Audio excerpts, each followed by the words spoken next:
What is up, ladies and gentlemen? Welcome to another episode of Bloke in a Bar. And look, I'm going to make some coffee for the boys. Roo, he's got his coffee. He's already sorted.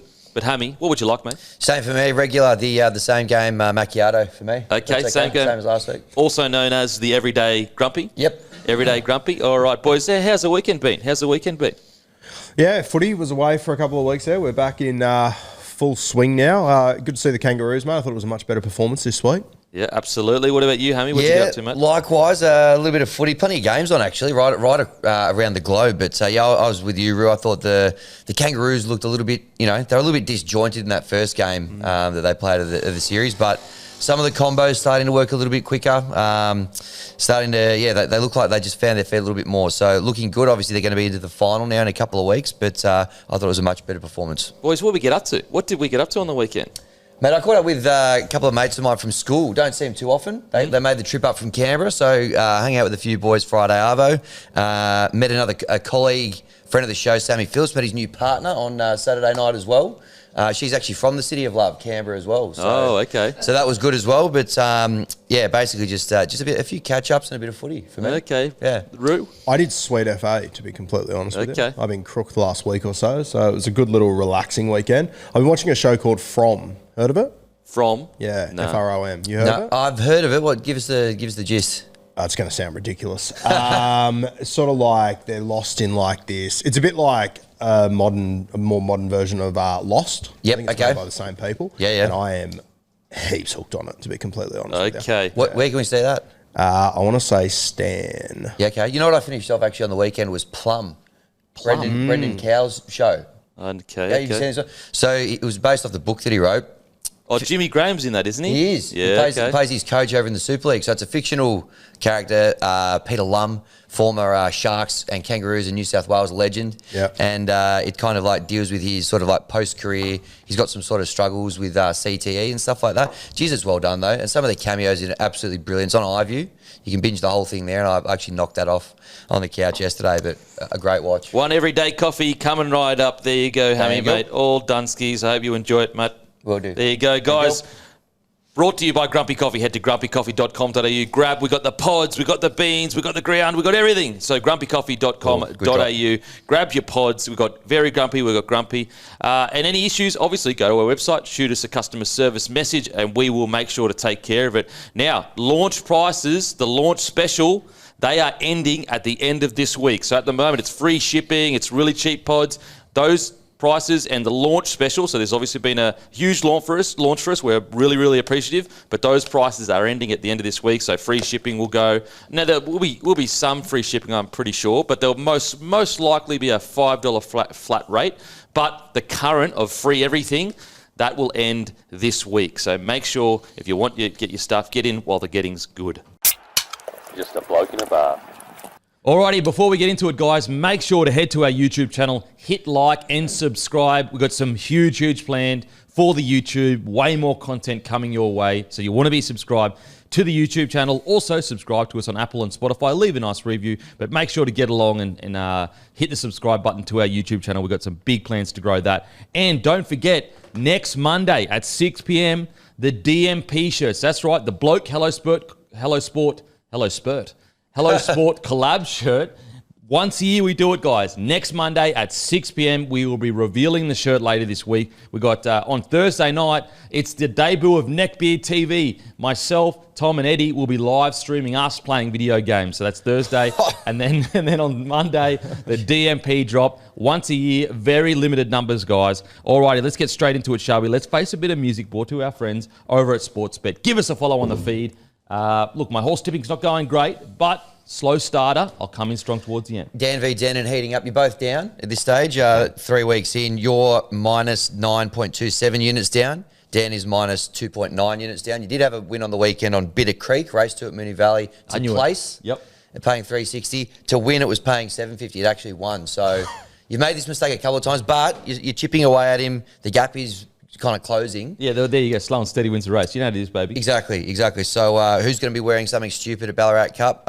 Stay tuned to find out. Big couple of weeks coming. And also on YouTube, you'll be able to see the whole vlog of that. So make sure to subscribe to the YouTube. Absolutely. Now, look, in Face the Music this week, just the two Pacific Championships games we went with this week. Everybody nailed the head-to-head result and the line, so 2 points in both of the games for everybody. The favourites, the warm favourites, winning pretty easily in both Fiji and Australia. We didn't get a single try scorer in the New Zealand-Australia game this week. Wow. A lot of wingers scoring and stuff like that. We usually try to find a bit of value, so that's probably why that happened. You had Taruva Denon, the fullback in the Fiji game, the only person to pick a try scorer in the Fiji PNG game. So you could throw a blanket over the results here. You were ahead on 5 this week. Everybody else had 4. Jeez. Talk about Mr. Consistent. I mean, I come second just by a bee's dick, and also he had, we've already been over it, but he doesn't have a team, therefore he gets a few extra points each week. Then in the final series, I come second again. Then that ends, and I'm winning here. I am Mr. Consistent. I do know rugby league. I get it. Yep. You've got to feel sorry for him in the off-season. I've got to tip the Kangaroos every week. Fucking tough. And we haven't even got into your main sport, cricket. That's coming up in the next few weeks. Exactly. So I'm doing this well in the off-season, which is rugby league. Wait till we get in season. Exactly. Just out of interest, who else did we tip in the Fiji game? How the hell did we not find try scorers? You had Tane Milne. The sharpshooter, 8 from 10 off the tee. Outrageous stuff. Had almost a bit of a 7 from 7, thank you. Yeah. He was... Tane, he was incredible kicking. Yeah. Then Timmy had Kikau. I had Kevin Nguama. Matty didn't even bother putting one in. Yeah, rude. Yeah. Rude. So he thought it was going to be a low-scoring game, obviously. But, unfortunately, we couldn't hit the board apart from Kempy. Yeah, look, I just get it. I get it. So that's our Face of Music, brought to you by our friends over at Sportsbet. Give us a follow on the feed so you can see me and Dan going up against each other with our horse tips. And as I said, whoever loses has to dress up and go to Ballarat on the fashion walkway, which is so embarrassing. But it is what it is. And that's Facing the Music, baby. The home of fashion, Ballarat. Yeah. And we're going to... So hopefully you can get up, because then we and all the fans of this show get to choose the kit that Dan will have to wear on the Fashions on the Field on December 7 as well. So give us a follow on the feed as well, because I think they take into account the amount of people that get around my bets. Yep. So go to feed, give us a follow, give Hammy a follow. Yep. Massive thank you to Sportsbet. Alrighty, it is time for our Hungriest Player. This week's Hungriest Player, brought to you by our friends over at Menulog. Massive thank you to our partners. It is, and just by a tiny margin for me, I initially went someone else, and I sat back and thought about it. Harry Grant. That is right. Harry Grant is our Menulog Hungriest Player. Use code GRANT, GRANT, for free delivery. Minimum spend is $30. Guys, Harry Grant, I mean, talk about... I would love to speak to players after, as soon as they get off the field after they've played Harry Grant in the middle, like front rowers, because the amount of times where you would speak to players after they'd played Cam Smith and they'd say, like, it was like he was 2 or 3 steps ahead. And Harry Grant, very different player to Cam Smith, but almost like all the way on the opposite end, where he's just a ball runner. Like, he is constantly asking the question and making you want. He keeps defense honest. He keeps you honest. The A defender and the markers always have to stay on their toes with Harry Grant on the field. He's so crafty, and like the way he plays, you would expect him to make errors all the time. Like, just because he is constantly ball in 2 hands, running the ball, you usually get arm slaps, ball slaps, and yet he manages to always pick the right decision. On top of all that, he ended up making like 55 or so tackles around there. Incredible game from Harry Grant. I thought it's his best game for Australia, in my opinion. Yeah, I agree. And I think, mate, the thing that separates him from other hookers is, as you said, like, his running game is so good, but the vast majority of hookers, their forwards need to win the middle for them to actually like use their running game. He's like Cameron Smith. It doesn't matter. Yeah. He's just so good around the... As you said, I would love to talk to other middle forwards and just see... Because even when you feel like you're on top, he can just flip a game like that. Yeah. And the rest of the spine just goes with him. Yeah, you're coming out of your own end. You've just won tackle 1 and 2, and you've gone, yeah, boys, G'd up. We've got heaps of line speed. And then Harry Grant throws a little dummy, and it's not even that he gets a line break. He just gets... Even a 3 minute... He gets a 3 metre run, but he finds his front, and then the whole set is just completely different. He's a special, special talent. I thought he was great. Another little string to his bow on the weekend, I thought, was his short kicking as well. He got him behind a couple of times there and, turned the Kiwis around, kept him down that end. So, great game. But, that I agree with that. I think that was probably his best game for Australia. I love that try that he set up when he came rushing down the short side on the last tackle. Like, how many hookers would do that? Yep. And you know what? How many guys at dummy half would listen to that override call on their halfback and actually give it to their hooker going down the short side? Like, he's just the confidence he's got. Like, it was last tackle and he didn't look like kicking on that play. He just knew, me going at pace down this edge, I'll be able to find something. Yep. Incredible. And that's the scary thing about a guy like Harry Grant is that confidence is going to make him better. Like, certain hookers that they have a ceiling and confidence is almost a little bit irrelevant. Obviously, confidence matters with the players, but a guy like Harry, the more confident he is in his decision making, the more he's going to damage you because he is so damaging out of dummy half. Like, I think we take it for granted, but like the amount of try assists that he is involved in or tries that he's involved in, we just accept it now because he's been doing it for a few years. But it's not that normal to have a hooker. I know Api Koroisau is a bit. Funnily enough, he has a running game like Api Koroisau, but also all the other things as well. He's a special player, and there's a reason why at the Melbourne Storm, the next generation is coming through. They've got all these guys that are playing for their country, playing Origin, and obviously he is as well. That there's some far more senior players than Harry Grant at the Melbourne Storm, and yet not only does he have to wear that famous number 9 jersey with immense pressure, he then has to be the captain essentially after Cam Smith. Like, there's a reason they chose Harry Grant. Yeah, for sure. And like, just have a look at that try that he set up down the short side. Like, if I'm Mitch Moses and he gets tackled there, I'm going, why the fuck is my hooker running down the short side straight into a 2-on-2? Yeah. Like, but the confidence that Grant has, he just knows he'll make it work. And the smart thing about that is it's actually an intelligent play because even if Harry Grant gets tackled, they're in the corner. And that's why, you always talk about making these, when a team makes errors at the wrong time, like, let's say they were 40 metres out and it was the last play and he went down the short side. That's when it's a dumb play because you're sitting there going, mate, you're 40 metres out and you've got to look at what is the worst case scenario. The worst case scenario is you get tackled on the 40 metre line and they get the ball back on the 40 metre line. Whereas when you look at the situation Harry Grant had, he's calculating in his head, look, worst case scenario here is if this doesn't go right, I get tackled in the corner. So that's almost a win. Like, it's not as good as a repeat set, even though repeat sets these days are like not worth as much, which just makes it more dangerous. It's smart footy. It's smart footy. And even in that moment, like, he takes on the centre, he gets on the outside, he gets the one-hand flick, which, I think so many guys do it in the game that we get used to it. Like, how many centres mess it up consistently? He's 9. He's a hooker just doing it in a test. It's incredible stuff. Incredible stuff, Harry Grant. And I just want to reaffirm, like we spoke about it a little bit, and I put a post up on social media. But what a season from Harry Grant! Like, you've already got the weight of the greatest ever player's jersey you're wearing, like the greatest ever player with the most longevity. And not only is it like he's a great player, he couldn't be more different to you in play style. Then you get handed the captaincy, and in your first season, you take the Storm to a grand final. Like, if we looked back at Cam Smith's career and go, okay, in Cam Smith's first year as captain, he took them to a grand final, we'd be like, wow, that's incredible. Harry Grant just did that in his first season as captain of the Storm.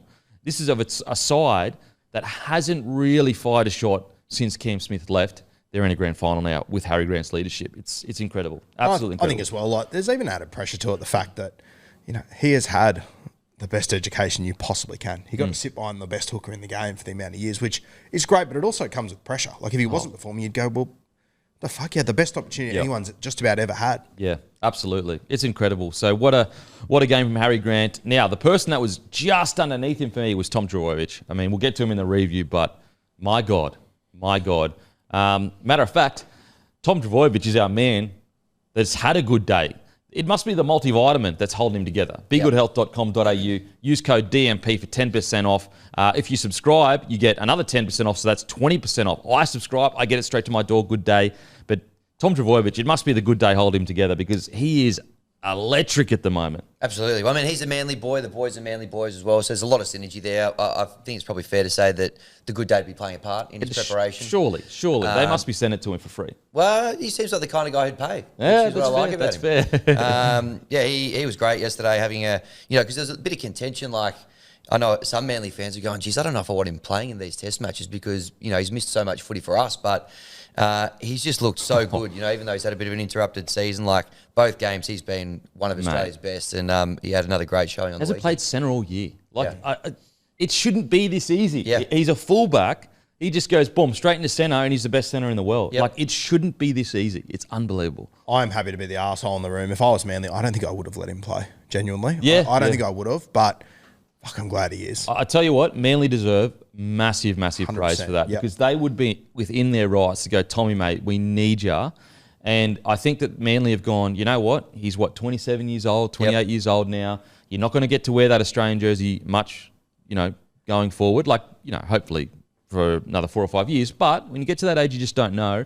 I think Manly deserve a lot of raps for that because, mate, I reckon there's probably only about 4 or 5 clubs that would have the guts to go, yeah, you can play for Australia. I think a lot of clubs would have said, nah, there's no way.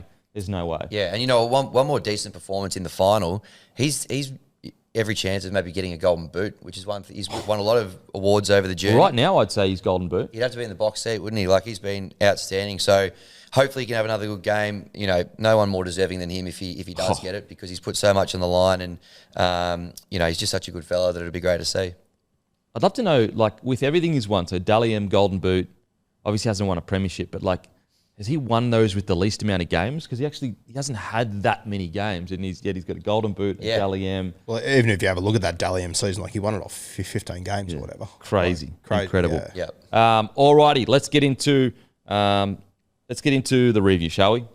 Now, the review is brought to you by The Red, A Killer Kangaroo, in cinemas this Thursday. An Australian Aussie movie, high budget, but it's supposed to be a B-rate horror flick. It's funny, it's good, it's a comedy. It's a comedy horror flick, The Red, A Killer Kangaroo, and that's what Australia were on the weekend. They were killer kangaroos. Australia defeat New Zealand 22-10. Now, boys, obviously most people already know this, but we're going to get through this as quickly as possible. Then we're getting into it's the transfer show, the 2024/25 transfer show. We're going to go over what your team needs, the biggest players available as of November 1st. So we'll go through the review not really quickly, but relatively quickly, because we're going to get to the transfer show for the season. Okay? Boys, much better from Australia. But this is my hot take. And it's not a hot take, but it's just hot take can also be known as biggest talking point. And for me, I really think that the gap is closed. I really think that the idea of Australia going into these kind of tournaments and going, even if Australia don't play their best, they could win the tournament.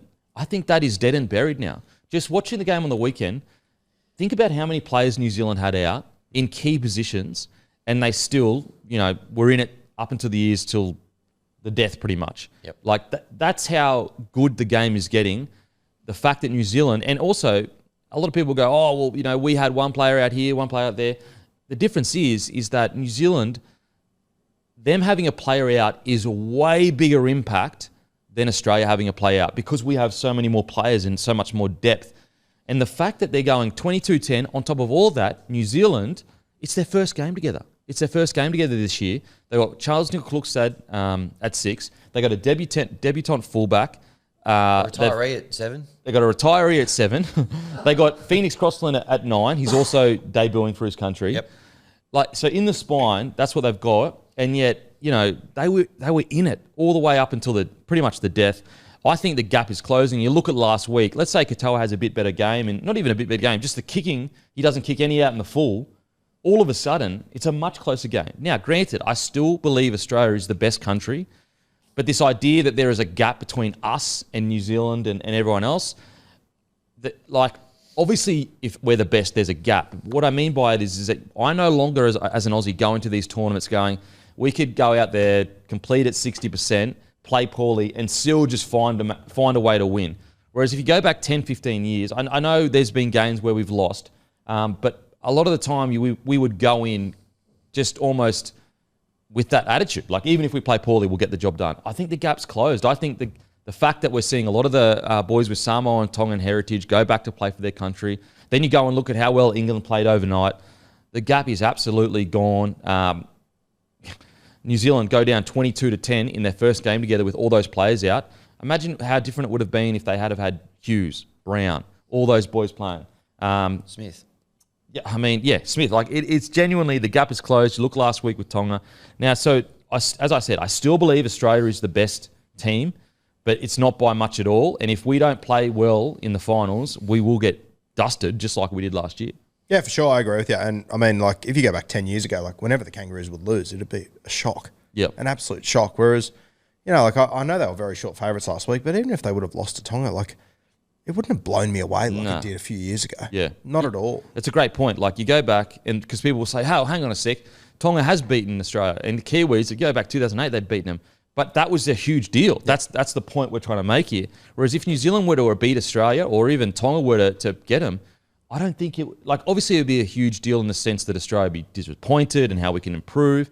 But I don't think anyone would be sitting here, like the headlines wouldn't be anywhere near as dramatic as they would have been maybe 10 years ago or even 5 years ago. Yeah, for sure. And I mean, you even have a look at like the betting market coming into this game. I think they were like 370 or something? 375, I think. Like when you think about all the injuries they had, like it's pretty tight realistically. Yeah. Like all things considered. Like tell me, how many injuries would it take for the Kangaroos to play Keeney at fullback? How many injuries would it take for them to play Chance at 5'8"? Even call SJ out of retirement. with all due respect. Like, to call him out of retirement as well. Yeah. Phoenix Crossland. Yeah. And so that's why people go... People laughed when Phoenix Crossland was the Newcastle hooker last year. Like, and now he's playing for the Kiwis. Yeah. Did pretty well too, actually. Yes. Now, and that's the thing. To be clear, guys, an injury to New Zealand is way bigger deal than an injury to Australia because we have way more depth, because we have more players, we're a bigger country, you know, all that stuff. Yeah, it's 22-10. And on top of all that, Australia have already played together last week and got the jitters out. Put it this way. Imagine if we had to come out and played like we did last week against New Zealand this week. They would have beaten us. Yeah, for sure. And I think the other argument I hear people put up is that, the Kangaroos are losing players because they're playing for Tonga Samoa. I'd almost argue the Kiwis have lost more players realistically. They've lost a lot of players, absolutely. And again, that's a good thing. That's a good thing. So it's not a hot take, but it's one of my biggest talking points coming out of it is that the playing field is essentially leveled. I still think Australia are the best, but when you go, we just beat New Zealand 22-10, and they had so many key players out. Just shows you how far the game's come. Absolutely. And they are going to need to be on top of their game. And I think we were talking in the green room earlier, Roo. The Kiwis have got the luxury now of actually playing 3 weeks in a row. They started with the rest, so they're going to have the chance to gel and keep building a bit of momentum towards that final if they get there. It's going to be interesting to see how the Kangaroos kind of manage that week off and keep building. I think it is shaping up as by far and away the best Rugby League World Cup we'll ever see. Oh, for sure. I don't think it's even close. Well, I mean, you look at even England Samoa 34-18 loss. That's like, this is how far the game has come. That's disappointing. Yeah. Like Samoa is sitting there going, wow, that's not good enough. Whereas you do that 5 years ago, and a lot of people would have gone, oh, wow, how good did Samoa play? Yeah. 34-18, it's a pretty close game. So I think it's exciting. I think that the playing field is absolutely beginning to level. There's nowhere near the gap. And it could be a mixture of two things. It could be a mixture of players deciding to play for their heritage. It could be, systems like the New Zealand system, all the hard work that's been done over the last few years to make it what it is today.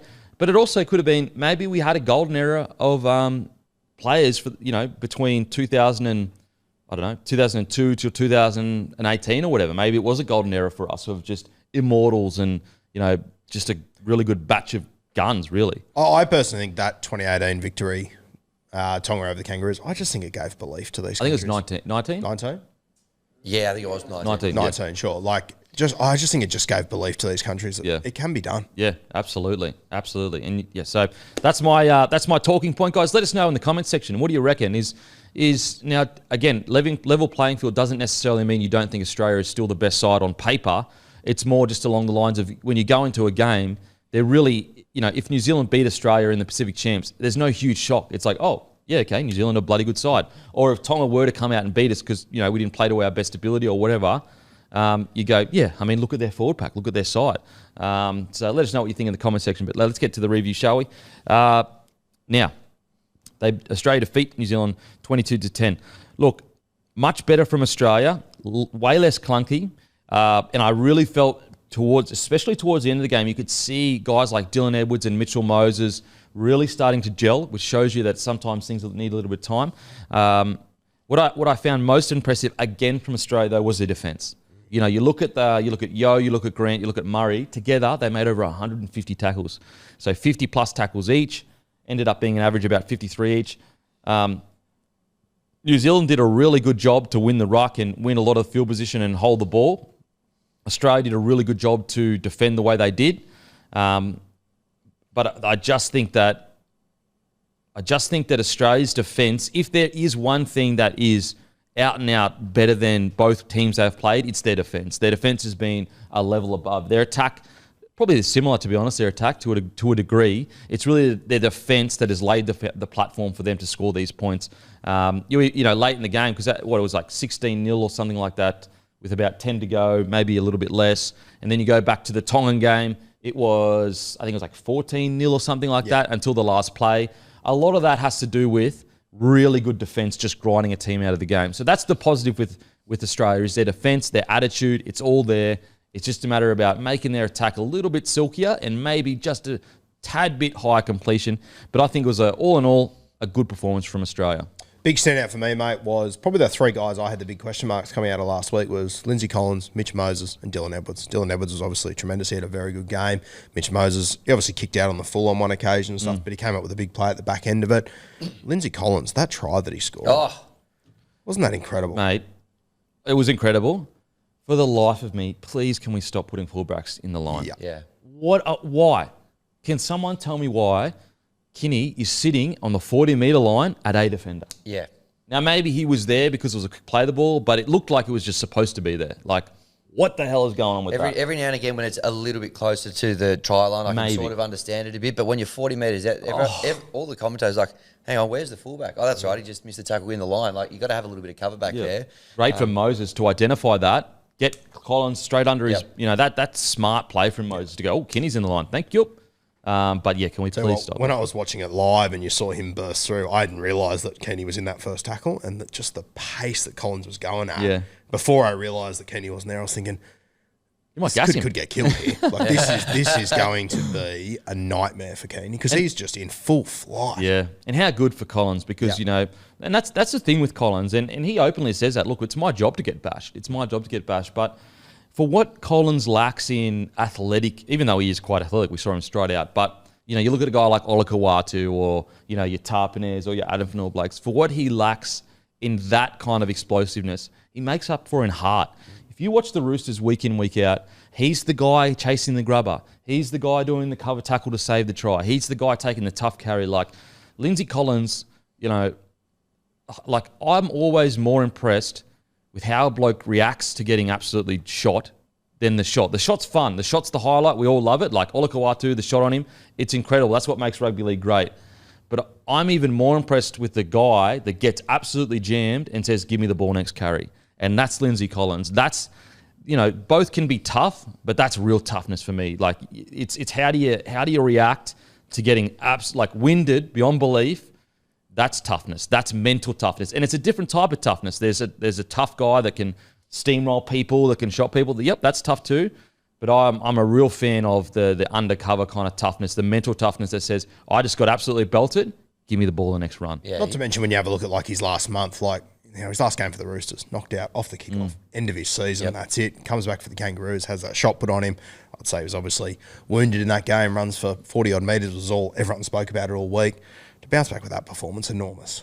That's exactly what I was going to say. He'd had a couple of pretty heavy collisions and, probably hadn't had his opportunity to really put a big stamp on the game as he would have liked to, but he certainly did in this game. I thought, it was great to see him kind of bounce back from those last couple of games where he'd been knocked around a little bit, but he was exceptional and obviously exclamation point with that try. Yeah, and it's what the Aussie jersey is all about, the battler spirit, the battler Aussie spirit. So super, as an Aussie, super proud to see that moment, because that is what Aussie spirit is about. Is win, lose or draw, you're turning up, you're having a dig, and that's what Lindsay Collins represented, in my opinion, in that moment. And what a glorious moment for him, just streaming away in an Aussie jersey over in New Zealand, scoring for his country. You could see the big fella. He was happy. He was loving it, the big fella. He's put together a pretty good highlights package over his career. Not just the big hits and the stuff that you expect a front rower to do. He's taken a grab over the top of his club captain in Origin to score one of the great tries. He's now run from 40 metres out in the test match. So true. He's putting together a bit of a body of work. When you have a look at front row forwards and having those moments, to think he's doing that in the era where Payne Haas exists, who I think is the biggest genetic freak we've ever fucking seen. Sorry to derail. We'll get straight back onto it. Yeah. I was watching that game, Tonga versus Australia 2019. Yep. Payne Haas was unbelievable. Unbelievable against Tonga in 2019. What was he, 20? Mate, I just remember watching it going, I thought the narrative around Payne Haas was what he didn't play well at rep footy. I'm like, that's a fucking lie. Maybe New South Wales, but Australia, he was unbelievable. But I think in the era of, this guy Payne Haas is doing things we've just never really seen before with front row forwards and the ability he's got. And it's Lindsay Collins, who, to me, when you just look at him up and down and you just watch him week to week, if you take out those highlights moments, he looks like a front rower from the 2000s to me. Yeah. He would fit straight into that era, but he has these moments where he jumps over the Australian captain and scores. He has these moments where he bursts through 40 metres out. Just incredible stuff that you just can't... even some of the things he's done for the Roosters over the last 2 years, picking up loose kicks and all that sort of stuff. He is just a freak. Yeah. He's a special, special player. And again, what I love the most about him is just that mental toughness. Yeah. Just that mental toughness. And what a moment for him because, we were critical of him last week and we were questioning. I think... The thing with the Australian side and even the Kiwi side, there's so much pressure on spots that you can almost not afford to have two quiet games. You have two quiet games, you're almost nearly gone. And that's how it should be. That's how it should be in reality. And I sit here now and think, fuck, what a dickhead. Why on earth would I have a crack at Lindsay Collins after one poor game? How many times does he have to do this for us just to go, okay? He might have these moments occasionally, but he's going to come up with the goods when it matters. Yeah. The problem was that unfortunately he just didn't have the best game. 100%, and with the Australian positions, there's so much pressure. And that brings me to my next bloke, Dylan Edwards. Outstanding. Outstanding. Really good. He's still got another gear in him for sure, but much better than weeks before him. And I think that you saw towards the back end of the game, him starting to know what his halves want, where they need him to be, calling the play for Mitchell Moses, the way where it makes that line break out the back where he gasses. Peter Hiku didn't come in. Charles Nicolokstad came in. That was much better from Dylan Edwards. And what I liked the most about it, just no errors. That was the thing with Dylan Edwards in the last few games. It wasn't like he played poorly, but it was just, you just can't afford to have those just drop balls that are just cold. You always knew he could build into it. But I thought he was much better this game. And, there were not a lot of people. There were some people that, they're clearly fans of Dylan Edwards that disagreed with us, that felt that he hadn't played well in his last couple games for Australia. But, again, just back to that point, there's so much pressure on Australian positions that if you have 3 or 4 just okay games, there's going to be pressure. It's not to say, we want Dylan Edwards to kill it. It's just coming. They couldn't... If you've listened to this podcast, there couldn't be a panel of blokes that haven't rapped Dill as much as us. We love Dill. And that's why I'm so happy that he bounced back the way he did. I thought he was really good. And again, the key that I really like is you could see him building into the game. So what that suggests to me is that, I think that his knee injury is definitely still playing on him a little bit, but because he's had more time since it happened, you can see that fitness coming back.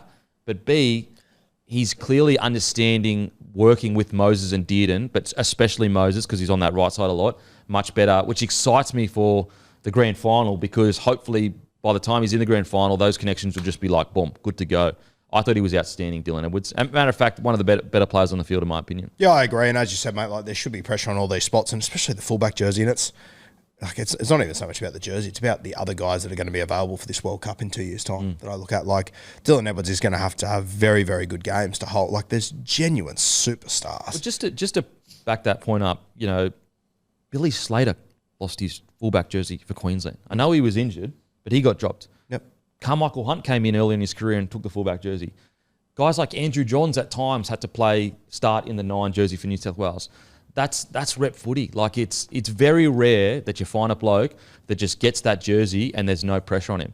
And you know what? In 15, 20 years' time, we're going to say the same thing about Nath Cleary too. Yeah, it's going to be like that. Yep. Well, okay, put it this way. look at New South Wales right now. They win the series. All of a sudden, there is a question as to whether Nathan should come back and have that 7 jersey. That's how much pressure is on these jerseys. But as I said, I'm stoked. I thought Edwards is outstanding. He's locked in for me. It's his jersey now to lose. You know, I feel like he's done enough to go, this is my jersey.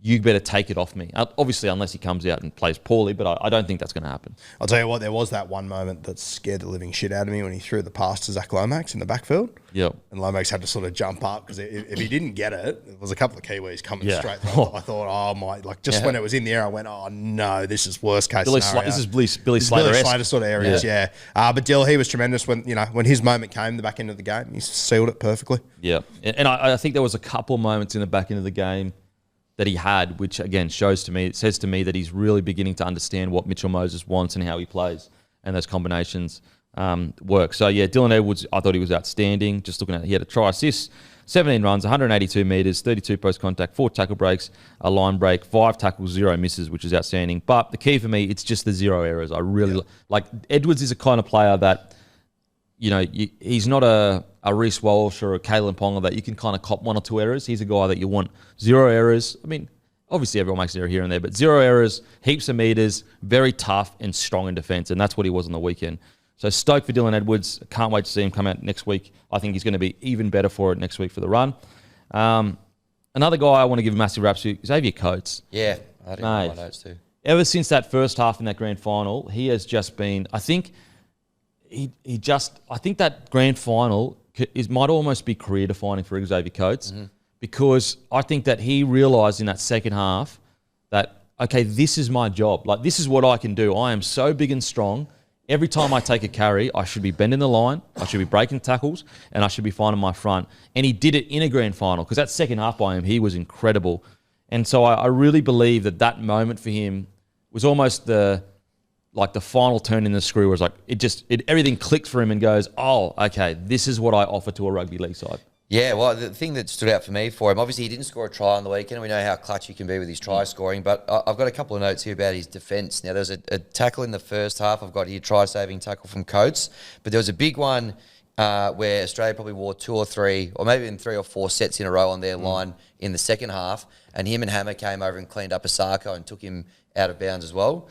Obviously the whole team was defending really well then, but if you have a look here, he had 5 tackles, none missed, and they also targeted him a little bit with some bombs as well. 7 kicks diffused as well. I thought he was just really safe and defended really well on the weekend too. Imagine a world where teams go into games and think, I'm going to target Xavier Coates with kicks, like just because of Lomax and the place he's at the moment. Like I know he had a few errors in this game, but once again though, go in try scoring situations and whatnot, but just him in the air again, he is just unbelievable. The way that, like, it isn't, the ball doesn't go in the air and then it goes, I'll compete for this. It's, I'll come down with this ball. Yeah, I don't know if I've seen, it's been a long time since we've seen someone with that intent every single week. Yep. It's wild. Yeah, he's so good at it. He's so good at it. I'd love to know, like, what in his head, is he just thinking, like, there's no other possibility than me coming down with the ball? That's what it looks like. Because there's no chink in his armour. There's no, like, as he's running towards the ball, sometimes when you watch a player go to catch a ball, there's a hesitation there, like, this is super hard. I doubt I'm going to get this, but I'm just going to go for it anyway. He just looks like he's going to grab it every single time. It's so impressive, so impressive. Who else stood out for you, boys? I thought that Angus Crichton, once again, another solid game. It's been a very good season for him. A couple of tackle breaks. Ren Hardy obviously dropped that ball over the line in the first couple of minutes, which I also felt very sorry for Tom Dearden there. I had a few people message me on last night about Tom Dearden. Oh, he's quiet. Is he going to hold on to his spot? I'm going, fuck, you got to feel sorry for the bloke, don't you? Isn't it crazy how, if Angus holds on that ball and he's got a try assist, the narrative changes completely for a lot of people. It's just... It's. I guess that's international footy in the Aussie jersey. You make one error and there's a problem there. I did think there was a couple times with Dearden, especially in the second half, he could have probably passed the ball instead of running it.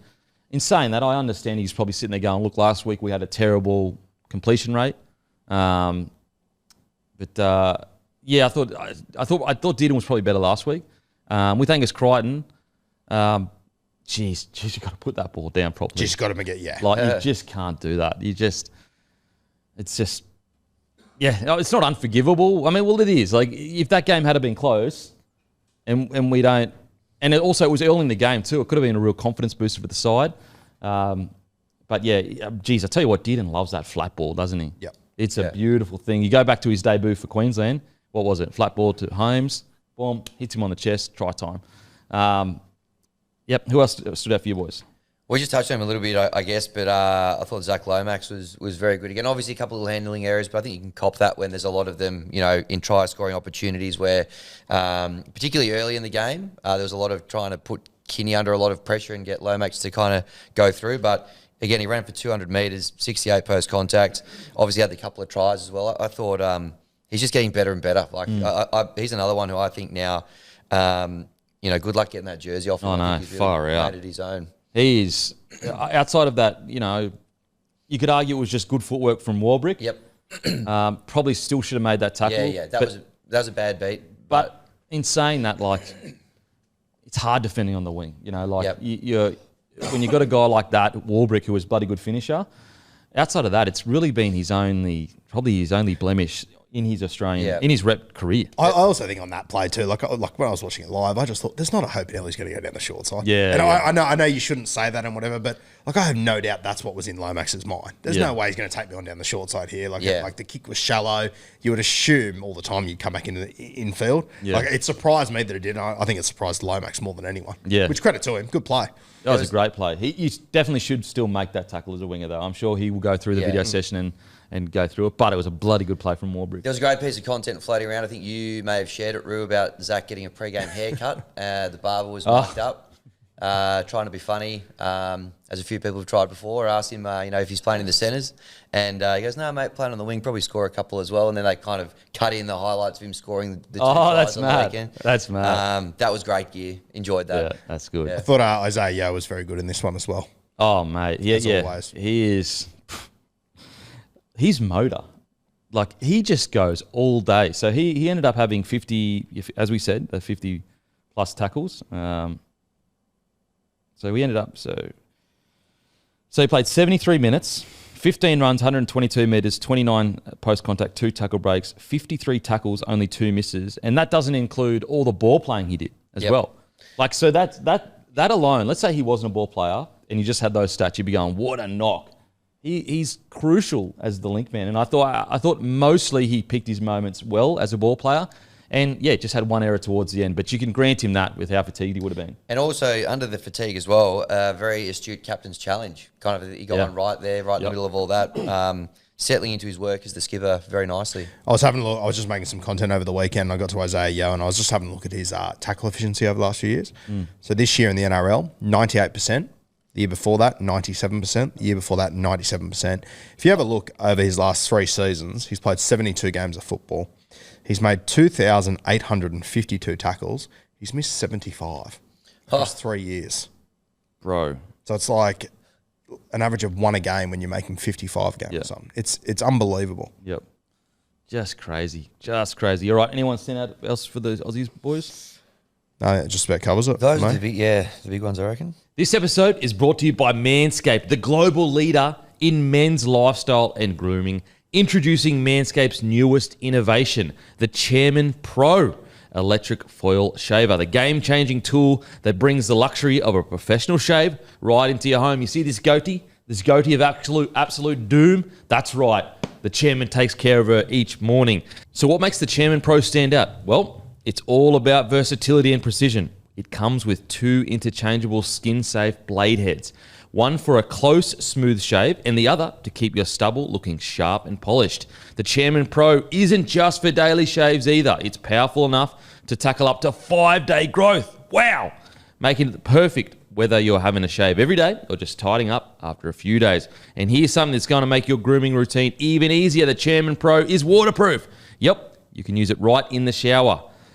Get the Chairman Pro today and experience a shave that is as smooth as you deserve. Get 20% off free shipping with code BLOKE. That's right, you get 20% off plus free shipping with code BLOKE at manscaped.com.au. Support Manscaped. Manscaped, they support us guys. Always a massive thank you to the partners of the podcast. Let's get straight back into it. The Kiwis, mate, with the injuries they had, with the spine that was slapped together in last minute, what a bloody good performance. And I'll tell you what, Kinney at the back. Yeah. Wow. Far out, he was good. I love watching this kid play. And you Absolutely didn't even really electric. get too many of the highlights in this game from him. It's just, every time he touches the ball, he's just dynamic. I reckon he's got such a big future. You know, we've said it a few times, but to think at the start of the year, we're talking about the Gold Coast Titans, who's going to play fullback, and he barely got a mention. Yep. I'm locking him in for round one. He's my fullback. I was saying this last week, maybe on Friday. I was basically saying, what a great story about back in your set. He was third in line at the Gold Coast Titans. No disrespect, but a team that's not in the 8, third in line, and he just kept chipping away, waited for his opportunity, and now all of a sudden he's the Kiwi fullback, and it's going to be hard to keep the jersey off him. That's how good he was. I thought he was the best player for the Kiwis. I thought if there was a man of the match for the Kiwis for me, it was Kinney. Well, if I'm having a look at it, Joey Manu's obviously not there anymore. Chance can play fullback too. I think he is the guy moving forward, isn't he? I think I'd rather play Chance in the centres if I've got the halves there. I think I'd keep Keeney at fullback. If he keeps playing like that, bloody hell, I'd be playing him there. And Chance actually has played for the Kiwis in the centres. Yeah. Now, I feel sorry for Chance because I did see a bit of negativity around him after his performance at 6. But what do you expect? Yeah. He did his best. He's not a 6. He's a fullback or a centre. And even the try where Dylan Edwards sliced through, that wasn't Chance's fault. That was Hiku's fault. Hiku should have followed him in, but he didn't because Tommy Turbo had already sliced through in the first half. So that wasn't Chance's fault. I get it. From a Kiwis perspective, you're sitting there going, well, I don't care about, I don't really care about what positions they are or they aren't. I just want to win and I want to play well. But from a realistic perspective, so his first game at 6 for the Kiwis, I'm pretty sure he made 31 tackles. It was his third game at 6, all time, including reserve grade. Yeah. So I just. I know some people were negative on him, but 31 tackles. So Fisher Harris made 38 tackles. So he was clearly targeted. For most of the game, it ended up was 16-10 with how long to go. So Moses scored in the 71st minute. So at that stage, it was 3 tries to 2 with 9 minutes to go. As I said, I understand frustrations from a Kiwis perspective. You want a ball playing 6. I do think you may have been able to bring Nikorima on a bit quick earlier. However, I'm assuming Stacey Jones was just a bit worried about his defence. That's what I'm assuming. Because in attack, he was obviously better than Chance at 6, I'd assume.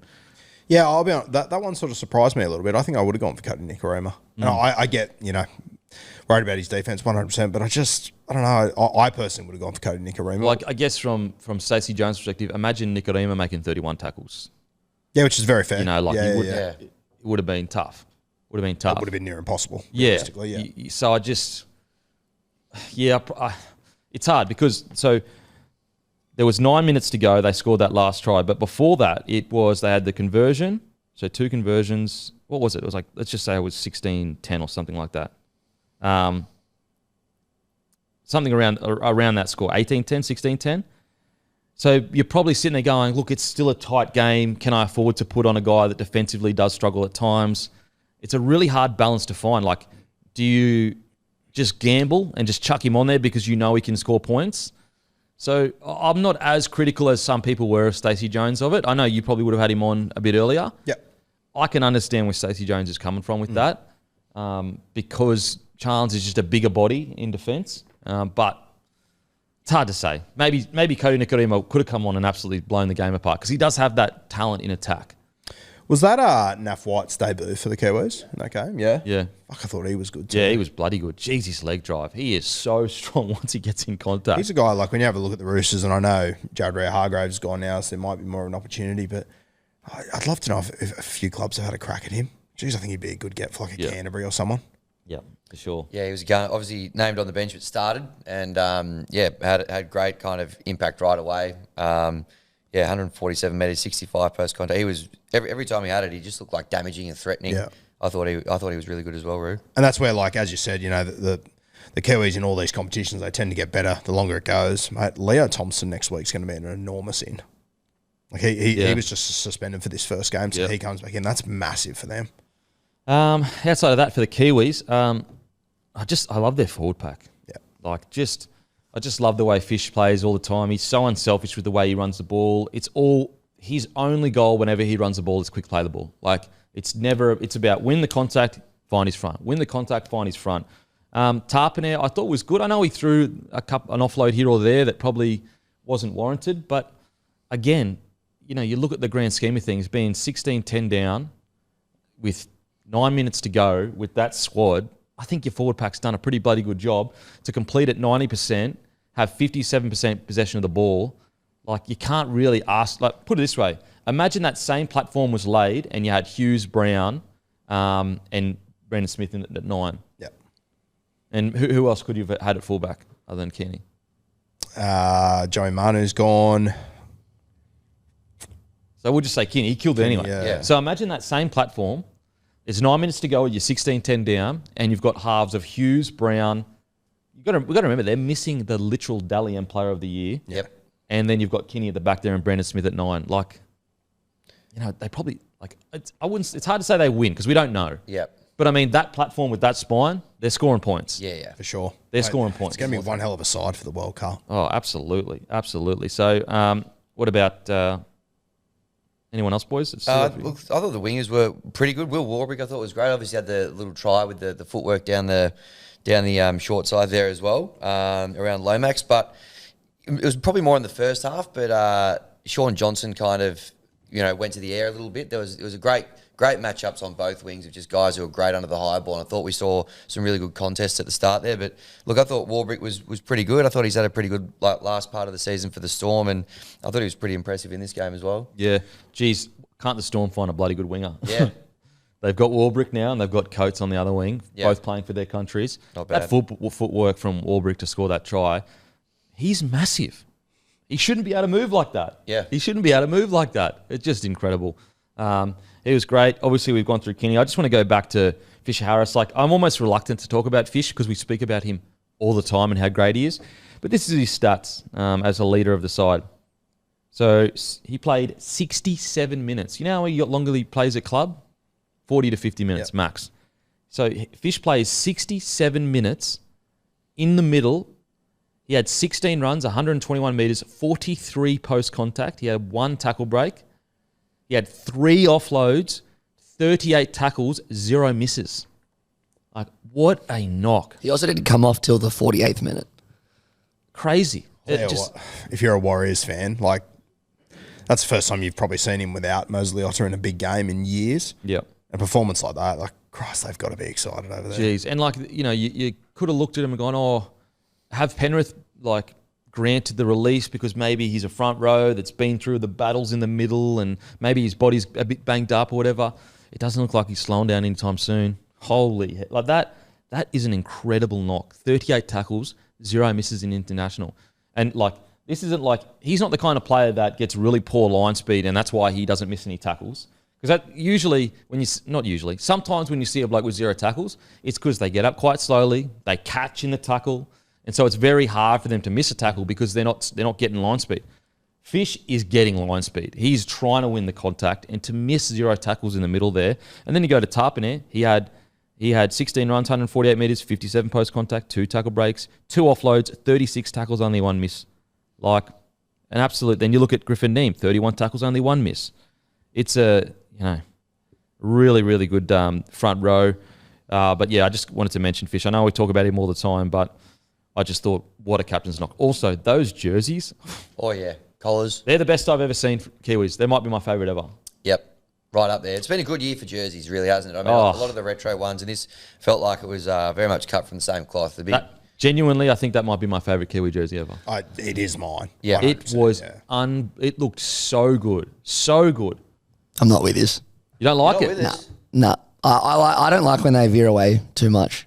Wow. yeah. Okay. That shocks me to my core, man. Yeah, I love them. The collar, I thought they were outstanding. They look so good on the field. Well, you don't like going back to one of the old jerseys they had? Nah. I thought you, of all people, would love that more than anyone. Yeah, maybe for NRL teams, but I like just keep it the same. Just keep. Just like tradition. I like tradition. Just I love the normal Kiwi jersey with the V. Yeah, it's not for me. Okay. Look, I thought Phoenix Crossland did a job in the middle there. 48 tackles, only 2 misses. Look, it's hard to be too critical. Like, okay, you could look at some missed tackles where Tom Trbojevic broke the line and all that kind of stuff, but I find it hard to be that critical of a Kiwi side that was missing essentially 3 of, like, Brandon Smith, Dally M hooker, Hughes, the Dally M player of the year. Then you've got Dylan Brown, who, one of the best sixes in the competition. Like, it's very hard to be critical of that. I think as well, for years, watching the Kiwis, like Joey Manu is such an important player in this side too. He's the turbo. Throw the ball to him and something will happen. Taking him away, and even like Peter Hiku coming back from the Super League, like they forced him to make 22 tackles in the centres. Like, it was actually a lot of the things Australia did was a really smart game plan. Yeah. Like really, and they actually nailed it too. We've got to talk about our boy Sean Johnson. Hasn't he just turned into one of the most loved players in the game? And rightly so. I'm so happy for him. He's such a good bloke. He had a try assist, 15 runs, 107 metres. He had 2 tackle breaks. He had a line break assist, an offload, 11 tackles, only 2 misses. He had 26 kicks for 680 metres. 680 metres. There was a period in the game where Sean Johnson was single-handedly out-kicking the opposition. That is how this guy didn't come into the grade with this crazy kicking game. He's had to work at that. Comes out of retirement and plays like that. Special. Probably just to back up Matty's point, I think you could have put SJ in any jersey ever the other day and it would have become my favourite. Just watch it, like, what an incredible story, and just, the influence he's had on New Zealand Rugby League, obviously for his entire career, but just in the last 24 months has been unbelievable. Yeah, it's one of the great redemption stories. I'm filthy he's not playing in Vegas. Yeah. I would love to see him over there. Oh, imagine him lighting up Vegas. Like, I think, most fans would know this, but just, some that may not know this, like, I can't express enough, when you're in the zeitgeist of rugby league and the culture deep, like the way we analyse games, 3 or 4 years ago, Sean Johnson was not a liked player. He wasn't a player that if you spoke about him, everyone would light up and go, oh, SJ. He was the player that was like, oh, super talented, but just kind of faded. Like, that was the talk between a lot of rugby league fans. Like, Rube? Mate, going into the year he almost won the Dally M, I remember in the preseason I sort of said, I don't know if he's going to stay in the side all year. And I thought, I'm going to get so much pushback. I got fuck all for it. Yeah. Nothing. That's where he was at. When he was at the Sharks towards the end there. Yeah, he was copping it. It was negative. Yeah. Yeah. And so just a really good story about redemption. Now, honestly, you would find, it would be a shock to find someone that doesn't like Sean Johnson. Yeah. And that's all from his hard work, sticking at it, hanging in there, not for too long, but long enough to prove what you're worth, and that's what he did. Every time he touched it or got near it on the weekend as well, you could just hear it coming through the TV. Like, the crowd was just up for it. They love him. Especially now, like what he's doing with his podcast and stuff, people are starting to see the real sort of, the person that Sean Johnson is, and people are just falling in love all over again. Absolutely.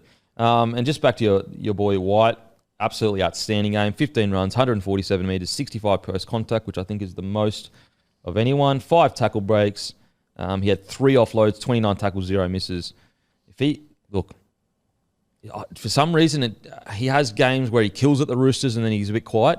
If he can just find some consistency, geez, he's a beast. He's an absolute beast. They've got a proper player on their hands there. But, he is very similar to a lot of guys been at the Roosters. Like, he seems to fall in and out of favour with Trent Robinson, blah, blah. I just feel like we're going to look back in 2 years' time and he's just going to all of a sudden click and he's going to fly there. Yep, absolutely. Alrighty, now just quickly, Fiji obviously to defeat the Cook Islands. Gallant from the Cook Islands, but of course, Fiji are much stronger on paper. Good bounce back game. Exactly what they needed. This is exactly what Fiji needed. Yeah, and look, Fiji had to do this. Yeah. When you have a look at those two teams on paper, Fiji's got so much more first-grade talent in there. Like, you have a look at the Cook Islands, obviously the Masters boys, a couple of forwards. Like, Brad Takarangi came out of retirement to feature in this one. Like Alex Glenn, I think, as well, didn't he? Well, it was interesting. He was named on the coach's box. He was named on the sheet. He was like jersey 22 or whatever. He was in the coach's box with Carmichael Hunt. But like, this is what Fiji should have done. Realistically, this is what should have happened. Shout out to Brad Takarangi. I believe he captains the men's side. His sister captained the women's side. So cool. Pretty unique. Yeah. So cool. But yep, good win from Fiji, guys. But we've got a big show ahead. So we're going to get obviously England beat Samoa. I didn't watch it this morning, so I've only seen the highlights, guys. So I'd just be lying if I, was going to sit up here and pretend I've watched it. I haven't. But it looked like England were the dominant side in the highlights I saw. But again, I'm just going off highlights, guys. So I'd be lying to you if I pretended to sit up here and say I watched it. Alrighty, the Pacific Championship, it is building towards a spectacular finals in Sydney. The men's and women's Pacific Cup and promotion relegation games. Pacific Glory is on the line. Who will emerge victorious? It is your last chance to watch footy live in 2024. So grab your tickets now with adults from just $25 and families from $50. NRL.com/tickets. Guys, the Pacific Champions Finals is going to be absolutely crazy. Think about it. If it's New Zealand, that means that they will be, avenging their loss as well, but also looking to go back-to-back last year where they beat us freaking 30-0. Or if it's Tonga, they have the chance to do something absolutely incredible like 2019. So get your tickets. There's only $25 for adults or families, $50. So cheap tickets for the final of Pacific Championships. Make sure to get there, NRL.com/tickets. And it's at CommBank Stadium. So be there. Watch something historic. Watch the last live footy of the season. Alrighty, it's time for whose frown needs to be turned upside down or who is just grumpy. Hammy? Yeah, I've got one from the world of cricket. We were talking about this one in the green room before. I know you love your cricket, Kempy. And you drew this one to my attention. I think it's a great shout too. Western Australia last week at the Wacker. Bowled out for 53 against Tasmania. Now, I mean, the whole team probably needs their frown turned upside down. In particular, coach Adam Voges, I think, needs his frown turned upside down. They lost 8 wickets for 1 run in this collapse. What? 8 for 1. We had 6 ducks scored by Western Australia, 1 score of 1 run as well. But they had one of the biggest meltdowns I think I've ever seen in any form of cricket. 8 for 1 they lost. So the people of Western Australia and the Warriors fans, you need your frowns turned upside down. And Hammy, wasn't the 1 run a wide? There was it was a sundry. Yeah. So technically, physically, no runs were scored. Yeah. 8 wickets. And the big watch there is my man, Slug Webster, who I reckon's a smoky for the all-rounder spot. He took 6 wickets for 17, so he's one to watch over the course of the summer too. But an absolute meltdown. They need some grumpy coffee to turn the frown upside down because holy, it'd be grumpy over there. Head to grumpycoffee.com.au, guys.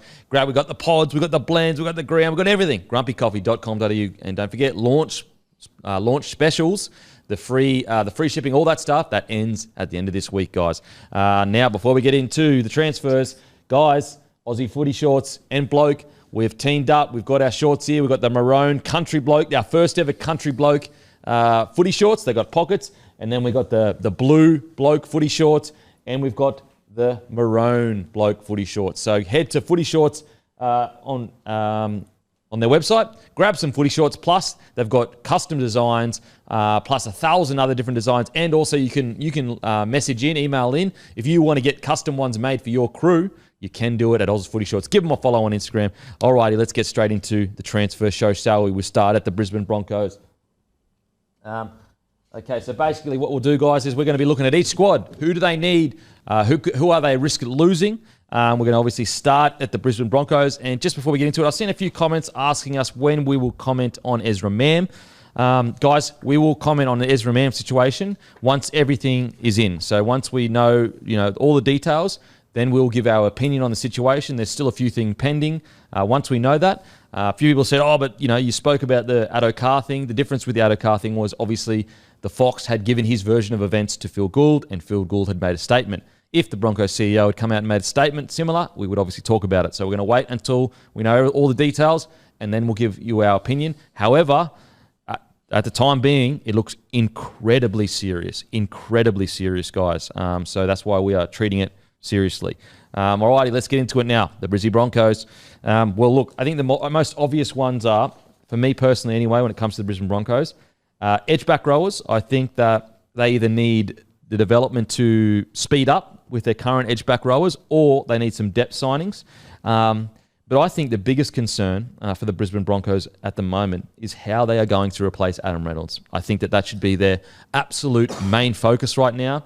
And if they have to lose a couple of big superstars to do that, I think that they may have to bite the bullets. And what I mean by that is if they've got the decision between spending a lot of money on a Selwyn Cobbo and Katoni Staggs, I think they would be smarter in funneling that money towards eventually upgrading Moser and getting a replacement for Reynolds. What do you reckon, Root? Completely agree, mate. I think halfback and working out what the plan's going to be there has to be the absolute priority. Even when you saw Adam Reynolds go down this year, you had a couple of guys who came in who, in the preseason, I probably thought they were capable of being able to handle that role. I think it sort of showed this year that they probably need to go outside and find someone. Obviously, Sam Walker's been the guy that's been spoken about a lot. Looks like he's re-signed with the Sydney Roosters now. So it sort of leaves your options very slim. Aren't too many around, realistically. I mean, even if you have a look at the Roosters themselves, they just signed Chad Townsend to be depth. Like, there's not many out there. Yeah. Look, I'm just having a look at this list, and basically, they're quite a few off contract, but the big dogs aren't off contract. The guys that you would hope to make a huge player at $1 million a year, maybe a bit more. Some key names that stick out is guys like, potentially a Cody Walker. You obviously got Ben Hunt. That's an interesting watch, especially with everything going on at the Broncos right now. You've got Hastings. You've got a guy like Pezzett, who is the next guy up at the Storm. DCE, I highly doubt he's going anywhere. You got Tanner Boyd. A guy that sticks out for me is a guy that, so two, Kobe Black. If you're the Broncos, are you willing to risk a rookie in 2026, or do you need to go into the market? A guy that really stands out to me that wouldn't break the bank, and I actually think that he has shown that he can play finals footy, it's Toby Sexton. Now, I know Doggies fans aren't going to like hearing that, but I tell you what, Toby Sexton that wouldn't break the bank, to come in and either develop into an absolute gun seven. You got to remember, he's 23, 24 years old. He's been up and down in the roller coaster. Or he's a stopgap for Kobe Black when he comes through eventually. I don't mind considering looking at a guy like Toby Sexton. What do you reckon, Root? I like the stopgap option. I think that's the way to go. Okay. I've only seen a few games of Kobe Black. He looks to be the goods to me, though. Obviously there's a lot of water to go under the bridge, but I think the stopgap option is the way to go. And honestly, mate, even some of the names you mentioned, your Ben Hunts and these sort of guys, like all older guys that I think you want to find your next halfback for the next foreseeable future. Yeah, I don't think you want to go all out in a guy that's only got 2 or 3 more years left, unless he's not going to blow your cap to smithereens. Like if you can get, a Benny Hunt on a good wicket, and it's only going to be like a 1 or 2 year deal, you could consider it. With Adam Reynolds, it's a tough one because you'd probably assume this will be his last year. I'd say so. Yeah. Yeah. A maximum one more after that. Yeah. An absolute maximum. Yep. But I do think that you're probably going to have to go into the market for someone, because expecting Kobe Black to just walk in and have the pressure of the Brisbane Broncos in 26 essentially, or 27, but let's say 26, probably a little bit too early for him as a young fella. And I agree with you on a guy like Ben Hunt. If you can get him a good value, sure, but I just refuse to believe there's not other clubs in this comp that won't just throw the kitchen sink at Ben Hunt. Pay $1 million for him? Yeah. It's a lot Because of money. there's just none of them around. None of them are available. And he's still playing for Australia. Like he's still, he's still literally playing for his country. Most likely he'll get selected next year for Queensland maybe. What do you reckon, Hammy? Yeah, I think Ben Hunt's the one that kind of leaps out for me. There's obviously been a lot of chat for a long time that he wanted to get back to Queensland, and of course this would do that for him.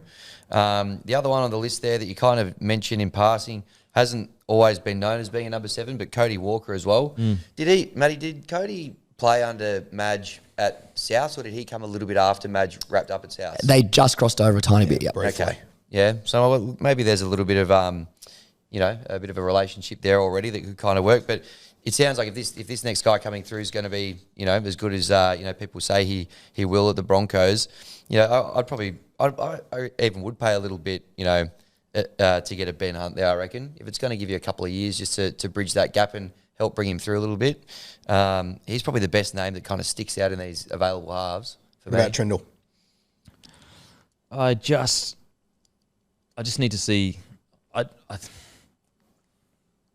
I personally don't think the sample size is big enough. I need to see more from him, and I just wonder, is he the kind of player that Ezra needs if Ezra's going to be the long-term six? Like, let's just work under the assumption that, whether Ezra sits out next year or whatever it is, but I guess we have to work under the assumption Ezra's going to be there. Mm-hmm. Yep. Because at the moment, then again, guys, that's not suggesting our opinion on the situation. It's just where we're at right now. Yep. I just don't know if Trindle and him would gel that well. And Reece Walsh. What I want with Reece Walsh, Moser, and Ezra is a really structured kicking seven that can just lay a really great foundation. And I think Trindle, he's a seven that almost, yes, he's an out-and-out seven, but he's a seven that probably needs to have a bit of that flair in his game. Like, I think he would get bored of just monotonous kicking foundational stuff. I think that he would need to be the kind of, just get that out of his system every now and then. And that's what Ezra Mann's for, in my opinion, and Reece Walsh. I think the other guy there that I wouldn't be ruling him out by any means. Obviously, I don't know what's going up there at the Knights, but obviously Hastings got a relationship with Madge. He brought him back to the Tigers and whatnot. If you're looking for a value guy to just kick to your corners and whatnot, you could do much worse. Yeah, look, if he's got a relationship with Madge and Madge gets the best out of him, great. I guess the biggest concern with Hastings is that there just seems to be noise every club that he's at. Yeah, and you're a very noisy club at the moment. And it's just like, whether it's Hastings' fault or someone else's fault, I don't know. Like, it could be, Hastings could be completely turned around and he's being unfairly targeted. That's a possibility. But just with a club like the Broncos, like, even if, let's assume that Hastings has been unfairly targeted at the Knights because you put his name in a headline and it writes itself, at the Broncos, like, it'd be even worse. Yeah. Like, even if he's not doing anything wrong, it's just an easy headline. Yep. Easy, it is. It's like you already picture it. But I think to Rue's point though, he probably did. His best time at the Tigers was when Madge was there. Won a couple of close games, and in fact, when we lost him, I was pretty annoyed when he got out of there. But you're right, there is a little bit of noise around him. But Madge has shown that he can probably get some decent footy out of him as well. And I mean, the other argument I would make with Jackson is that, when he arrived there at Newcastle, he has that seasoned halfback. He gets the absolute best out of KP.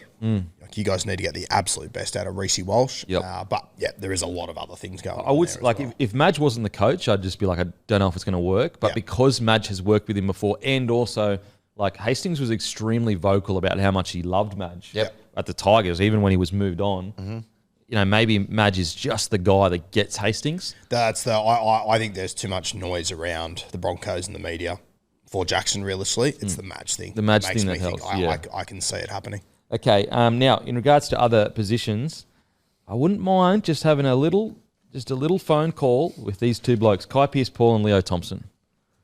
I wouldn't mind just seeing how much they cost.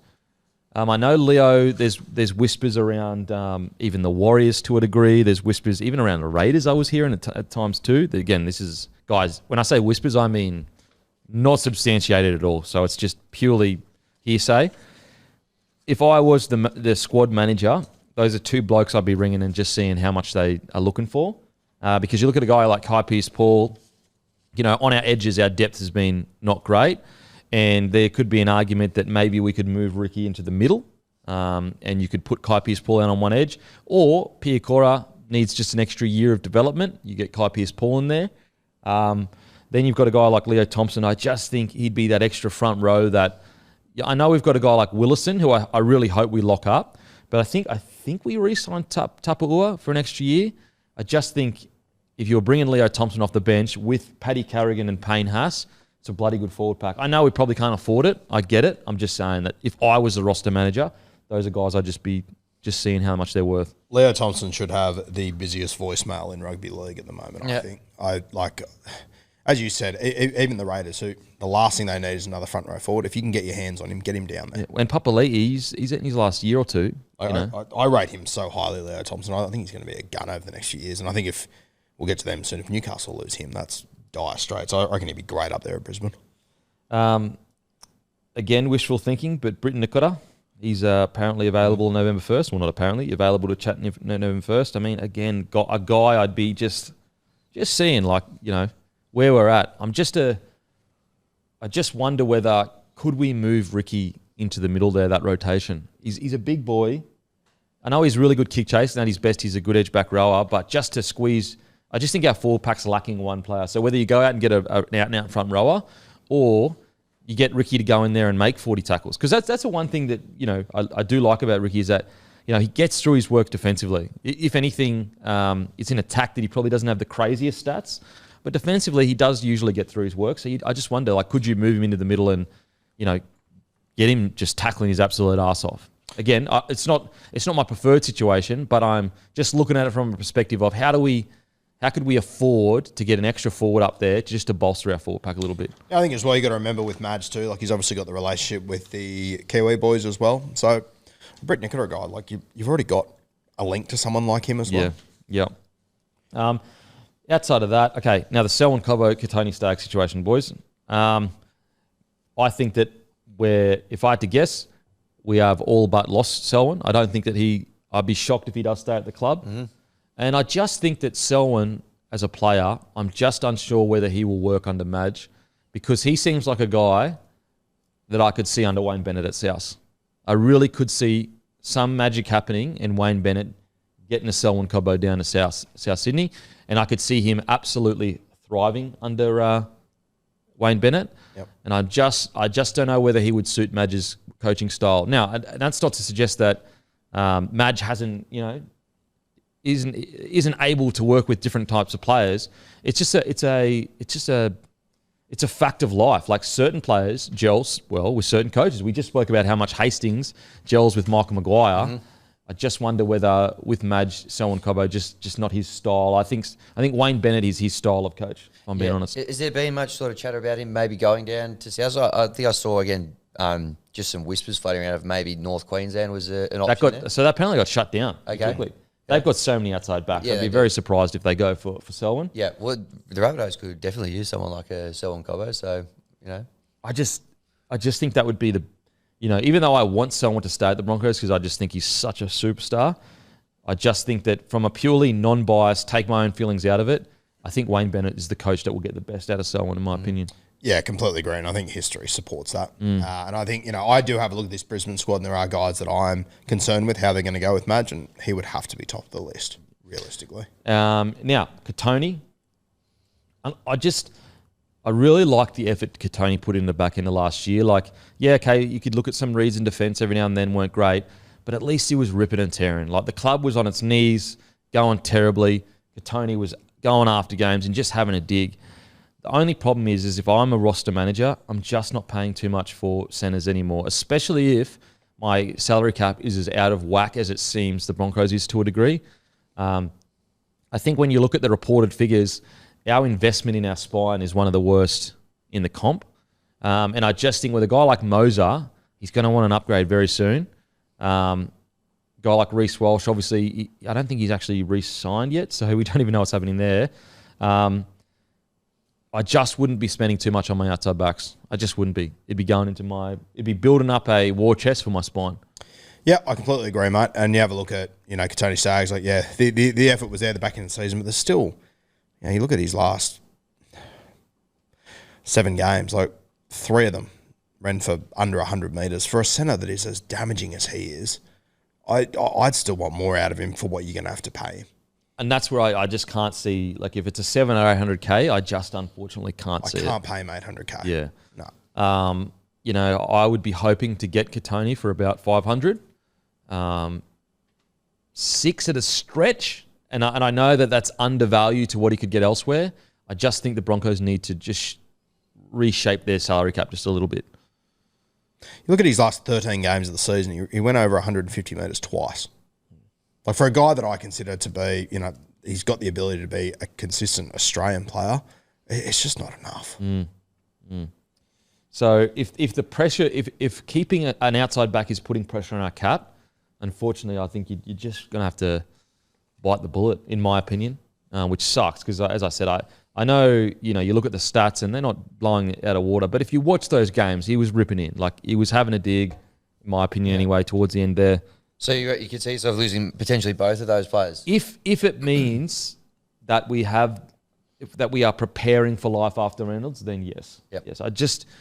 In today's day and age, I just don't know paying huge money for outside backs when we've got Reece Walsh and if Ezra Mam is there. We just need outside backs that get through their work and are solid finishers. We don't need game-breaking outside backs, in my opinion, with guys like Reece Walsh, because they're the game breakers. They're the guys that create the space.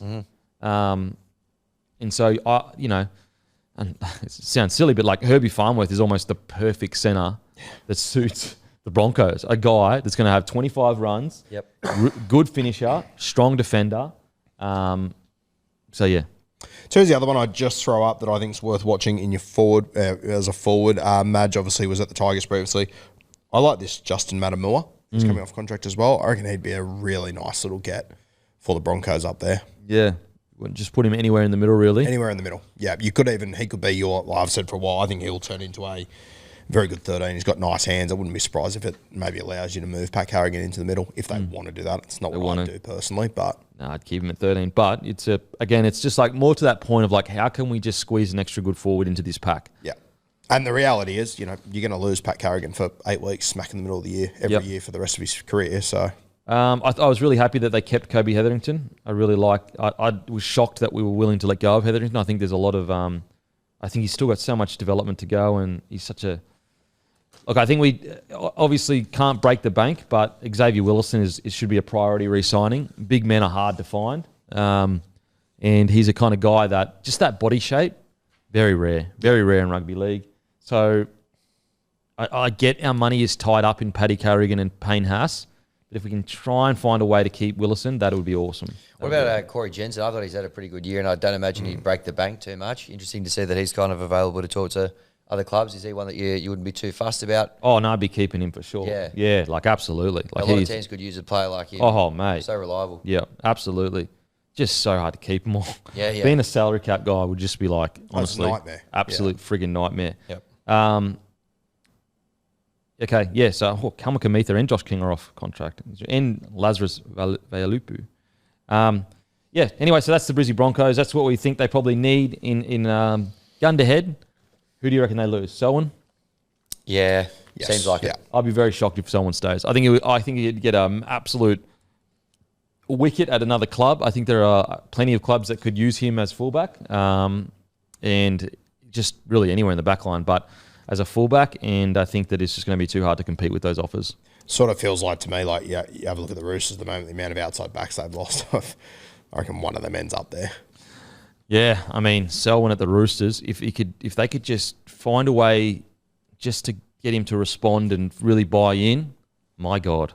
And we'll get to South soon. Like, I don't know if they need another outside back there. Like, if you can bring Selwyn into your side, you do 100%. But they're not lacking outside backs. Once everyone's fully fit and available, they've got a lot of them down there. Yeah, I just see Wayne somehow working his magic. Yep. Like somehow, some way, like he sits down, has a chat with Selwyn, and Selwyn just goes, "Yeah, okay, I'll take a pay cut to come down." But yeah, I'd be very surprised if Selwyn, not even from the fact that he wouldn't match Madge's coaching style, even from a money wise, like where are we going to get the money? Yeah. He's going to get offered, what do you reckon, 800K? Yeah, he will once all the clubs start to vulture. Yeah, like once it starts to kick off, he'll get offered about 800K. So yeah, I just find it hard to anyway, I hope the salary cap focus is about that spine. We need to just, how many years do teams have to focus in on spines for other clubs to realise like we've got to focus on our spine? You look at the Penrith Panthers, they've made sure to keep specific players, and I would include Isaiah Yeo in that spine. Obviously Cleary, Edwards. Then you look at obviously the Melbourne Storm. They've built a dynasty off just pouring all their money into their spine. I also get it on the flip side of that though. Like, there's not that many players on the market where you know that if you put $1 million in them, they're going to play to a certain level, whereas obviously Cleary and Hughes and everything are. All right, anyone else with the Broncos, guys? No, covers it. No, covers it. All righty. Just going to get... Okay, next team up. Green machine. Oh, just quickly, just looking at that. So Blake Moser, for example. Blake Moser can talk to other clubs November 1st. See, that's what I mean. Like, if we're sitting here going, we've got to pay $700K for Katoni, and we lose Selwyn, but then we can't offer Moser what he probably is going to get on the open market. You know, unfortunately, I'd have to make the tough call if the money goes to Moser. I know he's early in his career, and I know it's unfair to Starks because he's been around. He's been here forever. You know, he's a bloody good player. He's played Origin. But Moser, you saw towards the end of the year last year how good this kid is. He's a number 9 that literally could be anything. Unfortunately, I think you just got to make that tough call. You have to. You just have to. You have to, yeah. Because I'll tell you what, if you can lock up Blake Moser long term, I think it eases your chase for a halfback a lot. Massively, because all you need is... quality 9. Exactly. All you need is a guy that can kick and lead a team around. Yep. You got it. Reece Walsh is enough. And obviously Ezra if he stays. So my focus right now, if I'm the Broncos, it is on Blake Moser and Xavier Willison. And if I can get a bloody good forward on the market for cheap, then I'm looking at that. Okay, now onto the Raiders. The Raiders are a really interesting one because you would say, oh, spine. Like that's the whole, all you talk about. However, they seem to have really bought into Fogarty, Strange. KO Weeks seems to be the guy at the moment at fullback for them, which, you put Chevy Stewart behind him at the moment. I think the biggest, and they've been desperate for years, but it's a number 9. They desperately need a number 9 that almost can take a bit of pressure off Fogarty, that is quite crafty around the ruck. Because when they played their best footy is when Hodgson was there at the number 9, and he was a very dominant number 9 that played a lot of footy around the ruck. And so for me right now, I would say that the main focus for the Raiders is a number 9 and an outside back. Root? I've said it for a while. I think they've got the 9 in their system. Young fella, Owen Paddy, got Player of the Year in the Jersey Flag. I think if you can, I'd be starting to blood him next year. I'd have him coming off my bench with one of their other 9s. I was looking at their side, mate, and they got all these hookers in this squad that, they all sort of do a job. None of them are outstanding at the moment. I'd love to see them, I'd look at the Roosters. They're going into next season without a 9. They're probably going to have to play Connor Watson there. It's not probably what they want to do. I'd love to see the Raiders try and get a play for, even if it's like a Pauga, a swap there for him, a hooker for him. As in from the Roosters? Yeah. I reckon you're talking about the centre? Yeah. The depth centre? Yeah. A lot of people probably won't know who he is. Yeah, sorry, yeah. Oh, but yeah, we're speaking about it. Whenever he plays, he comes in and absolutely fucking kills it for them. Yep. I reckon he'd be he won't solve all their problems. They probably need to go out and get a strike centre, but same problem with the Canberra Raiders we always have. It's all good and well to have these guys on paper. Who's actually willing to move down to Canberra and go there? That's the bigger challenge there. I look at, they've already signed all these young guys, which I think is really good. In the future, they'll be great. And they signed them because they've said to them, hey, there's an opportunity for you to play first grade now. I'd be targeting those sort of guys around the league. Hammy? I think you're right. The number 9 thing, that I feel like every single season for the last 5 seasons, it's been who are they going to get in there? Doesn't look like, there's some big names on here, but I'd be surprised to see Brandon Smith or someone like that go down there. I know that there's a little bit of chatter about that a little while ago when he was potentially out of favour at the Chooks, but I'm not sure whether they'll be able to lure him down to the bright lights of Northbourne Avenue down there. Who I wouldn't mind if let's say that number 9 coming through isn't ready yet? Corey Pakes. Yeah, I was going to say, because where's he fitting in at the moment now? The Broncos. So Matt just said he wants him to stay this year. Yeah, but I'm sure if the Raiders were look, really pushing for him. Yeah. I just think that his running game out of dummy half, you get him a lot more. He would have had many more games at hooker because he actually used to be more of a 6-ish. Yep. And so I just look at a Corey Pakes for the Raiders. If that number 9, the young fella, isn't ready. Yep. And going, mate, you get him down for a year or two. I with that forward pack, with that running game, I would strongly consider a Corey Pakes. Sonny Luke's the other one that I'd like to see down there. I think he'd be a good fit down there. I was obviously very high on him a few years ago, and he just didn't fit in the Penrith Panthers first grade system, but he's a very talented 9. You probably have to lean into him a little bit more. Whether they'd have to make a decision then, is it going to be out and out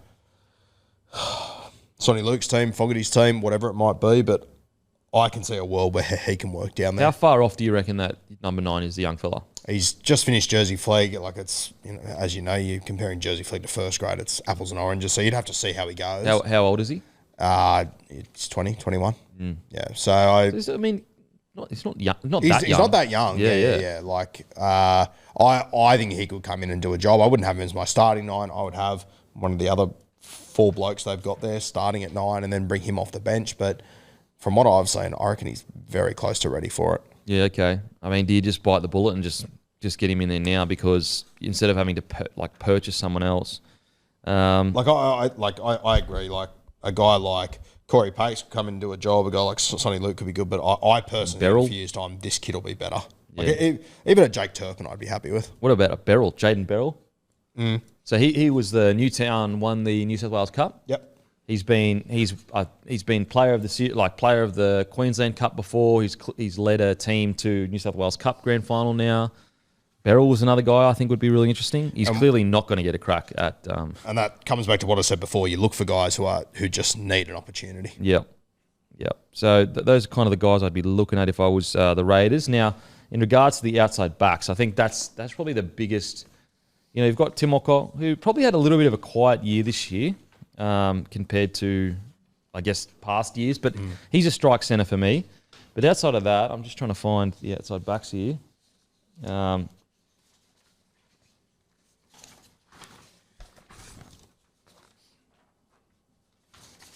Okay, here's the backs. So you've got, like, one of the biggest names is obviously Selwyn Cobbo. I don't see him going down there. I don't see Tony Starks going down there. You've got a guy like Addo Carr. I don't see him going down there. He'll probably, what do you reckon, out at the Dragons, I'd say. Maybe even Tigers, maybe, back there. You got Bonch and Sherry.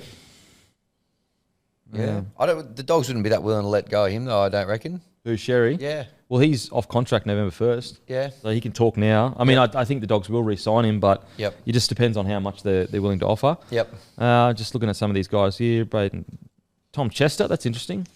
Robert Derby. Robert Derby's at the Cowboys. He's the guy that scored last week. Yeah, played for P&G last week.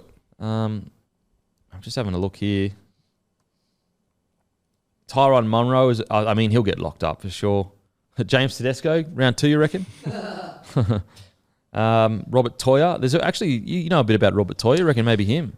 Yeah, I really like him. I don't think he'll leave the Roosters, though. Okay. They love him. He's been patient there, and now they finally got opportunity. I don't think he'll leave there.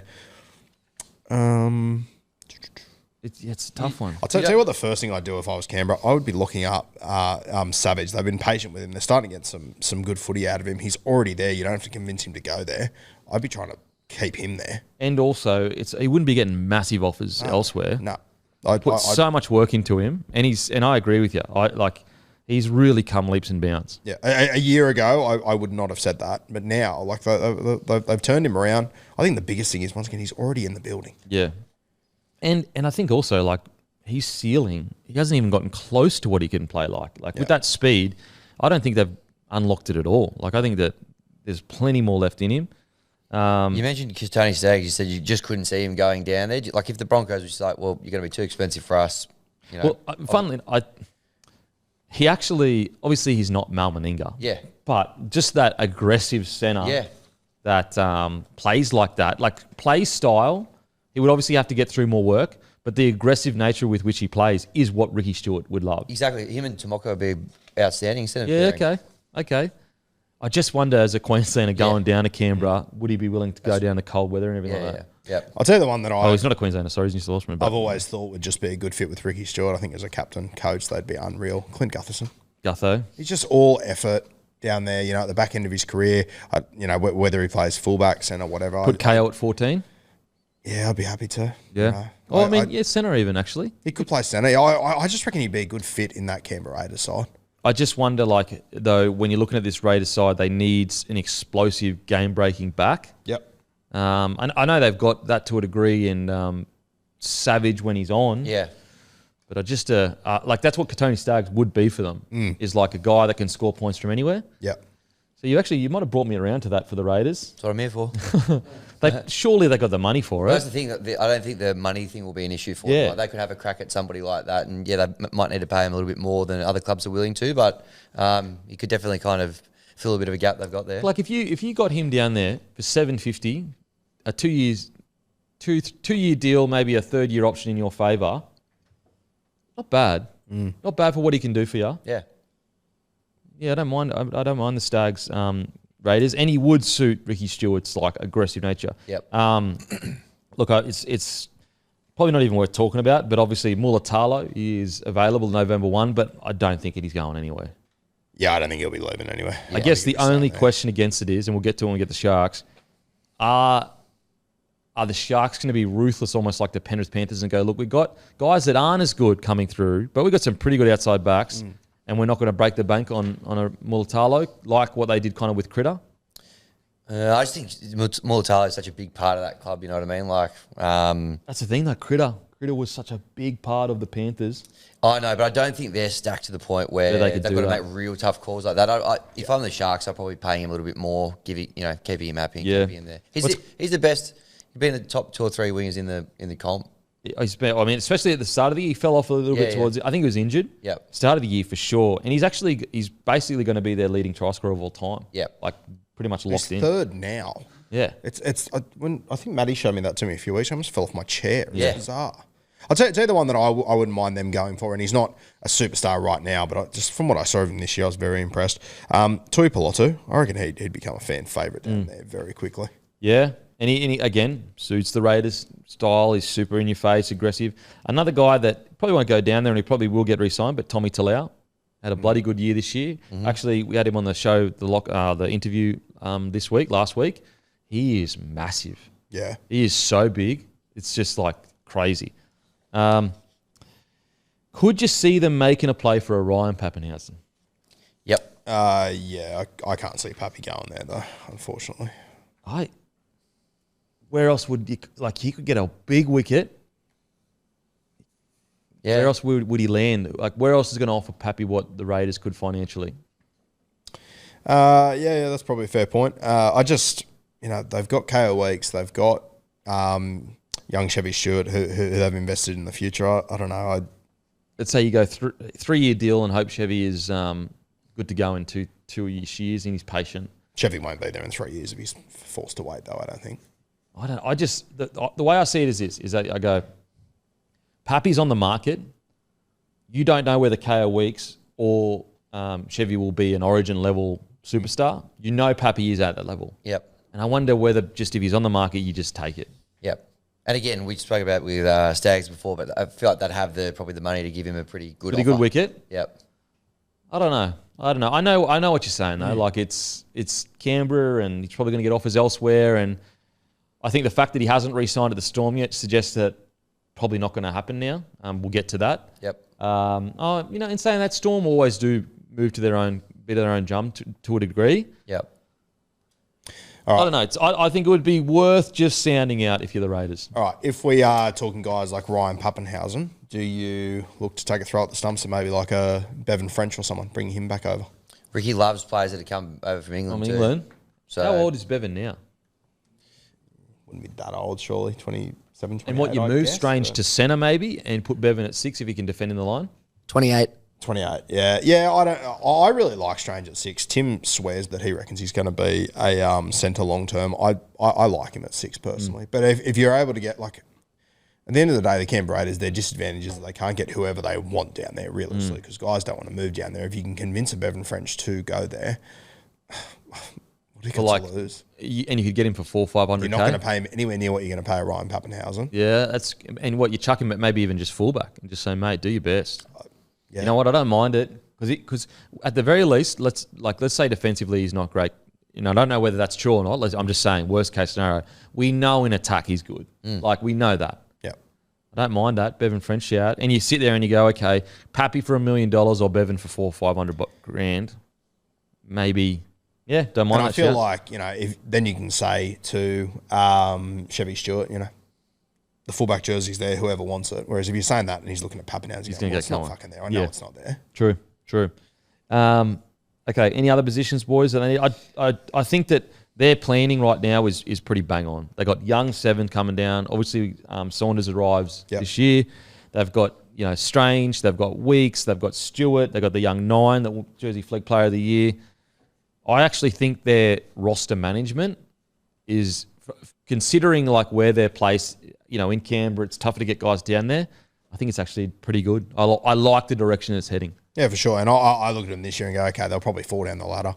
No, Ricky, they won't. Yeah, I know. Find a way We to thought just that hang bloody in last there. year. Yeah. Interesting to see what they do with the Colonel when he gets there. If they throw him straight in the halves somewhere, or do you think they kind of make him wait a bit and have Fogarty in there? See, I think they might be going, well, does Fogarty, can he last a whole season? But I think that may be something that pushes Strange into the centres. Yeah. And they put Sanders at 6. I reckon they're both halfbacks. That's my Okay, concern. both sevens. I agree with you. Like, I think Sanders is a 7, but I think they might be looking at it going, we'd rather get him some reps in first grade in the halves, just get him used to it, and get Strange. Like, because Strange did fatigue towards the end of last year, and maybe him at centre.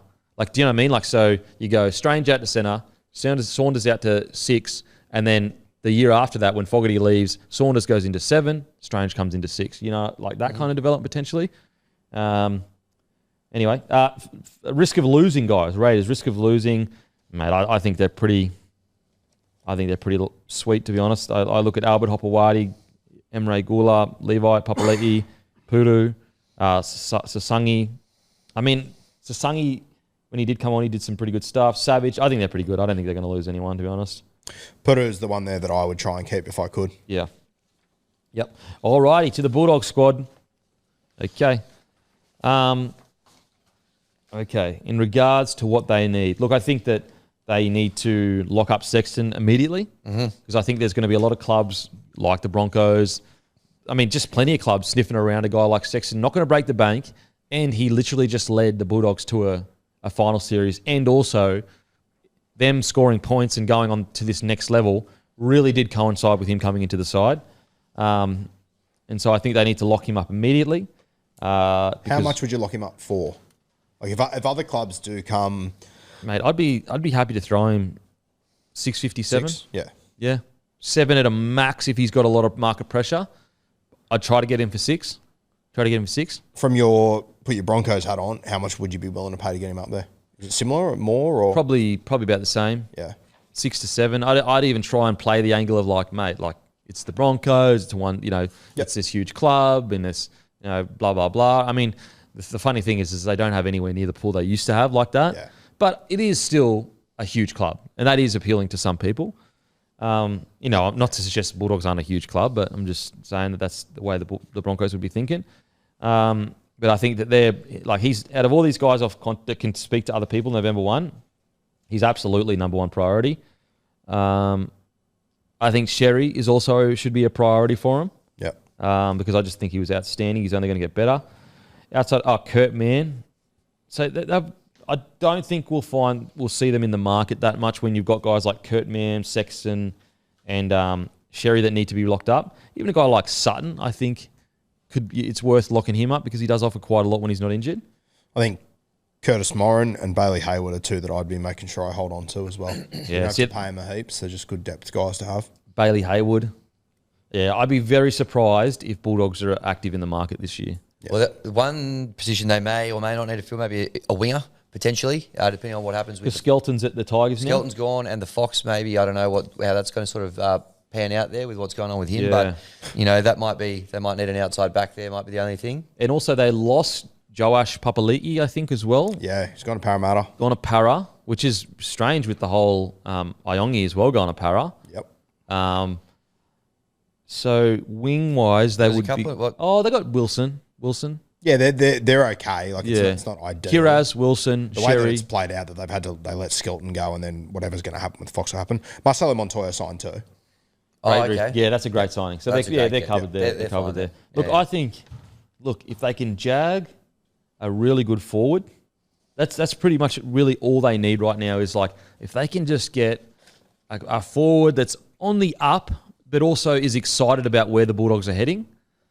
That could be an angle to go at. And Satili Tupanua might be that guy. Yeah. If they get the best out of Satili. Mate, if they get the best out of him, like, seriously. Yeah. I mean, I've said it quite a few times, but it was like 3 or 4 years ago where I was speaking to the Roosters boys, and they were going, mate, like, we got this guy called Satili, and he is absolutely tearing preseason apart. They say it every year. Yeah. They reckon he's just incredible. And he's, we've seen it in first grade. It's just seeing it Regularly. consistently week to week. So I'm just looking at this, the forwards off contract. Again, another guy, as you said, Leo Thompson. I know he didn't have the biggest year, but there's so much potential there. It's hard to find a bloody good front rower. I'd be absolutely giving Leo Thompson a call. Interesting. Jaman Hopgood can talk to other clubs, but I doubt he's going anywhere. Yeah, I don't think he'll be going anywhere. Kamakamitha, even a Lazarus Vialepu. I just wonder whether they go, look, because you got to remember, like, it's important to have experienced front rowers for sure, or experienced forwards in the forward pack. But the Bulldogs aren't aiming for a premiership now. They're aiming for a premiership in 26, 27. And I just wonder if you can get Vialepu for a good maybe 600-ish, which is a little bit overs for where he's at right now in his career. But if he turns into the beast that we think he can, he would be someone that I'd be considering looking at. Another one that I would love to see a team do, and to be honest, I'd rather see them stay at the club they're at, I guess. But these two Couchman boys, get both of them, pay a little bit overs now. I'm very confident they're going to be the goods. Yep. Just battlers too. Really do suit the Bulldogs culture. Tommy Hazelton. He's we're interviewing, aren't we? Tomorrow. What time? Okay. You can ask him then. Dogs? I'll ask him. Where you going? Where you going, boss? GC be a good get for a number of clubs. Absolutely. Yep. Just looking at this here. According to the website, he's not actually locked up for next year yet. There's a club option, but it might have been done behind the scenes, and I haven't updated it. But yeah, according to the website. I'll tell you what, the Bulldogs, I know he won't leave. Josh King, though. I think he would suit exactly what they need. Yep. As an experienced forward that's getting through the tough stuff. He's going to go all day long. He's going to suit their play style, which is big minutes, big motor, up and down. I wouldn't mind looking at him. But look, it's very rarely do you go in and poach Storm players. Like, it just doesn't happen that often. Yep. Again, though, I'd be asking the question. And another one that stands out to me, and I cannot believe for the life of me that he hasn't been locked up, Ethan Bullymore. He would suit the Bulldogs play style perfectly. And I just, for the life of me, cannot understand why Manly Seagulls haven't locked him up. I don't get it. Yeah, Gunn. Had a great year as well. There's another Manly player there as well who might not be the worst shout. Sipley as well, floating around. Yeah, big boy. Yeah. I think that if they were to get him, they would have to basically be going, he's a 20 to 30-minute player. Yeah. You just get him on there for a good solid stint at the start to go absolutely, withstand the big bodies. Yep. But I wouldn't be leaving him on the field too, especially with the way the Bulldogs play, which is like, very fit, get across the park quite. He's a big boy. How about this one? And I don't know how it'd work, or age-wise and injuries would be the concern. What about targeting a Tohu Harris for the last 2 years of his career, bringing an experienced middle to this club? The injuries would be a concern. I get it. Yeah. If you could scan and be like, can you give me 20 games each year? Yeah, and you don't have to play 80 minutes like you do at the Warriors. If you can give me 50 minutes a week, I just think get an experienced guy like Tohu into that side. When you have a look at this forward pack, they're punching so far above their weight, and they're all reasonably young guys. They just like Max King is essentially like the experienced guy in this pack as a middle. Yeah. I just think Tohu, and if he was there for 2 years, I just think the younger guys too. There's the other thing with the Bulldogs. So they have got a few younger guys that are coming through the grades like Seve and whatnot that I think will be very good forwards in the future. I just reckon getting that experienced dude for 2 years, I reckon could make a huge difference. But what about a DeBellin? Yeah. If you could get him immediately. You even get him immediately. I don't mind that. Yeah. I like your shout, though, with a Tohu Harris. I think he just loves New Zealand so much. Yeah, and it'd be tough. You don't have to have a lot of dominoes fall your way. But I just think a guy like him, an experienced guy who's a good leader, I reckon that could work. Yeah. Yeah, I don't think they're going to be that active in the market though. I really think they've got a lot of players they need to lock up that are important to their squad. It's just that big front row. I reckon if they could just land one of those, I think it'd be a big win. A big win. I'll tell you the other one too that I don't think the Titans would let him go, but God knows. Josiah Pahulu, who he debuted this year, he came off the bench from a little bit. He was starting towards the back end. I reckon he's a very good front row forward. Young, yeah, okay. But I reckon he'll come on in first grade very quickly. Yep. Yeah. Going to be interesting to see what direction the Bulldogs go because, like, they do need some experience, I think. I mean, look, they've proven us wrong. They went so well this year, but I do think an experienced forward would help them quite a bit. Like, just an old head in the middle. It can just, every now and then, it's hard to say because they did so well. They were this close to beating Manly, so close. So it's like, do they really need it? Like the players that they currently have, they're going to be a year older and a year better. Yeah. So maybe they're just, by the time 2026 rolls around, they will be experienced forwards, you know? So like it's steered. I think the other option for Canterbury too, which we haven't really spoken too much about, and I don't love it personally, but I know it's being considered over there, is shifting Kikau into the middle, finding an edge back rower. I just worry. I don't want Kikau doing the shit stuff through the middle. Completely agree with you. I also think Kikau's got too much upside as an edge. I think his skill set's just so unique that I would rather keep him out there. But use him as a weapon. I mean, if you can if they can get their pulls on a Britt Nicola, for example, all of a sudden they go, okay, maybe I can see it. Yeah. I just think that I just don't want him getting through any shit work. I only want him doing the fancy, the crazy stuff. Highlight stuff. Alrighty, onto the Sharkies. Look, I think that you're looking at the Sharkies and you're just going, obviously the Adam Fanor-Blake is such a good signing, and you know, I just don't think he gets enough raps for how consistent he is. I think, you know, sometimes when you got a guy that does all this, like the flary things and breaks games apart, and he's got the footwork, he's got the offload, he's got the try scoring, you don't associate that in the front row with incredibly consistent. That's what Adam Fanor-Blake is, though. He doesn't play lower than an 8 out of 10. When was it? Like, honestly, I reckon this year there might have been 2 games, 3 max, where he played 7 out of 10. Every other game was 8.5 out of 10. So much so that every game he played, in my opinion, outside of maybe 2 or 3, he was in the top 3 to 4 players on the field. He's been in the top 5 post-contact meters 3 years running for the competition. My God. And a stat like that, that's incredible. Yeah. So looking at the Sharks side, there's really not that much to talk about. Obviously, they're at risk at losing Mulatalo, and I really hope they keep him because he's a guy that he's the kind of guy that at the end of his career, he's like a cult hero at the Sharks. And very rarely do you find players that have the character but also the skill to match it to become a cult hero. But Mulatalo has that. So I really, really hope that they, you know, it sucks that he's even, you know, going to the open market to test his value. That would suggest to me that he's actually on, you know, bugger all at the moment, which is understandable. You know, it's hard to pay wingers too much. I'm just hoping that the Sharks and him can come to a middle ground because it's so important they keep him. I know they've got guys like Stone Street coming through the ranks, but it's just so hard to find a guy like Mulatalo. Like, he truly is one of the better wingers in the comp. He's great. I can't see them letting him go. Sure. I just feel like maybe he's just getting out there to test his value, just to maybe just, you know, get a few more bucks in there, and which is fair enough because he's such a good player. I can't see them letting him go. One area I do think they could look to improve. I think they need a different fullback to go to the next level. I know Will Kennedy's been there this year, but we discussed it in the review. I just wonder whether maybe they're just lacking something there and whether they kind of reconfigure the players that they have. I know we spoke about maybe moving a couple of, you know, Atkinson or Hines back there maybe even as well. But outside of that, we spoke about him a minute ago, Bevan French, like someone like that from the Super League could be, maybe if you wanted to throw him at fullback, I think that could be an option. Other ones that are on the list here, Dane Laurie, I see, can speak to other clubs again from November 1. And then the other one that probably just leaps out is probably worth having a chat with Pappy as well. Don't know whether they'll be able to afford him given the way the rest of their cap is balanced out. But he has played with Hines as well. Exactly. So that's just probably the one position I reckon they could have a bit of a look at. I like the guys that got internally, personally, especially when you have a look at the rest of this side. Like I think it's one of the most well-balanced sides in the comp.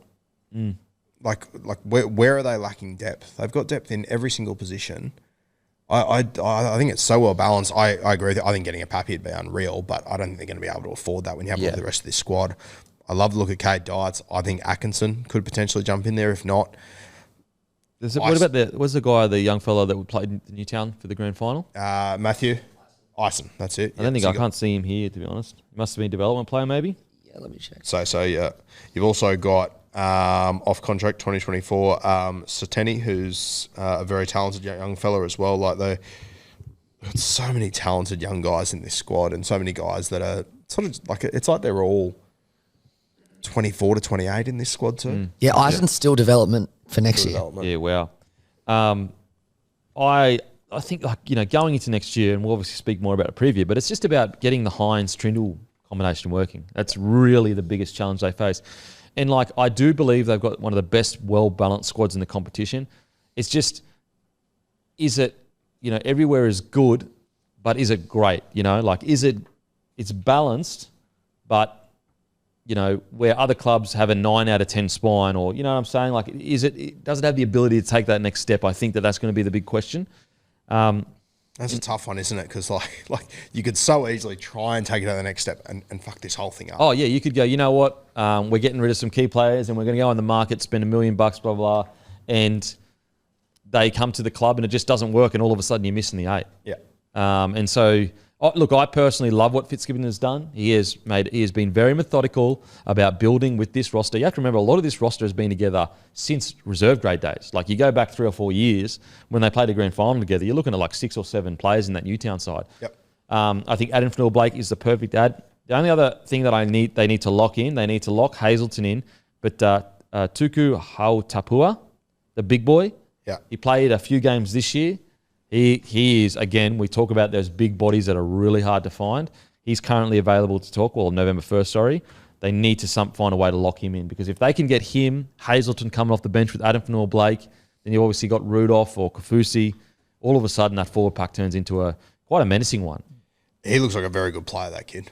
He looks talented. Yeah, mate, they're in a very good spot. You even have a look at some of the names on this list, like Michael Gabriel, who they got from Canterbury a couple of years ago, young centre who's very, very talented. Stone Street can't get into the side at the moment. I watched him play the Cup Grand Final a few weeks ago. He's leaps above that level of footy. Yeah, I hope Mulatalo stays there, but honestly, the squad is so good that if he was to leave, I think the Sharkies couldn't replace how good he is. But I think they've got players that could. That's what I'm scared though. I'm worried. Yeah, because do they go the ruthless route of Penrith and go, mate, we're just not paying. We're just not doing it. You either have to take unders, or we'll bring a guy like Stone Street through. He's not as good as Mulatalo at the moment. I hope But that's where, as you just said, that might be the avenue that you can go, okay, maybe that allows us to have a crack at a Ryan Pappenhausen. Or another forward maybe. Or because at the moment, so at the moment, Britton Nikora, Mulatalo, Braden Trindle, Teague Wilton, all of them can talk to other, Kafusi, Hazelton, Tapua, Dykes, Atkinson can all talk to other clubs November 1st. Yep. They're losing someone. They can't keep all those guys I just mentioned. So, geez, what a juggling act. And I talk about that Goldilocks zone of it's always the teams just under the premiership winning teams that get picked apart because you can't promise them a premiership. Yep. Whereas if you're the Melbourne Storm, if you're Penrith Panthers and the Roosters to a degree, I know they haven't won one or got very close in a while, but they still have that glamour club draw. Outside of that, you're just in this Goldilocks zone of you are good enough to get into prelim, into finals, get close to premierships, but not good enough to guarantee it. Therefore, you can't. That guarantee, that can shave off $200,000 on a contract. You just can't do that. If you're the Sharkies and you're going out saying, oh, we're building towards a premiership, players aren't going to be like, okay, I'll take $200,000 less for that. Yeah. So it's a tough position they find themselves in. But I think that, priority of re-signing, because I don't think they're going to go into the market. I really don't think the Sharkies are going to go into the market. Yep. I think they need to absolutely re-sign Nikora. As a consistent edge-back row for the last few years, he's been outstanding. Yep. Mm-hmm. I think that Trindle, I think that they need to, I know it's ruthless and I know it's a bit unfair with Trindle, but I think they need to say, hey, mate, we stuck by you. we stuck by her. So, take a little bit less, sign a shorter term deal, give us another year or two, and then we can look at a bigger deal. Because they did stick by him. They could have easily, Atkinson came in and played some bloody good footy, but they still gave Trindle an opportunity towards the end of the year. Outside of that. Is there, what do you reckon that they're going to have to pay to keep Braden Trindle there? I reckon 6, 7? 6. I reckon 6 is a fair deal, considering A, he's still got a lot to prove. Yep. B, they stuck by him through. He was patient as well, coming through the ranks, but they stuck by him through that drama, and I think that is something. Because there is the argument that Nico Wanadali and Medal a couple of years ago was incredible when he was just running that side. And we said from the start of the preseason that Trindle, he's not a 5'8", he's a halfback. You got two halfbacks going against each other. If Trindle is getting offered 700-800K by the clubs, which I think is more than possible, You just bring Atkinson in. do you just bring Atkinson at 5'8" and hand the keys back to Hines? Potentially. I know a lot of people say that Hines is just not a 7. He's still proven that he can get into finals as a 7. He is years older as well and better. Hines is a 7 if you're willing to build your game around Hines. Yeah. It's a tough one because if you're Trindle's management, you don't want to play too hardball because Atkinson has totally changed the game up for you because he's played so well. And, they're not going to get rid of Hines. And I know there are some Shark fans that literally genuinely believe that Trindle Atkinson would be a better halves pairing. I don't agree. I think Hines is the best player in that spine. And as you said, Atkinson's come in and changed the game. I personally think if Dykes is given an opportunity, he'll come in and change it as well. And then also the young fella as well that was really good at fullback for New Sound in the New South Wales Cup Grand Final. Ison. Yeah. There's plenty of options there. Jeez. I think that the key, though, for me is, unfortunately, I think Kennedy a couple of years ago had a really good season. He was still solid this year, but at this current playing level, he needs to take another step next year. He would initially have my fullback jersey heading into this new season, but I'd be sitting down with him saying, mate, it's yours. It's your jersey at the moment. However, it's basically a couple of not great games and it's someone else's jersey. Because unfortunately, I think this year his try assists were relatively low. His run meters are relatively low. I just think they need more out of the fullback. Yeah, I completely agree. Yep. But I just want to be clear. That's not me saying that Kennedy was terrible last year. I put it this way. I would have said his season was about a 6 out of 10. Mm-hmm. And I think if you're going to try to win a comp, your fullback needs to be rolling around about 8 out of 10. 100%. So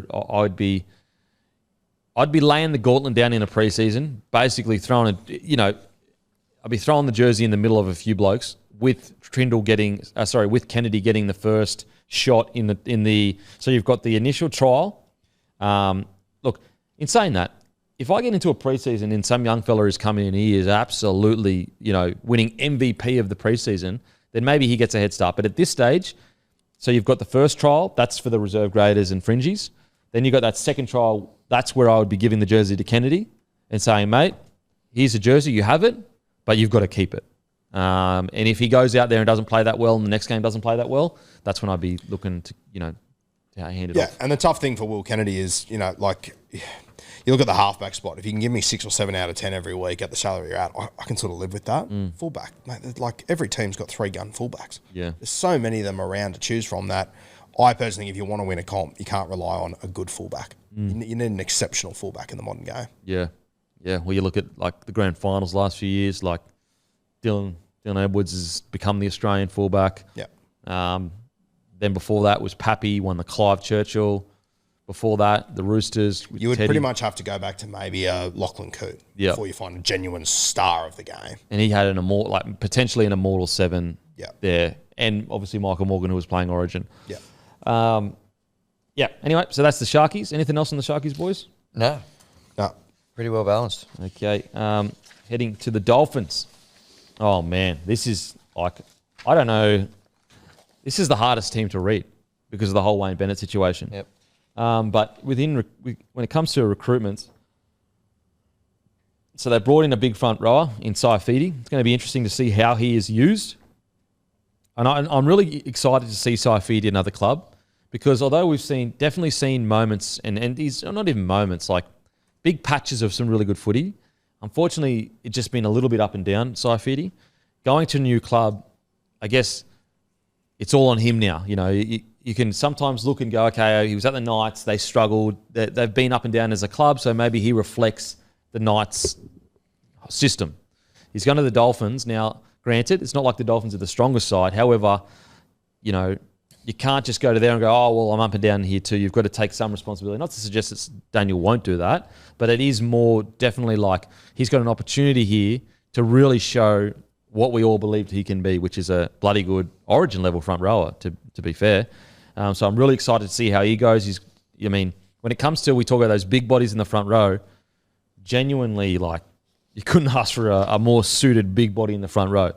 So Saifidi is going to be really interesting there. In regards to who they need to recruit, I think that they're just desperate for someone to partner Katoa long term. Now, Nikorima is absolutely, he's been good this year, but defensively, I just think when you've got two players, you can afford to have Katoa, just learning the ropes defensively because he's a young fella coming through the ranks. I think that 6 is probably the position long term that they're going to have to look to try to fill, because I still don't understand why they dropped Katoa heading into finals footy. Understand is the wrong word. I know his form wasn't as good, but for his long term development, I don't know if it was the best decision because it didn't end up working anyway. But Katoa is the guy you're building the club around, so you need to find a 6 that works with him. Yeah, and I think they need to find an experienced 5'8" to partner him. I even have a look to a few years ago when Nath Cleary was coming in, the young gun, all this expectation. They went and got James Maloney, paired him up, and it's, in my opinion, I think it's one thing we're going to look back in the history of the game and go, what a fucking masterstroke by Penrith. Yeah. Bringing James Maloney in there. They need to go out and find that guy, who it is. I mean, I know he wouldn't leave, but like you've got Cody Walker. You've got guys like Benny Hunt could play 6. I think Benny Hunt will be the target. I reckon he'd be a very good fit up there. So there is whispers that Benny Hunt is, in talks with the Dolphins. And who knows, like, what has been interesting about Benny, I know he had an up and down year this year, but he actually did play with an out-and-out 7 this year in Kyle Flanagan. And I would say Katoa is closer to a 6 than Flanagan is. Like, I don't think Flanagan's a 6 at all. He's more of a 7. And so Benny Hunt actually does play a style of footy that could complement Katoa. Like, I don't think he'd be too domineering. I don't think he would expect to be the out-and-out 7. But on the flip side of that, if Katoa was struggling for confidence, you could lean on Benny Hunt's experience to go, okay, Benny, you just take over for now. Katoa, take a back seat and just get your confidence back up. What do you reckon? Yeah, I agree. Jeez, it's tough with these halfbacks, isn't it? Like, so many of them are just on the edge of retirement that you don't know whether they're going to be playing in a year's time or not. Look, if I'm the Dolphins, I'm trying to get Ben Hunt now, immediately. Yeah, and I think that will be the play for the Dolphins. Because there's obviously guys like Ches. I don't think you'll get him away from Manly. Adam Reynolds, you're not going to get him for the back end of his career. If I'm Cody Walker, there's not a hope in hell I'm leaving Wayne Bennett at this point in my career. Not at all. So I think Ben Hunt is the most obvious one there. You mentioned the front row forwards there before, mate, and I'm so keen to see how Saifidi goes there, but that they've lost Jesse Bromwich, Jared Wallace has left as well, which will hurt their depth. We just don't know what's going on with Flegler too. It doesn't sound great up there. I guess the only advantage, you get Saifidi in that'll help, and I mean, for the fucking 3rd year in a row, Tom Gilbert's pretty much a new signing because they just haven't seen him. Crazy. I think a lot of their season depends on how Tom Gilbert returns. I mean, if he goes down again, they are done. Like, who do you turn to then? Yeah, and that's where not done, but not done. But mate, without Wayne Bennett there, who's going to get the absolute best out of every forward that puts on a Dolphins jersey, it could get dire very quickly. I'm sure Wolfie's a very good coach, but Wolfie, like every other bloke on the planet, isn't Wayne Bennett. Do you try Fini Fuaki in the middle? Yeah, I don't mind that. Yeah, I'd and have a rotation of. To be honest, right now, it doesn't look like Flegler's going to be back this year. Yeah, I don't think he will be. No, which is just devastating. Yeah. So you've basically got a front row rotation of Gilbert, Saifidi, Nichols, and Fini Fuaki, pretty much. You play Plath in 13. I think you got to keep Psychopath in the 13. Yeah, Like, I agree. if I'm looking at Psychopath, I'm going, look, I'm trying to build for the next 10 years. Yep. Now, granted, and I say this with the Cam Murray, I say this with a lot of these 13s, don't make him work his ass off when he's 21 years old, making 50 tackles a game every single week. You need to protect his longevity in today's game.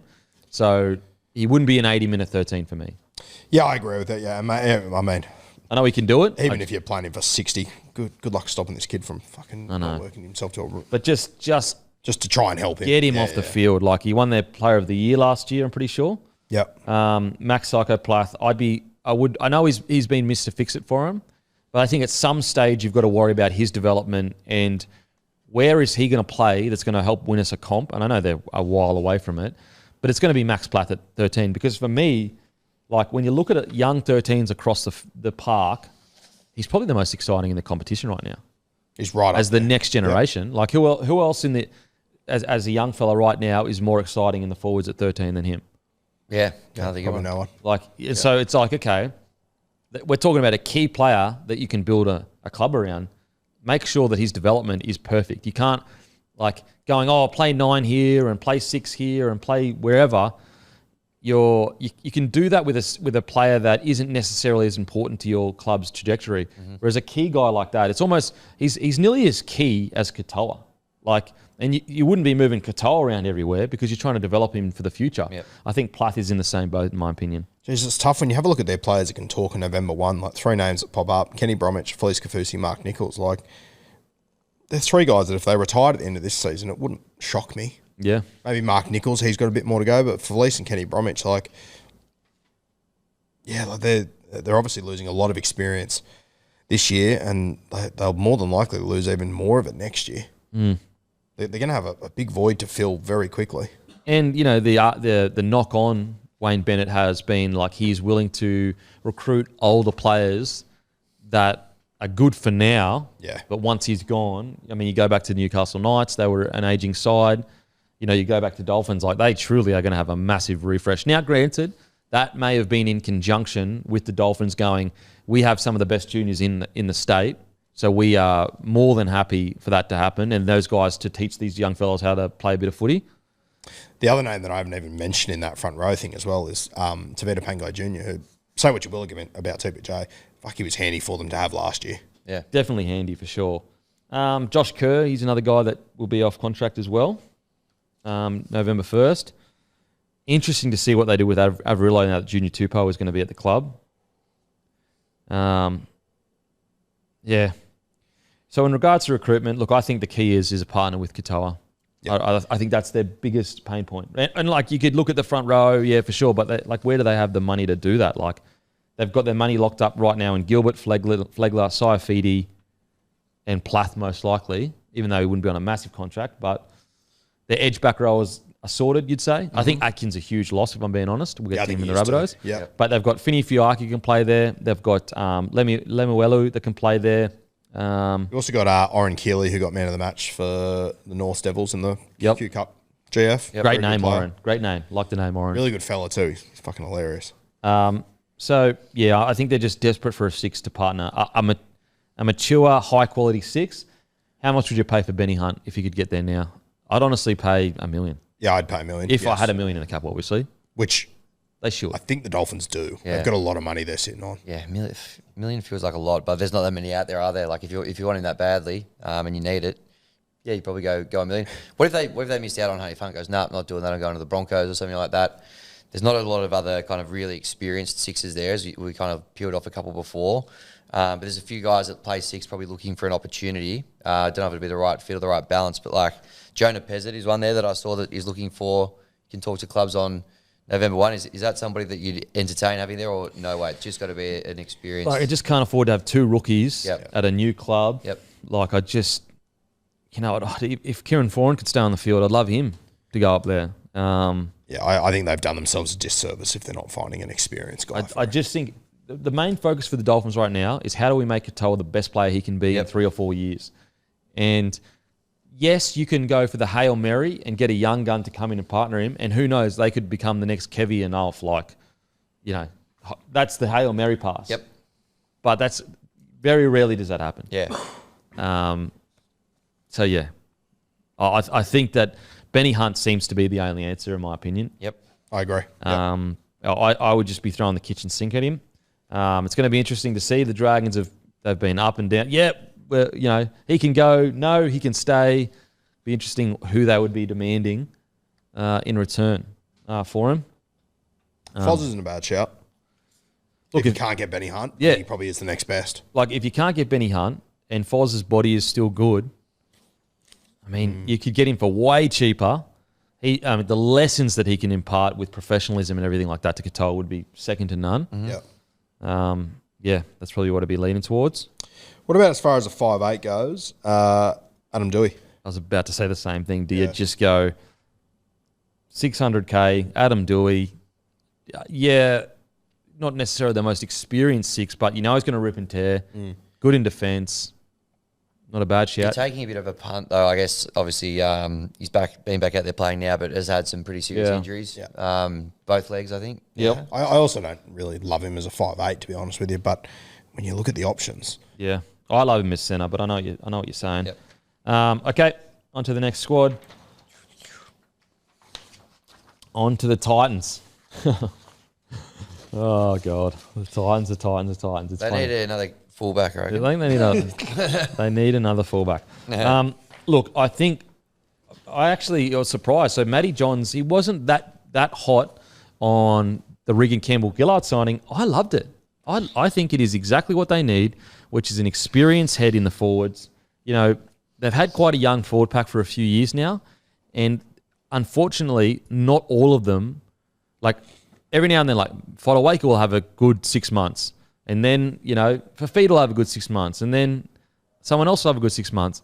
What I like about RCG, and I hope anyway, is he's played some pretty relatively consistent footy for quite a while now. Like, what you're going to get with RCG. He won the Player of the Year for the Eels as well. I like him as a signing, and I think that that's probably what they needed up front, was an experience, just to take a bit of load off Tino too. I personally like the signing. What do you reckon, Root? I'm sort of in between both of you. Okay. I don't think it's going to be a train wreck signing by any means, but if I'm completely honest, I was a bit surprised he won Player of the Year there. I thought he was good, but I didn't think I thought he was far from outstanding. I still find him to be inconsistent. Really? Well, okay, fair enough. Yeah, I think he's a pretty good signing. I actually thought Player of the Year. They didn't have a great year, the Eels, so they weren't exactly spoiled for probably choice in that department, but I think he's a good get for them. I reckon you're right, Kempy. I think he's like just a safe pair of hands, not a amazing world-beating signing, but probably just rounds out their pack and, as you say, takes a bit of work off Tino as well, which would be important. Also, don't forget, guys, the DMP shirts are dropping next Monday at 6 p.m. Guys, we'll be revealing them later in the week, but these are the highest quality shirts we've ever done. Highest quality. I really, really love these shirts, and this is November. This is next week, November the 4th, 6 p.m., very limited supply. And as you know, guys, myself, Bloke, and Hello Sport, we only do these once a year. It's a collector's edition. It's a collector's item once a year. That's next week, 6 p.m. And then this Thursday at, I think it's 7 p.m., we will be launching Neckbeard TV by myself, Tom and Eddie, playing video games, live streaming. We are now gamers. What are you playing this week? Sorry? What are you playing this week? No, it's going to be a surprise. Okay. Mate. It's going to be a surprise. Like and subscribe on our YouTube too, guys. Takes 2 seconds. Head over to our YouTube. Hit subscribe. We've got some big plans for YouTube. Trust me, in all areas as well. Okay. And also don't forget, guys, head to Aussie Footy Shorts. Grab some Aussie Footy Shorts. We've got some limited edition Bloke Aussie Footy Shorts. Plus, I've got custom designs. Okay, back to the Titans. Look, I know it's frustrating from a Titans perspective, but they just need to find a way to sort out what is going on with their spine. Like, does Brimson play centre? I think Kinney is almost locking himself into that fullback position. Is Campbell a half? I don't know what's going on. I think that they may need to bite the bullet eventually and just make a decision and just stick with it. Because what's interesting, there's been whispers now that Manly will take Tanner Boyd. So is that Desi saying, all right, Tanner, you're gone, Foran's in, Campbell's our 6? Granted, what I do like about, if you're going to go with Campbell at 6, give him a whole preseason there, and all of it is defence. But it is the biggest pain point for him at the moment. Yeah, we spoke about it a little bit towards the back end of the year as well. Do you even have a look at moving Campbell to 7, Brimson to 6, and then Kinney to fullback? And that might be a way to get him in. I know you got 4 in there, but do you find another role for him, like a 14 or something like that? He's just too important. Yeah? He's just too important for him for me. If he's at the club, he's got to be the main man, in my opinion. I couldn't leave him out. Yeah. No way. I think he's one of the first picked all week, just for where they are. I'm trying to get his name too. But they've also got another young halfback coming through that it's Australian schoolboys and all that. Like, just another one. To add to Weaver. the list. And the one below that. Oh, and the one. Jesus Christ. His name's escaping me at the moment. But yeah, the squad is just. There is just too many guns in just certain key positions, and mate, they're going to have to make a hard call at some point. And they're all so good that I'm so confident whoever they make the hard call on is going to go somewhere else and absolutely kill it. And the media is going to be a shit decision by the Titans, poor management, blah, blah, blah. You can't hold on to all these guys. I think it's doing themselves a disservice by holding on to all of them. Look, if you want to get up in arms about something, it's the way they've handled their sevens over all these years. Like, we've been over it so much, but like, look at Sexton. Goes down to the Dogs, leads them to finals footy. Like, you let that guy go? It's just crazy. Anyway, okay, so their edge back roles are fine. So they've obviously they've got Fafita, they've got Bo Fermor. I'm going to be really keen to see Carter Gordon because, again, another half. Unsure where he's going to kind of fit in, but I'm really interested to see him. I guess you look at their outside backs and you look at their wingers. Like I like Philip Sammy. Just trying to look who's Jojo's there, but he can talk to other clubs. I'm just looking at it right now. Ken Mamalo, he can talk to other clubs. It is insane that Ken Mamalo is still contracted to the Titans. Whoever did that deal deserves a bloody medal. Yeah. He's signed until 2025. Zane Harrison's the other halfback. I was trying to find his name then too. So as you said, they've got Weaver, they've got Zane Harrison. Tanner Boyd was once upon a time the next big Australian halfback. Like, there's like 4 or 5 of them, and Sexton's left. Yeah, yep. In regards to who they should definitely try to re-sign, I think, as you said, Jazoa Pahulu. Yeah. I think that he's a guy. Foreign, I would just be asking Foz, like, it's just one of those things you're going to have to wait and see. Like, if he can get through the year, the only problem is there's probably a lot of clubs that would go, I'll take him. So it's like, it's like, can you afford to play chicken with Foz? But you can understand why the Titans are like, mate, I just need to see if you how you go this year. And the reality is with Foz, like, for whoever the hell they decide is going to be their 6-1 long term, Foz is incredibly important to their development. You lose Foz, you could screw all 3 of them. And their history with halves development hasn't been great. Because like I'm looking at you look at their squad and like they've got Brian Kelly, they've got Philip Sammy, like so their outside backs are pretty good. Like even like your Jojo Fafitas, like very talented guys in there. And so you go, like if anything, and I've said this for quite a while, but I would be moving Tino into the front row and I would be getting a ball playing 13 on there. And so in recruitment, I know that they've tried to play some people there. And it hasn't seemed to work, even though I've always felt that Aaron Clark could be that man, but he's obviously signed with the Warriors. Just trying to get... what about a guy like Mason Teague? Is he a 13? He can be, I don't know, he just hasn't really kicked on at the Dolphins like they would have. Because he was highly touted at the Panthers. Incredibly highly touted. I thought he was going to be such a good signing for them. I don't know if it's a maturity thing, I don't know what it is, but he's got the talent, he just hasn't been able to put it together, Mason Teague. Now, I'll tell you what. I know, guys, this is pie in the sky. I get I'm going to sound like an idiot saying this, but I honestly reckon one of the best signings they could possibly get is Cam McInnes.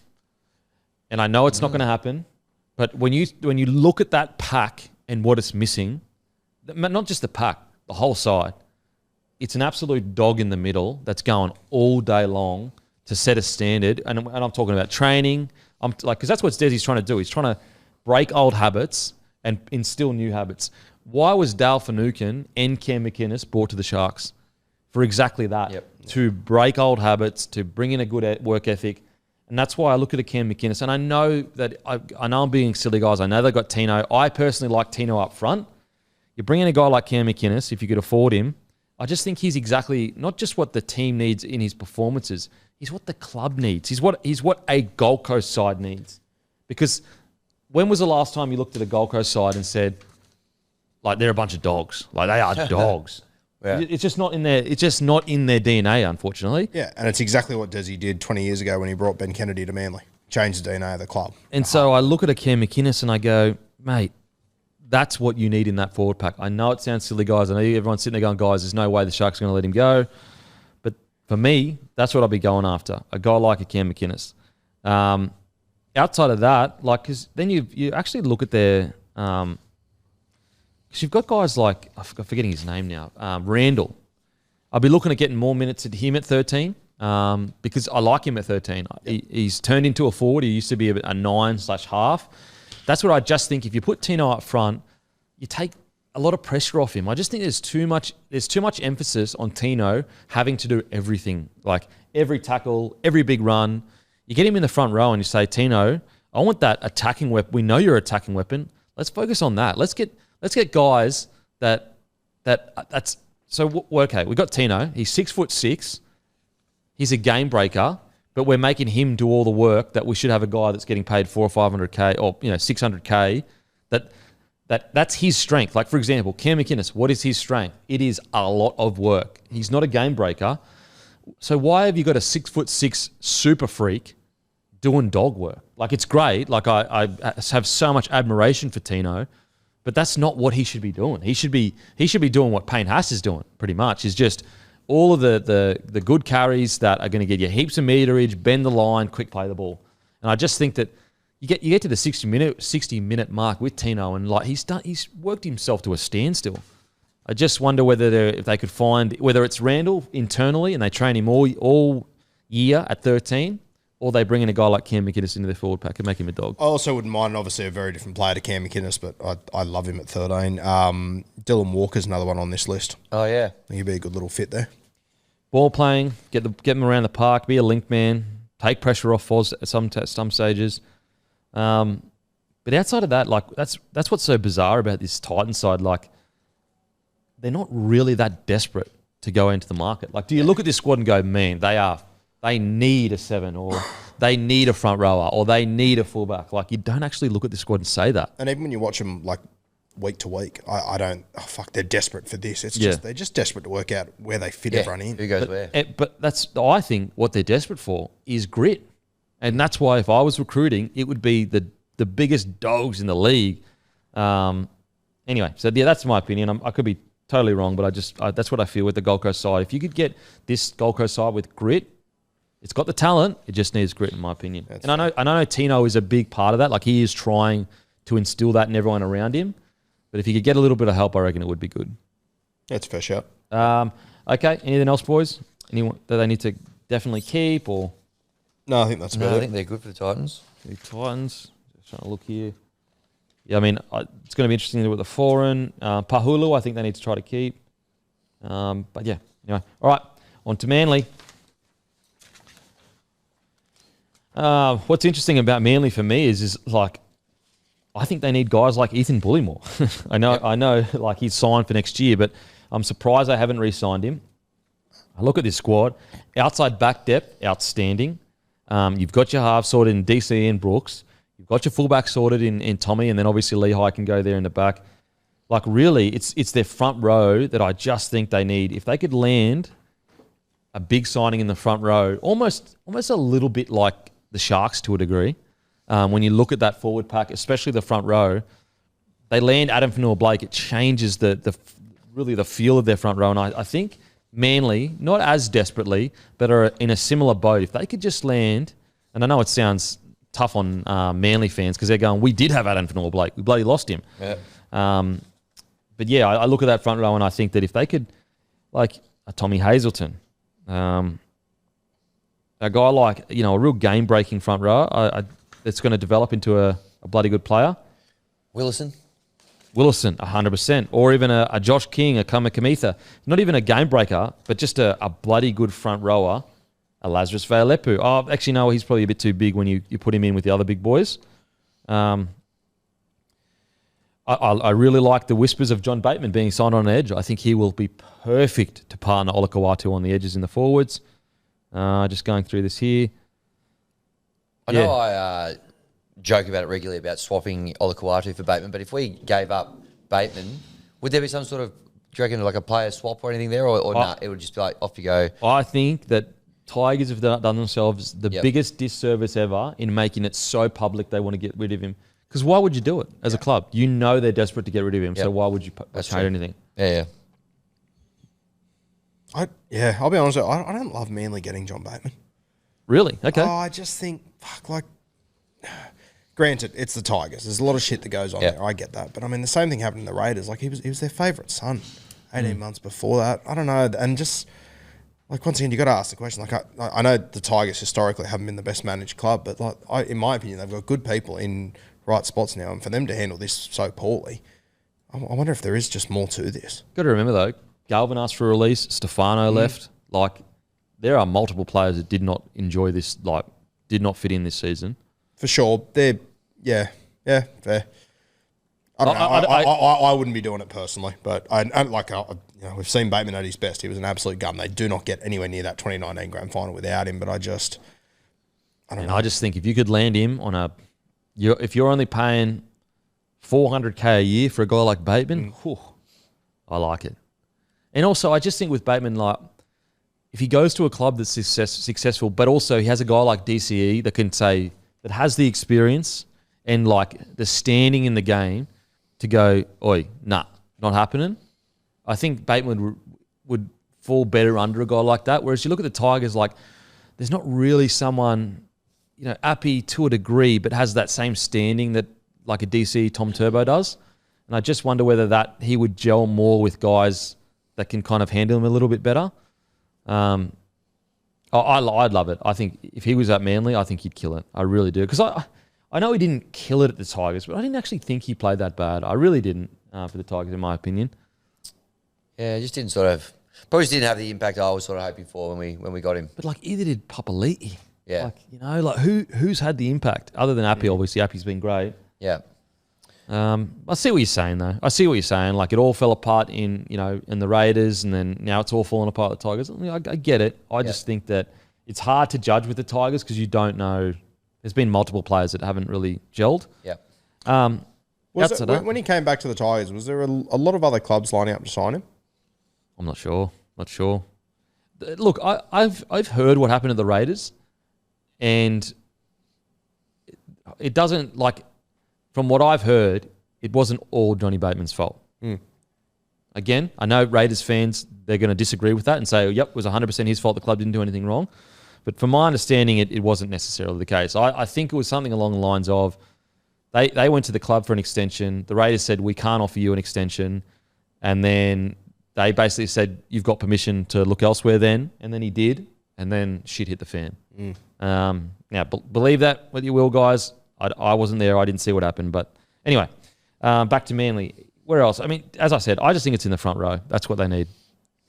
Boys? Yeah, and there's it's hard to find those guys realistically. Just the fact that we've been saying it for months, Ethan Bullen not getting re-signed, does that maybe just point to how tight their cap is at the moment? Even Jazz Tavanga comes over, they signed him on a 1 year deal. It's just pointing to maybe they as we know, they've got a lot of money tied up in these 3 or 4 guys, which personally I don't have a huge issue with. It's a bit different to other sides, but I think it can work. The more I look at them, the more I just wonder, with all these young guys that have come through and have done really well, they've had to re-sign them. I'm not sure how much money they'd have to work with at the moment. Yeah, it's true. It's true. They just re-signed Paseka long term. They'll obviously want to keep Hopewade there long term. Tommy Talau's arrived and just jumped out of the ground. They've made a lot of re-signings over the last few years, and I'm not sure how much money they'd have. I guess I just worry. Then it's how do they take that next step? Because I don't think they can if they've got this same forward pack. Yeah, well, I think in their mind, it's if Turbo stays fit. Yeah, I mean, it is a good point though, because he wasn't fit for the final series, and look what he's doing. 1 leg. Yeah, and he has an extra, literally a few weeks more off, goes away for Australia, and is probably going to win a Golden Boot. Yep. So in the Manly's defence, until we see him, I mean, we did see him fully fit a couple of years ago, and they didn't go deeper. I just personally think even if he is fully fit, unless they get one of their forwards takes a step up, I just think they'll get to a prelim, and I'm not sure they can get past that last hurdle without another forward either stepping up or what about in reserve grade? What are their forwards like in reserve grade? There's no one there that really jumps out of the ground for me, to be completely honest with you. And mate, I even think when you look at their forward pack this year, like Jazz will be a good signing, but Jazz at his best could be great. Jazz at his best is a fantastic signing. Do you get Jazz at his best? I don't know. But I mean, you haven't got to the back end of the season. Like I thought week to week, Carl Lawton was doing a great job for them. Yep. And they let him go to He's gone to North Queensland. He'll do well. I mean, like when you look at it now in hindsight, like imagine if they wouldn't have signed Nathan Brown in the preseason.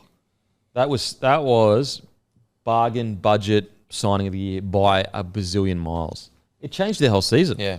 Bloody oath. Yeah. Like, there's a chance if he doesn't sign with them, they don't even make. Actually, you know what? I'm going to say it. I don't reckon they make the finals without him. Jeez. Definitely. I agree with you. He's the best front row forward. Yeah.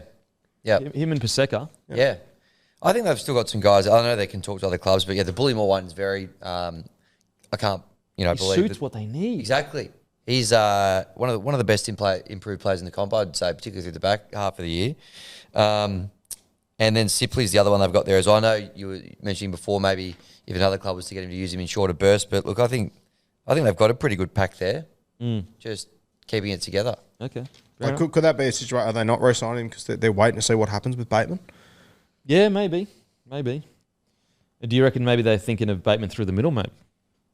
Well, yeah, there was rumours when he arrived at the Tigers that he was going to play 13. I think he can play that role. He played a little bit of 13. He played, yeah, a little bit. I think he did the same thing at the Raiders when he was there. He played a bit of 13 there too, so he could handle it. I got to say, in Seabold's defence, like I know the Schuster thing didn't work out the best, but all the signings that he basically brought across have been outstanding. Yep. So, like look how, like the Brooks situation at the Tigers wasn't great, but look what he got out of him. Yep. So who knows? I know Brooks and Bateman are quite different. I feel like with this side though, like the one that's really going to take a step up this year is Burbo. Yeah, He's got to become that week to week consistent, which we know he can do. He started the year so great. He Looked just unreal early. Then mate. I mean, fuck. I literally thought he would be a bloody Origin smoky when he started the year because he looked in Vegas. Wow. Yeah, in Vegas he looked unreal, and he had that trial earlier in the year where he went big. Alrighty, let's get into the Storm, shall we? Now, Storm will be quick because, to be honest, they don't really need anyone. This is an extremely well-balanced squad. I think the biggest question in regards to transfers, I guess, and re-signings is how Stefano reacts to the Storm. Like, will he turn into the beast we all think he's going to turn into? I think that will potentially dictate how hard they go at keeping Lazarus Vailepu. Now, don't get me wrong. I think that the Storm will definitely be trying to keep Lazarus. But I think maybe if you're Lazarus' manager, you're probably holding out to see how that kind of goes about, because if it is the case that Stefano doesn't gel straight away, then Lazarus is going to be sitting there going, well, I'm younger. You guys know what I'm capable of. I've been part of the squad for quite a while. I'm developing into a bloody good front rower. Josh King and Kamakamitha aren't exactly young either. So you're going to definitely need me. And so I think that's probably going to be the biggest balance is how Stefano reacts to the Storm system. In regards to recruitment, it's really hard to look at this side and go, like, yeah, we could sit here and go, yeah, Kamakamitha and Josh King, they're good, solid forwards that get through their jobs. And you could say, okay, well, there are better front rowers out there, for maybe you should recruit them, but you're not going to get the bang for buck that you're getting out of Josh King and Kamakamitha. Yeah, and the beauty of it is too, like even come November 1, like is anyone coming to those guys and offering them a multi-million-dollar deal? Because they suit the Storm system. The Storm system, like I'm sure most guys would look at them and go, fuck, I know I'm not going to get that out of them. Yeah. We've learnt the hard way over the last 25 years. Now, the big question in regards to retention is Ryan Pappenhausen. And reportedly, the latest situation is that he's been offered a reduced figure. Again, I don't know what the ins and outs are. That's just a reported amount. You would suggest that is the case, the fact that, I don't think Pappenhausen would be asking for a dramatic amount of, upgrade or $1 million or whatever. So it would have to be the price, I'd say. And, granted, they have Fa'alongo sitting there. I guess I would say, and I know Pappenhausen has had injuries, but for as electric as Fa'alongo is, there are still parts of his game that are quite a ways away from Pappenhausen. Like ball running, you could make the argument ball running, it's right up there with Pappenhausen. Maybe even argue that his ball running could be better than Pappenhausen. But it's the ball playing, it's the talking behind the goal line, it's all those other things that, as a rookie, they take time to build on.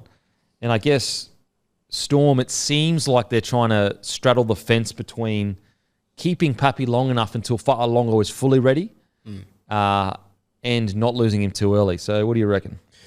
Yeah, I think it's interesting. I've seen, I've had conversations with people over the last 48 hours about, if Pappy was to leave, I've got Sewer, it's fine. Like, fuck, like no one loves Sewer Fa'alonga more than me, but Pappy is proven on the biggest stages, and you just I'd be really disappointed if he left. And also, certain styles suit certain teams. Like I think that the days of, you've got this young fullback that's this incredible ball runner, so he must be a good fullback in first grade, they're almost over. Like I think you've got to be a fullback, especially at the Storm, that fit into a system, that has to have good ball playing, that 3-on-2 out the back, the talking behind the line. And I think Fa'alonga would definitely get there, but it's just a matter of like when he'll get there. Yeah. It's a tough one. I'd be super disappointed too if Pappy left the Melbourne Storm. Like he's one of the biggest stars in that side. Like I know social media is not everything, but you actually go and look at his follow account compared to the other boys. Like he is beloved by the Storm fans. It's a tough one. I don't know what they do. Even I was at the Greyhounds the other night and he was there, and I mean, like 20 years ago, like if you had Billy Slater walking through the Greyhounds in New South Wales, you get booed to the fucking shit. Pappenhausen was so popular down there, and it didn't surprise me. But when you think about it, him being, the Melbourne Storm fullback, like everyone hated that jersey for years, absolutely despised. Well, people in New South Wales anyway. He's an incredibly popular guy. He's obviously doing stuff like in the podcast space and whatnot. And just for the situation that Melbourne find themselves in, losing that grand final, they've got their halves sorted. They're one of the few teams that has their halves sorted, their hooker sorted. If I'm Pappy, I wouldn't be going anywhere. Yeah, I think just to further the point around, how big his profile is down in Melbourne as well. Like, there's not many, for the obviously big AFL community down there, but like everyone knows who he is, even if they don't watch any rugby league. Like, he's got such a good kind of like pulling power down there. He really cuts through the noise, and people recognise who he is. I think I'm with you, Roo. I don't know that. I think they're so well set up to be a successful club for a long time. Like, it might be tempting for him to go and get a bit more cash elsewhere, but they're going to be a successful team, and if he wants to, keep winning trophies and all that sort of stuff, I think maybe he stays and just test the water because he can. But I think I'd be pretty surprised and a bit upset if he left as well. Because to piggyback on your point, you're this close from a premiership, and from a perspective, like he is a really marketable guy, speaks well, great story, and so. I know this is getting a bit far down the track, but having a guy that's won a premiership representing your company is worth so much more than a guy that hasn't. I know that sounds mean and rude or whatever, but it just, you want to assert yourself, like, put it this way, and I know I'm talking about the greatest of all time, but there are so many businesses out there that would pay to have Cameron Smith's name just associated with their business. Because what does his association mean? It means greatness. It means the best, excellence. Like, it means winning. It's something. And I know Pappy and him are miles apart, but even you look at a guy like Cheese. He's gone to the Roosters, and he's been okay. He hasn't been terrible at all. He's been okay. He probably hasn't hit his straps the way we probably thought he would. But his profile compared to what it was down in Storm, it's nowhere near as big as what it was. And Cheese is one of the great characters of the game.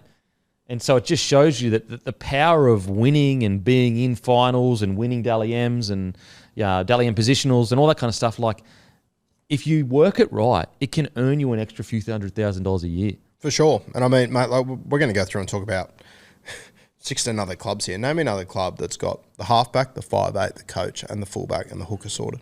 To win Penrith a comp. don't even have it. To win a comp. Yeah, we're going into next season going, I wonder who's going to be Penrith's 5'8". Yeah. Melbourne right now have all those pieces. And the thing is there'd be a minimum that you'd have to offer him. And so the minimum on his market value is probably like 500-600. And I know that's sounds like super unders, and it is super unders, but I just wonder, how old is he? Can you check how old he is, please? I think he might be like 26, 27. Yeah, I was going to say 26. So I understand from Pappy's perspective, you're like, I've probably only got one big contract left in me. So maybe he's looking at it like that. But I wonder whether you go, all right, I'll extend for one more year and then potentially go for that big contract. You'd be 27, 28 at that stage, coming into your peak of your career. In saying that, if you get some, let's say there's a club out there that says, here's a 3-year deal that's $1 million a year. It's pretty hard to turn that down as a bloke. Yeah, for sure. Depends what you value, I guess, but that sort of money's hard to turn away from. Especially if, what do we reckon the Storm's offering him right now? About 600? Yeah, 6 or 7, I'd say. Yeah, I would have thought probably closer to the 7 mark. Yeah. I mean, he's no stranger to injuries and stuff too, which you have to take into consideration. Yeah, and they're balancing Fa'alonga and Pappy because they're taking each other's money. I'm not saying Fa'alonga's on a big contract, but he'd be on about, what do you reckon, 4 or 5, I reckon? I'd say so to keep him just there, to keep him in there. Yep. And so that 200 of that would usually just go to your out-and-out fullback, but they're trying to balance it. Look, if I'm Pappy, it just depends what's out there. If someone's willing to offer me a 3 or 4 year deal, $1 million a year, I can understand why he would take it. But I'd probably gamble that the Storm can win a comp in the next 2 years. So I'd say, look, let's extend for one more year. And also, let's say you get to the end of 25 and those big deals are still there. I'm sure the Storm, because they have Fa'alonga, would probably go, we'll allow you to go. It is interesting that he hasn't re-signed yet, though. Yeah. I think the other interesting factor is it's not like he's a guy that's chasing his first premiership. He's a premiership winner. He's a Clive Churchill medalist. Yeah. He's ticked he ticked a lot of boxes in the early parts of his career. Yeah. So that is very true. Especially if there is a big offer somewhere, like $1 million a year, 3 years deal, you go, I've already won a comp. And as you said, and I've got no context around that whatsoever. But if he's a guy that's able to cut through the AFL crowd down there, if he was to come to Sydney, he's already got the podcast. He seems like a smart fella. Even the way he's linked in with Greyhounds, New South Wales and whatnot, runs like a greyhound, moves like a greyhound. Yeah, I'll tell you what, the flying when we were at boner. the Greyhounds, there was a little hens party going on there whilst we were there. Oh. And geez, they wanted a lot more photos with Pappy than Guru. They don't know what they're missing out, mate. Very popular kid. They don't want to miss out, mate. They don't know what they're missing out on. I do find it interesting though that the Storm, they're bloody geniuses about the way they balance their cap, but they've got Kamikamitha, King, and Lioro and Vealepu all coming off available to speak to other clubs November 1st, and I reckon Storm's sitting there and they've got to make a real tough call, probably on one of these forwards. Yeah. I don't think it'll be Liero. It won't be That's Liero. the one that sticks out to me. I'm like, well, he's the one that's come out and I absolutely reckon he'll get a 3-year deal. I reckon. killed it this year. Played Origin. Yep. And oh no, he made the squad. I don't think he debuted yet. Didn't he play in the last game? Didn't he come in, or was he 18th man? No, you know I thought what? he was 18th man. I think he played the last one. You know what? You might be right there, Hammy. Yeah. How old's Pappy, Matt? Pappy's 26, and Lioro, Oh yeah, you said that. Apologies. Lioro, no Origin. But he was definitely in the camp. He was definitely. I remember seeing him in the national anthems. So you know what? I think he was 18th man, 18th man in the last in game. the last game. Yep. Yeah. Yep. Because I remember going, holy shit, that could be a debut in Yeah. the biggest game of his life. Because he came out of came out of nowhere and really wouldn't have happened without the Storm this year. Because probably surprised us a bit when he got named in the squad. But obviously, Billy and Craig see things that we clearly don't, and he just looks like an absolute gun, and he's only very young too, so they'd be wanting to hang on to him. I'll tell you what I do find interesting about this squad is Joe Chan is locked up till 2028. Now, I wonder whether he just got signed on unders because he was at Super League for a bit, wasn't he? He was in the Super League, yep. So I wonder if they said, look, this guy is, get him on a minimum long-term deal. We know he's going to do a job. I'm just looking at this here. Mutual option 2026 for Christian Welsh. There's been whispers about Welsh, being moved on. I don't see the club probably taking that up. I will say, if I had to be super nitpicky about this roster, Jonah Pezzett, it's interesting. I'm just not sure whether there's been whispers about him potentially signing with another club. I don't know. I just don't know where he lands for me yet. I don't know. He hasn't, because he had that under-19s game where he had those 4 try assists a couple of years ago. It was incredible. Probably set the bar a bit too high for him. And I just wonder whether the Storm are almost hedging their bets with him to a degree, because the Storm are always really good at having the next man up in the halves. Now they've landed Wishart. Now Wishart is not off contract, is he? No, he's not. Club option 2025. 26. So they'll definitely be taking that. It's going to be interesting to see what they do with because Hughes is about 28 years old, I think, 28, 29. Yeah. Yep. So I'm assuming that they're going to be looking at developing. So I guess it's going to be whatever happens with Jonah at November 1st is going to be interesting, I think, because there has been whispers that he's been talking to some other clubs. Hughes just turned 30. 30 Hughes. Wow. Yeah, wow. So this next contract for Jonah will be a real indication as to whether he's the next man up for him.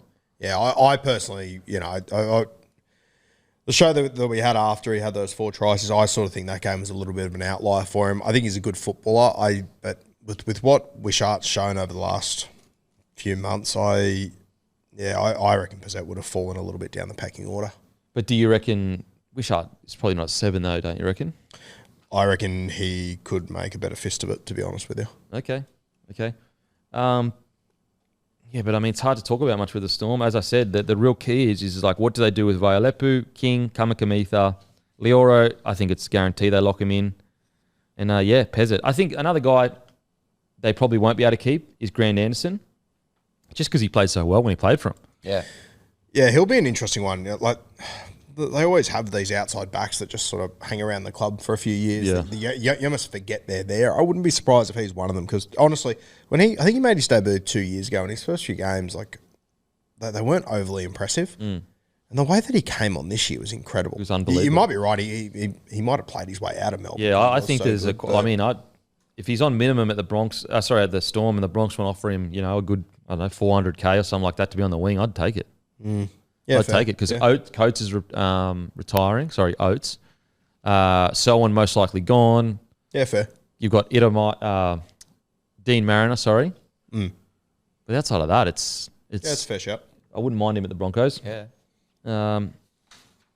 But anyway, not really. I mean, there's quite a few guys off contract. You got Iromaya and Seve. They actually played quite a good role in just filling in during the year. Yeah. But yeah, not much else going to happen there, I don't think. Yep. But I think they're definitely going to... It's going to be interesting to see what happens with Grant Anderson and Pezzett. I'm not sure. Pezzett's the one because I'm sure his management are sitting here going, there is not many sevens in the comp. There are plenty of clubs that need a good young seven.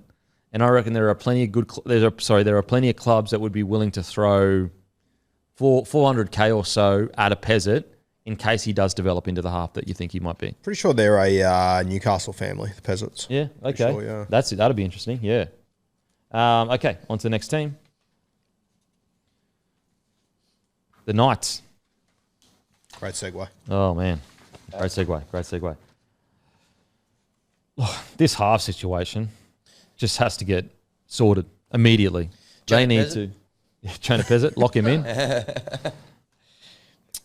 It's almost at the point with their halves, it's get it right, get it wrong. I don't care. Just choose something. Yeah. Just choose something and run with it. Because they're all decent footballers. Like, it's not like any of them are bad options. Yeah. Phoenix Crossland need was to stick with playing one. half for them and then just debuted for the Kiwis at 9. Like, Yep. it is so weird. Yeah. It is so weird. And I thought he looked okay at halfback for Knights too. Like, I didn't think he did a bad job. As I said, none of them are bad options. They just need to, like, 101 rugby league, whoever your halves are, it's going to take time. So Hastings, they're clearly trying to push out. That's pretty much he's playing lock in reserve grade. Yep. And if you're not going to use him as your halfback and he's on Big wicket. the wicket, makes sense. So just looking at their recruitment, and funnily enough, if you are willing to rebuild's the wrong word, but take a bit of a punt, a guy like Pezzett is probably someone that you could look at to be the 7, and then you chuck in a either a Cogger or a Tyson Gamble with him. Because Brayley is also reportedly, and it's mixed reporting. Some have said that if he can find somewhere else he can go. Others have said no. But you could potentially put Phoenix back to 9, Pezzett in at 7, Cogger at 6 or 7, whichever one, and then you could put Gamble at 14. Or if you want to keep Brayley at 9, Crossland at 14, Cogger at 6 or 7, Pezzett at 7. Isn't it amazing the fall from grace of the halves that got them to the finals 12 months ago? Yeah. Like, we're now looking at the future of them and can't get them in the side. Mate, bizarre. It's insane. Yeah, look, as I said, I'm not probably as high on Pizzette and him being the leader of a club, but once again, they need to settle on someone in that halfback jersey. Right, wrong. At this point, I'm not overly. They just need to settle on someone. Yep. In regards to recruitment, look, I've heard whispers that Kai Pearce-Paul will be going to the open market and may not be there in the future. They've got Leo Thompson, who also can go. They are in a really weird spot, the Knights. They've lost Saifidi. So here are the players that can talk November 1. Jaden Brayley, Brian, Croker, Elliott, Hastings, Hetherington, Jones, Pearce-Paul, Will Price, Sebastian Sewer, Leo Thompson, Thomas Jenkins.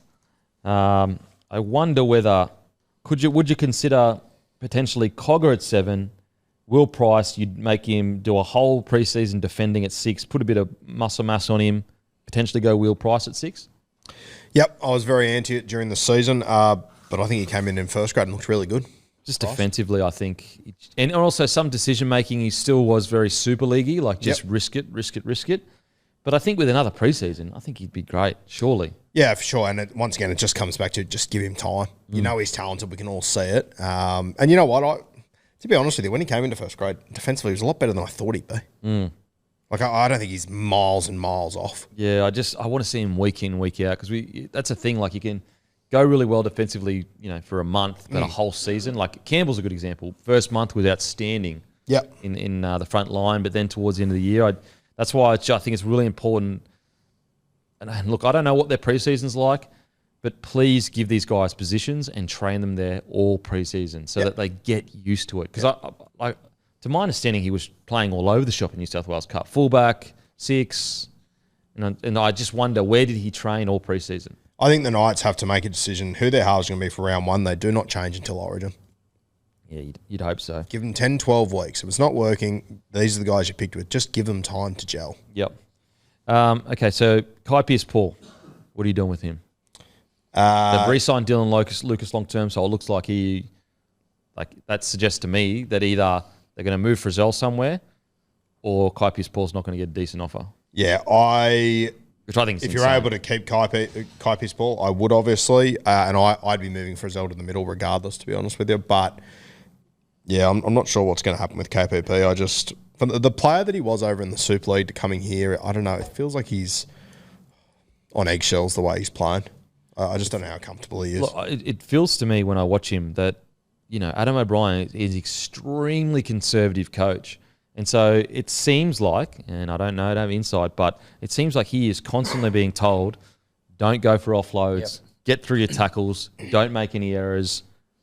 He's playing like a guy that is being told, don't try anything. Yeah, those are all the things that I know Roo last year when he first came over, you were kind of pointing to those things as being his big weapons, keeping the ball moving and all that flair and stuff. And probably didn't see a hell of a lot of that this year. He looks like he's scared to make an error because he'll lose his spot. And I don't blame them in Newcastle. Yeah. It's musical chairs up there. Yep. Yeah. Anyone else you think the Knights really need to look at? I think their front row is a bit of a concern at the moment. If Leo Thompson is available to talk, they've just lost Saifiti as well. They've got Hetherington off contract. Riley Jones is another one. I thought Riley Jones resigned. Anyway. Well, the other one, like the guys that are available November 1, obviously with Dan Saifiti leaving, that'll leave them short. If KPP was to leave, they'd probably have to play Frizzell on an edge. Adam Elliott and Leo Thompson on there, I don't reckon you can afford to lose either of them. But even if you lose one of them, that's going to be a tough gig. Because, I'm just looking at their middle. Like, it's light. Like, as in, if they lose one of them, like, to be honest, they're either desperate for Leo Thompson to sign a long-term deal or they need to go into the market immediately. Yeah, I would describe their middle as light now, to be honest with you. So I think that one injury away from in serious trouble. So just looking at these forwards off contract November 1. They re-signed Brodie Jones, not Riley Jones. Oh, okay. So Brodie Jones, not Riley Jones. Okay. Yeah. Although it was only for a year, so he still can talk. But They've got a couple of young forwards they've re-signed over the last few weeks, like Cody Hopwood and Jermaine McEwen. Are they front rowers? I think Hopgood can play through the middle. But they're probably still a year or two off. Do you make a player to Mawali? Just looking at some front rowers, a DeBellin, the Couchman brothers. They're not really front rowers though. They're more Bullymore potentially. Yeah, I just think they need a big. If you move Frizzell in there and you got Leo Thompson in there, and then you've got to obviously re-sign Elliott because he'll play 13. But yeah, they're losing Saifidi. They got obviously get Jacob Saifidi. Yeah, They're just one dude short in the middle, I'm just looking at it, and that's without any injuries, suspensions, anything. do you look at it potentially an Egan Butcher? Yeah. Not really an out-and-out front rower for me, though. Like, he can play a role there, but I think they need to find another Yeah, now front rower. big middle there. Like, I like, name escapes me. Where is he? Matty Croker. He's not like an out-and-out front rower, but just to have as a middle forward, I like him. I've never understood the Matty Croker situation. Every time he plays, I'm a huge fan. And it just seems like he's never been given a full-on crack to cement a spot. And when they do, I think they use him wrong anyway. And so, I mean, I tell you what, Josh King back there.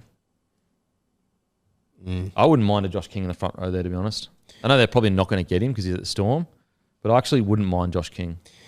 Yeah, you just got to be hesitant how much you sign a guy like Josh King for, because like We wouldn't. That's of course for sure. Like if it's too much, it's too much. But like, if you could get him for a $600K, I'd probably pay it. yeah, I don't know if I'd be willing to pay that much for him. Like he hasn't performed anywhere other than the Melbourne Storm. Yeah, realistically. he's a front rower though. I think you'd find that like a lot of teams' front rows would be on around the 500-600. Like the lower tier ones would be on the 500-600 mark. Yeah. I just think that gets through the work. He's gritty. He's tough. You put him, alongside him, Leo Thompson to Tyson Frizzell potentially. Tyson Frizzell can be the game breaker. Yeah, 550, 600. I reckon I'd probably pay for a Josh King back to the club, just a motor room in the middle. Because I'm just trying to think like, how much do you reckon the Saifidi brothers are on? About 900K. Yeah, to be dangerously close to that. Yeah. And so you go, okay, well, who's more consistent? Like, who's actually who played better this year? I know he's at the Storm, but who played better this year? Josh King, in my It's opinion. Josh King, yeah. But And so then you go, okay, if he goes to the Knights, yes, it's not as good a system. You take off 300K. I don't know. I think that you'd probably get better bang for buck with him at 600K than what they've currently got at near close to 900-ish K.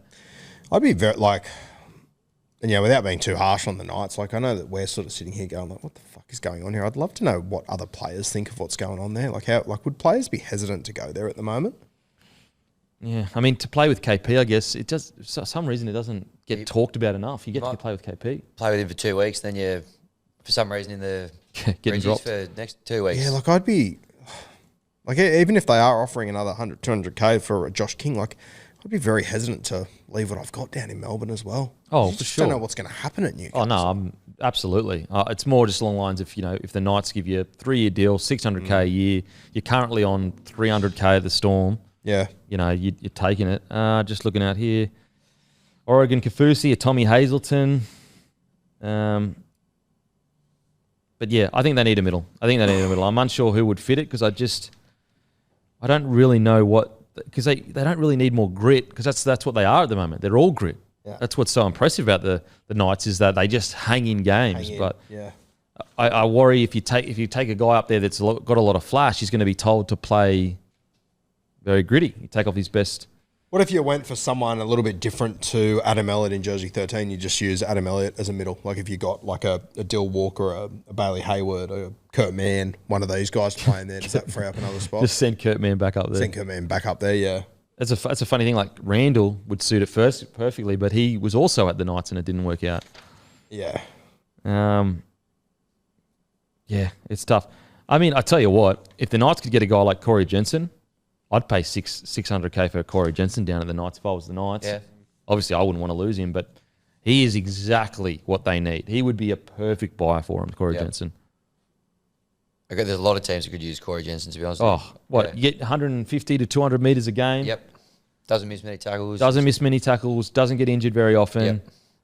Yep. He's probably not going to get 700K at the Broncos because it's all tied up in Paddy and Payne. Yep. Mate, you know what? That's for me. That would be a great signing if I'm the Knights. 600K, even 650. Corey Jensen on a 3 year deal. Bring him down, getting him ripping and tearing. That's what I'll be doing. Yeah, good. Be a good fit. Yeah, he'd be great. Alrighty, on to the next team. Ooh. The Cowboys. We've already spoken about this a little bit. So Timmy and Rue think that they need an explosive game-breaking forward, correct? Yep. I personally think McIntyre can be that, and I don't mean he can be like some explosive game-breaking forward. I actually think they need more just grit, up and down, get through your work, no errors. Because I think they've got a lot of game breakers already in the side. That's the one thing they do too much. I think is they throw the ball around too much, have low completion rate. I guess the toughest thing for them right now is the Taumalolo situation. He's getting paid $1 million a year. Doesn't seem to be getting the best out of him per se. And it's hard to know what to do with his salary cap when you've got $1 million locked up in Taumalolo. But I do think that they need to find a way. Like, I think their outside backs are pretty sweet. Obviously, fullback's sweet. Dearden and Clifford, okay for now. I still want to see a bit more from Clifford. They definitely need to lock up Reece Robson. I'm shocked that he's still available. But I would be also extremely shocked if they don't re-sign him on a long-term deal. Then I'd go about McLean, Taumalolo. They're very big bodies. I think they need to find another front row on the market. And again, I know Jensen came from there, but a guy like Corey Jensen or a guy like Leo Thompson would be perfect in my opinion. Yeah, I agree, mate. It's just so hard to know what you're going to get out of Taumalolo week to week, realistically out there. And I don't know if it's his body thing or a Todd Payton thing. I don't know, but you know he's one of your starting front rowers. You've got McLean, who does a job every week. I just think they're very up and down for me. I think as well losing Finay Fuiaki, I think that's going to leave a little bit of a hole for them. I think he plugged in a number of spots throughout the year that was very good for them. Jake Granville as well, who was injured for most of the year, but over the last few years, he's come in handy big time. A lot of this could be solved if Tom McHaley really kicks on for me, but I'm not convinced. Showed some glimpses of it, didn't he, through the year, but just, he's always showing glimpses. Yeah. Some other ones that are out there. You know what? Yeah, who I'd love, a guy like Curtis Moran. Could you imagine him and Cotter just flying through the middle? Yep. I know he's a bit smaller, but maybe if you pair him with a bigger front rower, because the thing I worry about with McLean and even Taumalolo to a degree, they are just a little, with the fast pace of the game, sometimes they get left behind a little bit. Yep. But if I'm if I'm the Cowboys, I'm looking at guys like probably Curtis Moran. I'm looking at who I just mentioned before, Jensen. I know he came from the Cowboys, but Jensen, a Leo Thompson, Willison again. Willison potentially. Yeah. Maybe even Mason Teague. See what's going on there with him. Mm-hmm. But yeah, I wouldn't mind a Curtis Moran through the middle there. I know the Dogs probably won't let him go, but he would just complement Cotter so much with the speed of ruck through the middle there. And to be honest with you, he's one of those guys that I think could be the impact guy coming off the bench. I think he could do really well. I think it was very evident, their last game of the year was against the Sharkies. The Sharkies, I think they really exposed their middle, how slow they are there at times. When Cotter's not on the field, like laterally through the middle, they are very slow. And I reckon he'd be great for that. I love that Curtis Moran. In a Canterbury side that doesn't have a heap of forwards, he's a standout to me. Oh, he's a gun. He rips every week. Every week. What about Ethan Bullymore as an option too? He's from Queensland, isn't he? Well, they've got Lawton. So, maybe Lawton is actually quite similar to Bullymore, a little bit smaller. Yep. Lawton's going to be more important than what we expect, I think. Yeah, I think I really do like the signing of Lawton. Yep. Look, could you start with McIntyre and Taumalolo potentially, and then you bring Curtis Moran off the bench, after that 15-minute mark with Taumalolo to a degree, potentially. And bring McLean off your bench. See how McLean goes, because he's getting older, McLean. Yep.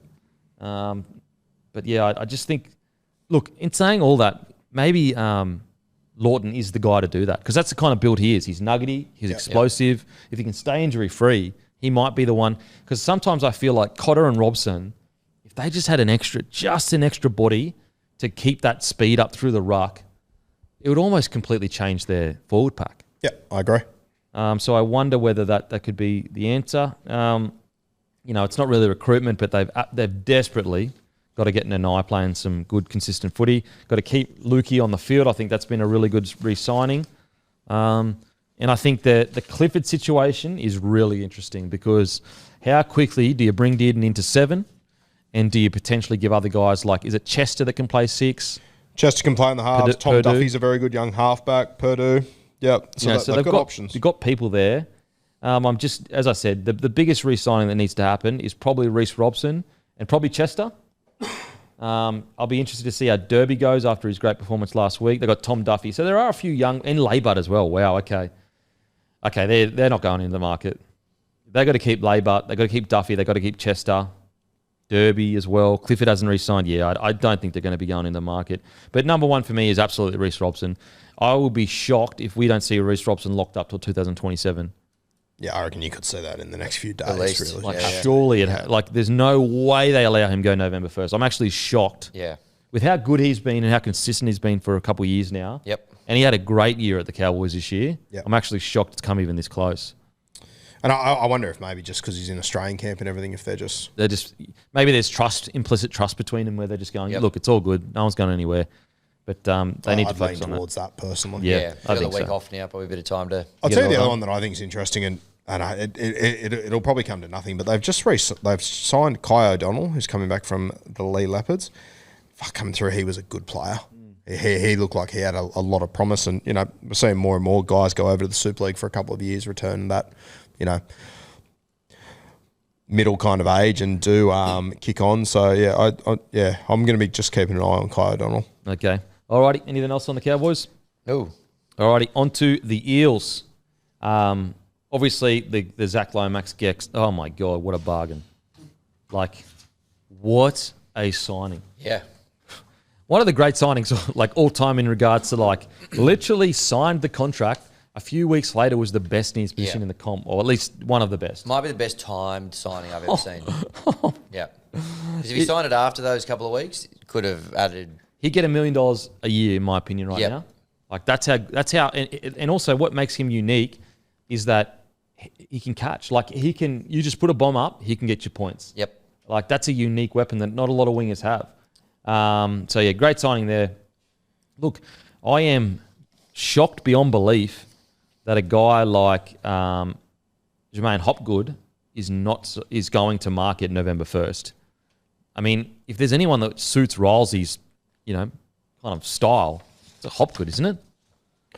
I reckon that might be sorted behind closed doors.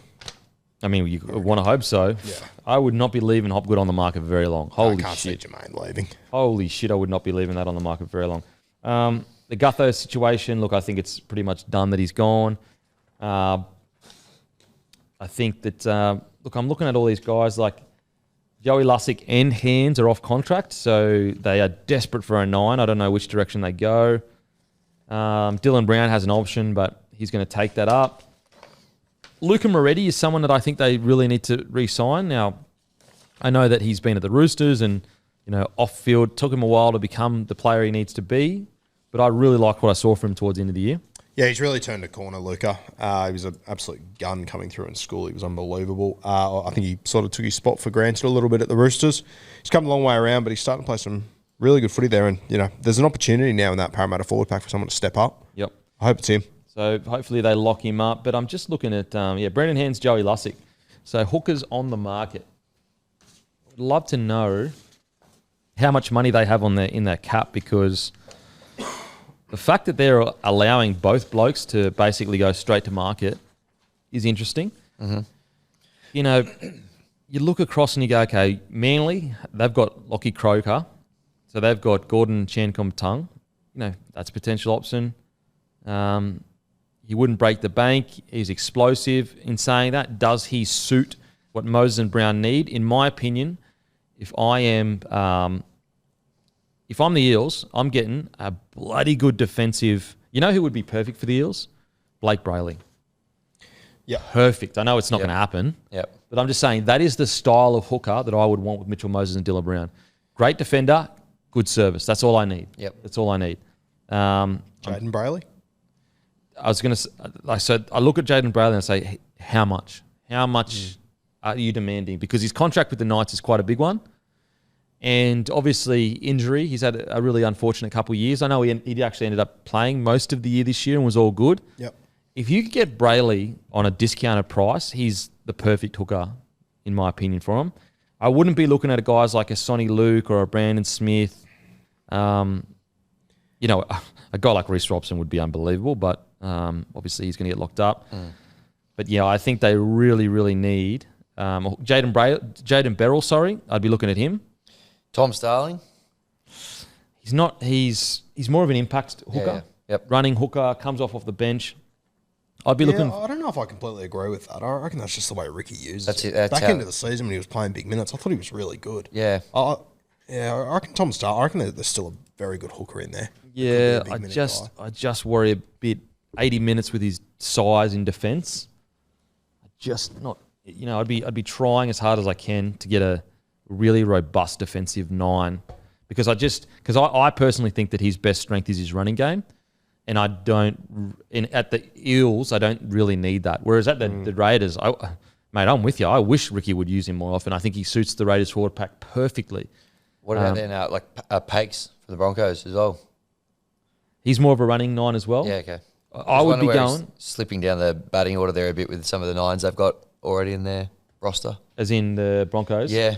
Yeah, I just don't think he suits what they need. Like, I think the Eels need a bloody good defensive hooker that just gives good service. Yep. They've got Mitchell Moses and they've got Dylan Brown that are gun ball runners and ball players. Get him the ball. It's just get him the ball. Just get him the ball. If I'm being totally honest, Blake Moser is the perfect. Like, if they could, I mean, they did have the under-19s in New South Wales in Matt Arthur, I think it is. Yep. He was almost the perfect hooker. And granted, I know it's a unique situation and he's probably going to end up at the Knights. But yeah, outside of that, Blake Moser, when we talk about perfect hookers to partner with Moses and Brown, it's Moser. They're probably not going to get Moser. However, if they've got heaps of money in their cap, which I don't think they do, that would be a good get. One on this list that, and I didn't get to watch too much of him last year. I'm not sure if it was injury form, whatever, but I've always really liked Jake Turpin. Yeah, I have too. I was like you go and have a look. Like, I'm just having a look through his career in first grade. Like, tackle efficiency's never fallen below 96%. Like, Well, I just think that, like, he went to the Roosters and I thought he actually played quite well. I thought he was good there. Just getting the ball to the halves. Whereas, you know, a Turpin, I guess, at the Eels, like, that's what you need, a bloody good defensive hooker that just gets the ball in his hands, into Moses' hands. So, yeah, that's a shout. Don't mind that. See, that's where I thought Joey Lussick would be quite good because he's a bit bigger body. It's just his service that is probably, you know, his decision-making at hooker's not the best, but defensively he's usually quite good. Yeah. Like, You're looking for a Mitch Kenny. oh, mate, Mitch Kenny, fuck. You'd be, genuinely, if you could mould one perfect for Moses, is him.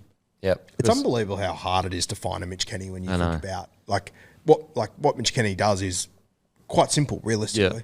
Deliver good ball, make your tackles, play tough, which is all hookers. You have to be tough to play that position in the first place. It's amazing that there aren't more of them around. You know, I know they would never let him go, but, you know, Croker from the Manly, Yeah. he's similar-ish to Kenny, where he just gets through a mountain of work. I know Kenny's obviously, but he gets through a mountain of work, tackles his ass off, and DC gets the ball anytime he needs it. Plus a kicking game.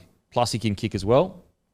But anyway, outside of that, boys, what do you reckon? I mean, they definitely don't need to give out these crazy player option deals anymore. It's just the Gutho situation. I hate how it's all ended up, but I think that, you know, there's a very good chance to probably see Gutho at the Dragons. So who's the other one that I would be sorting out quickly because I thought he was sensational this year? Can talk to other clubs November 1st. Kelman Tuolungi. Yeah, he's a tough one because I agree with you. He's got a lot of potential. It's just consistency that he struggles with. I thought he was the most consistent he's been this year than he ever has been. Especially towards the back Back end. end, mate. Back end, I'm with you. great. Start. I think he might have been injured at the start of the year, but I just haven't seen enough consistency over a long period of time to be able to go, you know what, a whole year before you're deal ends, I'm going to give you an extension. Yeah, right. I'd be willing to. I reckon he's got How that can much you, upside. I'd be willing to have Can him you punt see on. how old he is? I think he's a bit older. I think he's like 26 or so. He's been around the block a Yeah, little bit. he's 25. 25. Outside of that, Wow, he was born in Scotland. Did not know. wow. Kelma Tuolangi. Yeah. But yeah, outside of that, the Lomax incredible signing. Iongi is going to be interesting. Joash Papali'i, that's a what an I don't know what's going on there. They've signed 2 fullbacks from New South Wales Cup. Yeah, and out and out fullbacks too. Yeah, I guess they would have got them both reasonably cheap, I guess. Is it just competition for spot? Like, it's not what I would do. I'm just trying to think why they... I don't understand. I understand one, Yeah, but two, and also the management. What is the management thinking? Is he backing his player in, saying, "I think you will outplay Iongi and Papali'i"? The thing with Joe Ash is he's really young. yeah. Iongi's relatively young. He's a bit older. Yeah, it's a weird one. Yeah, Tuolangi broke his or had a thumb injury, so he missed a big chunk. Missed of the a year. big chunk of the year. Okay. Decent chunk. Yeah, the Iongi situation is, and the Joash, because Joash is 20, I think, 21. And I think Iongi might be like 23-ish. So, that's going to be interesting to see what happens there.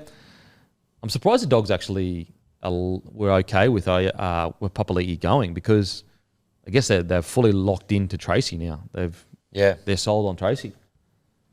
Yeah, anyway, we'll see what happens. We'll see what happens. Okay, now... Iongi's 21. Really?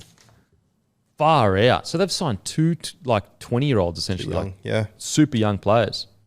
They're both like their footwork. They actually play quite similar. Yes. Incredible footwork. Okay, on to the Panthers. Look, I think just the biggest question around them is who will play 6. Now, obviously, there was that cheeky little hint from Cleary around Edwards. Blaze Talangi has obviously been brought to the club. They've also got Cole, but really outside of that, What was the hint around Edwards? Yeah, I've heard you talk about this a few times. What was it? So they were doing like, that thing of like say nice things about Dylan Edwards, and all the boys were giving him shit like needs to go to Turkey, receding hairline, blah blah blah. Yeah. And then Ivan Cleary walked up to the camera and said, "Came to the clubs at 6," and then raised his eyebrows and walked off. Surely, I can't see them moving him in there, though. Do you reckon? Well, when you listen to their CEO talk, they say the one thing they look for is fitness and resilience. That's their number one priority when they got the coffee test, which is you get someone to have a coffee and you just like see what they're like as a person. Yep. But the literal main thing the Panthers players they look for is fitness and resilience. That's it. Yep. Get everything else out. Like, obviously, there are other things that matter, but that's the main priority. And so I wonder, they just look at Edwards and go, we just need him running the ball and, improve his passing game just a little bit. Again, guys, this is like crazy speculation. But outside of that, so they've got Cole as well. Yep. Who do you reckon will land there for the Panthers? Blaze for me. Blaze will land there I think week so. 1. I tell you what, Blaze training with them, with their fitness program, because the yarn out of there is like they train like maniacs, like genuine maniacs. You got Brad Schneider too. Yep, Schneider. So it's going to be interesting over there. But so November 1 can talk to other clubs. Have a listen to this. This is a premiership winning side, four in a row. This is their players that can speak to other clubs right now. This is the Penrith Panthers. Maverick Geyer, Harrison Hassett, Asua Kapoa, who came from the Tigers, Dane Laurie, Sonny Luke, Riley Price, Preston Ricky, Brad Schneider, Luke Summerton. That is insane. Yeah. Not a single starter or even no one in their starting side or starting 17 is even available to talk to other clubs right now. It is the greatest roster management we've ever seen. It is unbelievable what we're witnessing right now. I suppose maybe the only caveat to that is like that they have got some starters who had already signed deals with other teams, so they will still lose obviously some players. As in, so they've lost Luai. I think they locked in for so their CEO was saying that they essentially know what their starting 13 or what they hope their starting 13 will be for another 2 or 3 years. Yep. Because who else has already signed? Oh, well, like Fisher Harris gone to River, Luai, They're gone already. No, exactly. That's what I Yeah. mean. Oh, okay. Yeah. Yep. Wasn't that interview interesting the other day where he was talking about how they went into the 2021 competition, like they were paying, I think it was 3 dudes to play for other clubs. And he was like, for most clubs that, scares the life out of people and it's bad press and everything. But for us, we knew where we wanted to be and we knew it was the best way forward for us. And he's like, it's funny, when you're winning, no one can write articles about that kind of stuff. forcing, It was a great insight. It was really good, yeah. It was a great insight. It's funny, a Panthers fan sent me a write-up I did after they lost that grand final. And it was just basically like they've built the foundation to be the next powerhouse and they're going to be the next powerhouse. But no one could have predicted what was happening. Like no one could have predicted what was happening. So these are their losses. Luai, Taruva, Fisher-Harris, Iongi, Taylor May, and Tyrone Peachy. And Matt Eisenhuth is off contract. I mean, obviously, granted, like those are friggin' ginormous losses, but, I think the biggest one is obviously Fisher-Harris. Like that's, you know what? Fisher-Harris and Jerome Luai, because Luai, he has guided them through. They don't make the top 4. At least in the past 2 years, they don't make the top 4 without Luai, which gives them 2 bites of the cherry. So it's going to be interesting to see how they do it. But in regards to recruitment and retention, I don't think they really need to do anything. They've got Papali'i arriving and Blaise Talangi. Not a bad get. Yeah, both very handy Them getting pickups. There. Papali'i is so fucked. The fact that they've got Papali'i and no one talks about it is actually insane. Yeah, It's actually insane. interesting to see how they use him. I know we've spoken about it a bit. Like maybe he goes to the middle, plugs that little gap there from Fisher-Harris. You'd imagine that's probably how they're going to. Like both their back rows right now can play middle as well. Yep. As can Papali'i. So I even wonder if you get a bit of a rotation throughout the year. I reckon they'll try and turn him into a middle. Yep. Just that explosive 20, 30 minutes, just go skits through the middle with Leota. Imagine the Leota him 1-2 punch, just coming at you for 40 minutes, or like 30 minutes, sorry, and then another 10 maybe later. Special. Not bad. Lindsay Smith as well, obviously, Kangaroo squad. Like crazy. Amazing. Yep. Absolutely amazing. Yep. And then you look at the McLean, they've got their backs covered, like they've got the McLean brothers, Blaise Talangi. Obviously, he's not a like for Luai, but yeah. So just having a look at like that New Zealand game when they were warming up the other day and seeing Casey McLean in a New Zealand jersey already. I know he didn't play, but like he had to trial in Jersey Flegg at the start of the year. Now he's an injury away from playing for New Zealand in less than 12 months. Insane. Alrighty, onto the Dragons. Obviously, the big talking point right now is Benny Hunt. Mate, what a disaster this has ended up being. They didn't make the final, even though the year was much better for sure. Like I think what they've done is incredible, but they didn't make the finals. And this Ben Hunt stuff has reared its head and it's become even uglier than what it was before. Look, I think that they will be desperate to get a replacement for him. I think that the problem is there is absolutely no one to replace a guy like Ben Hunt so quickly heading into next year. And also the problem is for the Dragons, if they lose Ben Hunt and don't get a like-for-like replacement at 7, I don't see their year going very well at all.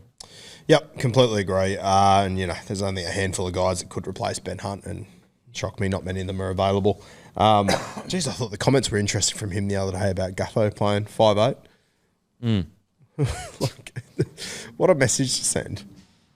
I just think there's a lot going on behind the scenes that we don't know about. Yeah. Like, There's a lot going on in front of the scenes. We know about it. I think this idea that, me and Benny are great. Like Flano, he's obviously come out and done a interview with the Daily Telegraph, and I think there's a lot of manoeuvring from management and the club to win the narrative right now. But I think there's a lot of it seems like there's a lot of negativity behind the scenes. If you're in a narrative contest, he has to be the last bloke you'd want to go up against, wouldn't you? Flano. Oh, because he is willing. Fuck that. He is ruthless. He is What he ruthless. does best. It's incredible. He is ruthless. Anyway, so replacements, like I'm just looking at this. There just really isn't. Because the problem is for the Dragons is they need someone now. Surely they can't go into another season with this Ben Hunt situation hanging over their head. I know they did it last year, so they managed to make it work. But yeah, what do you reckon, boys? Yeah, well, the problem is there's just no one of that kind of ilk that's sort of floating around. So I don't really know, unless they we've spoken about Kyle basically being a number 7 all year. Do they just go, right, you go to 7, and they look at getting a 6 maybe? Yep. Again, no one there really probably of the proven star quality. Like, does that open something for someone like a Pezzett or someone who might be looking for a bit more of an opportunity to come across? But it's messy. I really worry about the Dragons. They're probably my big sliders next year, given the fact they've already lost one of their best players in Lomax. I think that's going to be a huge loss for them. Like, where do they get their points from? Exactly. I know Val's coming though. Damien Cook as well though. Yeah, but I still think like Lomax right now is streets above a Val, I reckon. Particularly, defensively there was some stuff with Val, but yeah, if they lose Hunt as well, big issues. It's very tough to see who they go to. What do you reckon? Just having a look at Ben Hunt's career at the Dragons, right? So first year arrived there, try assists is the only stat I'm looking at, 17. Year after that, 12, 7, 13, 17, 19. Last year, the most chaotic preseason you could possibly ask for. He comes out with 30 try assists. And he was hit and miss throughout the year. Yeah, he actually didn't have his best year. So like when you say, they can't possibly go another season, I go, yeah, fuck, surely they can't. But I'm sure Flano will be sitting there going, why not? It just feels like it's getting spiteful now though. Yeah. You know what I mean? There's a bitter edge to it. And also Flano was new last year. Yeah. And the issue wasn't with Flano. Yep. Now there's clearly issues. Like, I know they say, yeah, we're all good. It's just it's footy. I think that Flano would be sitting there going, fuck, I know this bloke's too much of a competitor not to go nuts when he gets out there anyway. Yeah, potentially. I'm just looking here. The problem is even if he does stay, mate, who do you get? Like, seriously, do you move Flano to 7 and try and go for an Atkinson at 6? No, Yeah. it wouldn't break the bank. Yep. Yeah. I'm sure Atkinson or Trindle will be on the move. One of them is not going to sit in reserve grade. Yep. If you do want an out Dykes, now, I'll be happy to take a punt on him too. yeah. Tanner Boyd's one you were saying, there's a bit of a backlog of halves at the Titans. Yeah, Tanner Boyd maybe. Yeah. I worry him and Flano are a bit too similar. Yeah, I'd agree with that. But I guess you got to put someone in there. But I know. Yeah. I don't mind Atkinson, to be honest. Yep. I really think that Flano really just does his job at 7, kicks, blah, blah, blah. And then you give Atkins, like we've seen Atkinson take it to the best teams in the comp. Yep. And Yep. you get him for, what do you reckon, 6, 5, 6? 5 or 6. Atkinson. Yeah. Yeah, 5. So Yeah. I think. Yeah. 5, 6 with a bit of market pressure. Yep. Yep. Adam Dewey's another one we spoke about, maybe wanting to move back to a 6. We spoke about him for the Dolphins. Yep. Probably not going to get that crack at the Tigers. So there's maybe another name as well, but... Maybe even just Braden Trindle. Keep Flanagan at 6 and you try and get Trindle down there to be the main man. Not far from the Shire. If you've got Kyle Flanagan there, who, he pretty much played halfback last year, I think it's pretty evident. Shane's pretty confident he can get good footy out of him if you just need a 5'8". Could you maybe look at like a Will Price or someone? I'd be going Atkinson before Price, I reckon. Oh, as would I, but you'll get Yep. Price for half the coin probably. Yeah, I see what you. I definitely would be going Atkinson. I just need to see more from Price. I just want to see more footy, just because obviously he's new, Super League, blah blah blah. Whereas Atkinson, like, we genuinely saw him take it to. Put it this way. I think Atkinson at 550 is more value at this stage than Price at, say, 350. All right, I'd be willing to spend that extra 200K for Atkinson. Is Hastings and Flano two alike? Oh, Dragons Junior, Jacko. I mean, if there's one guy that could handle the tumultuousness of Hastings, it's Flano. He just he seems to thrive in that chaos. But outside of that, Because realistically, if you're just looking for footballing ability as a ball player, Jacko's probably the best value guy available there. I reckon the thing is I don't see Kyle Flanagan getting, I think that if the opportunity arises for him to play 7, I think Shane's going to put him there. And so if that is the case, I'm going for an out-and-out 6. I think Hastings and Flanagan, both too similar. Yep. So yeah, for me personally, Atkinson would be who I'd be targeting when Ben Hunt moves on. I'm just trying to look at outside of that. There really isn't, when it comes to 6s, obviously you've got Dylan Brown here, but there's no way he's leaving the Eels. We haven't really mentioned Lockie Ilias. Is he? I know he's similar to Kyle Flanagan, but for other clubs potentially. Cody Walker's not leaving the Rabbitohs, I don't reckon. Yeah. Not now that Wayne's on his way. To be honest, yeah, Atkinson. He's just up the road, and it's a rival. You get a rival. Poacher rival's good player. Mm-hmm. Outside of that, boys, who else are we looking at for the Dragons? Off some big names that can talk. Kyle Flanagan can actually talk November 1. You've got DeBellin. You've got the Couchman brothers. You got Christian Tuipulotu. They want to keep those Couchman boys. They'd have to have a good go at trying to keep those guys there. I think so. Homegrown, a lot of potential. A lot of other teams will be interested in them though as well. That'll be the challenge. But with already a bit of movement and some big players leaving, like there are a couple that I want to hang on to for sure. Just trying to look at their front row. You got obviously Molo brothers that did all right. You got DeBellin, who's off contract November 1. Probably front row is somewhere they're going to have to probably eventually recruit. Does Tom Eisenhuth not have a contract for 2025? Off contract 2024, Tom Eisenhuth says. From the Panthers? Or from the... Oh, you mean from the Dragons. Dragons. Matt Eisen, yeah. Wow. He doesn't. Okay. Christ. Surely. Yeah, so I reckon they probably need to start looking in the front row, or at the very least 13. But Interesting with the Panthers there, Matt Eisenhuth looked like was off contract as well. Yeah. So he could be a good getter. Yeah, actually, you know what? I wouldn't mind jagging him. Yeah. In the middle there, he does a bloody good job. Absolutely. Good system, good culture. Wouldn't break the bank. Both these Eisenhuths are good. Neither of them is going to break the bank. Yeah. Yep. Okay. On to the next club. The Rabbitohs. It's going to sound pretty silly, but I actually don't think there's not much the Rabbitohs need. They just need to stay injury-free. Yep. You look at, I think Mawali is someone they've got to look really closely at, because although he hasn't set the world alight, you don't want to lose him and go, oh, shit, there was heaps of potential. He's still so young. Cody Walker, I think, look, they'll get a deal done. You know what Wayne Bennett's like there. Yep. I think they've got to try to find... If Havili keeps the form up that he had, they've got to try and find a way to keep him. Alex Johnson, I don't think they'll have trouble keeping him.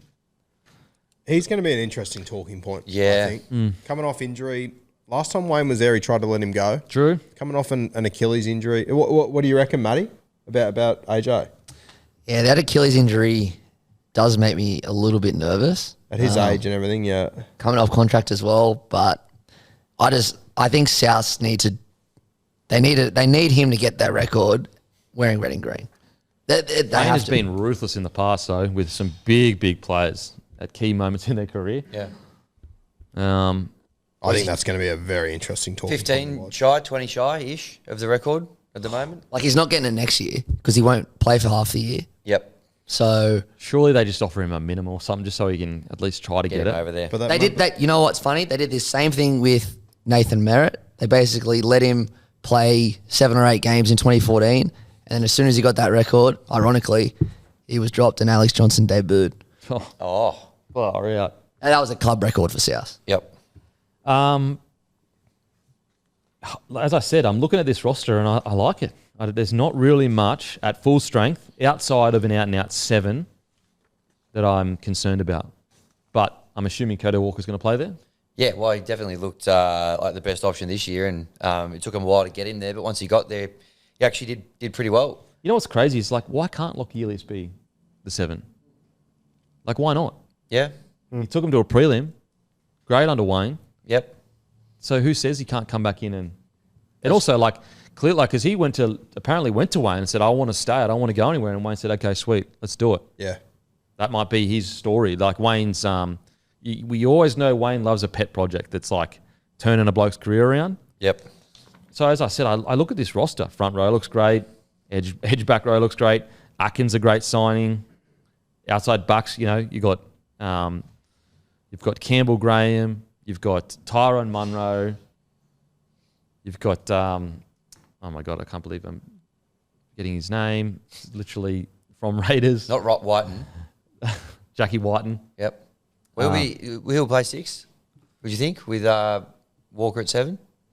I don't know. I feel that's where they looked their best this year when they had those two guys. They did, but they were just in such poor form. Yeah. I wonder whether with Wayne they'll be able to get more out of there. I am interested to see what happens with that Mamazelis at 9. Yeah. I'm That's not. my concern. I'm just a little bit. I want to. Obviously, he's got a bunch of potential. He's super young, all that. It's huge shoes to fill, Damien Cook. Like, Yep. even when Damien Cook wasn't playing great, he was still playing okay, good, solid, and getting through there was never. Very rarely did you watch a game and Damien Cook didn't get through a mountain of work. Yeah. But that's the other thing, mate. Like, we keep saying Pete Mamazelis is super young. He's not that young anymore. Like, he's 23 years old. Like, he's... Still young. Yeah, I know what you mean. He's not like a teenager who's 20, but he's still got, I guess, a bit to go. Have a bit of pressure on his spot. They've obviously got Jamie Humphries coming across from Manly as well. I love that signing. Potentially jump in there if Yeah. push comes to shove. And He he could is be a the 7. halfback. He could be the hooker. I think he'll play an integral part at some point this year. Yep.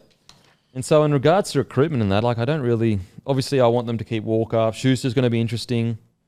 Tyron Munro, November 1st, but I think they'll keep him. You spoke about pet projects before. I think the Schuster one will be Oh. fascinating to watch with Wayne. See Yep. what, because as you've said before, if Wayne can't get the best out of him, maybe it's a more of a Josh problem. But I reckon I'd be surprised if we didn't see some decent football out of him, with Wayne Yep. in charge this year. Just on Pete Mamazelis, before we move on, like you have a look at him over the last few years. 2021, he played 3 games. 2022, played 2. 23, 2 games. Played 18 games last year. Last year, he played more than 60 minutes on 2 occasions. Yeah, it's very going to be interesting to see what they do there. I just don't know if they've done the best thing by him to get him ready for this role. Yeah. I reckon they need to sign Milne, Tane Milne. I reckon just get him in the squad. Yep. Get him off the bench going skits. Goal I think kicker. he's... Hey? Goal kicker. Here as well. just discipline's the only really thing. But yeah, I think they need to find a way to get him in the squad. I know he has the brain explosion, but I don't know. I just think he's still got some footy left. Where do in him. we think is his best spot? Centre? No, off the bench, just 17. get him. Yeah, Put him on as the middle. Chaos. Just come Yeah. out and just run it. Give him 'cause he can- 25 minutes. Yep. Not Yep. enough time to lose his mind. Yep. Just enough time to have an impact. Then get him the fuck off the field. Yep. And also, he is the outside back coverage. Yeah. Boom, sorted. Wing, centre, you're sorted. I like that. Yeah. I think he's a perfect. I mean, yeah, get him at the right bang for buck. I mean, I'd have him at the Broncos. And as I said, I know discipline wise, but he is the perfect for this day and age. We always talk about carrying an outside back on the bench. Yep. He suits that perfectly. And I'm sure if you just had, you got to remember, like he's been under Demetrio and that didn't work out. Yep. The environment at the Rabbitohs hasn't been great. Maybe the environment can just get him to be more disciplined. You just Wayne Bennett. I mean, Perfect. what are we talking about? Yeah. You're worried about a guy's discipline that he's got brain explosions and he happens to be in the same building as the best coach that's ever lived walks into. Like, surely you're giving the guy another chance this year. yeah. You're not going to have to pay overs for him. Why not? Yep. He topped the league for offloads this year. That's what. There's so much footy left in There's this. so bloke. much footy in Tane Milne, it's outrageous. You go and have a look over his last 12 weeks. He averaged about 160 run metres per game. How old is he now? Be 28, 27, 28, I'd say, Tane. Been around for a long time. 29. 29. Jesus. A couple of years left in him, Get for sure. off the bench, he'd have great impact. Alrighty, onto the Roosters. Again, now this is interesting. So can talk to other clubs November 1. James Tedesco, Brandon Smith, Chad Townsend, Sam Walker. Sam Walker has re-signed, so he's off that list. Yep. Egan Butcher.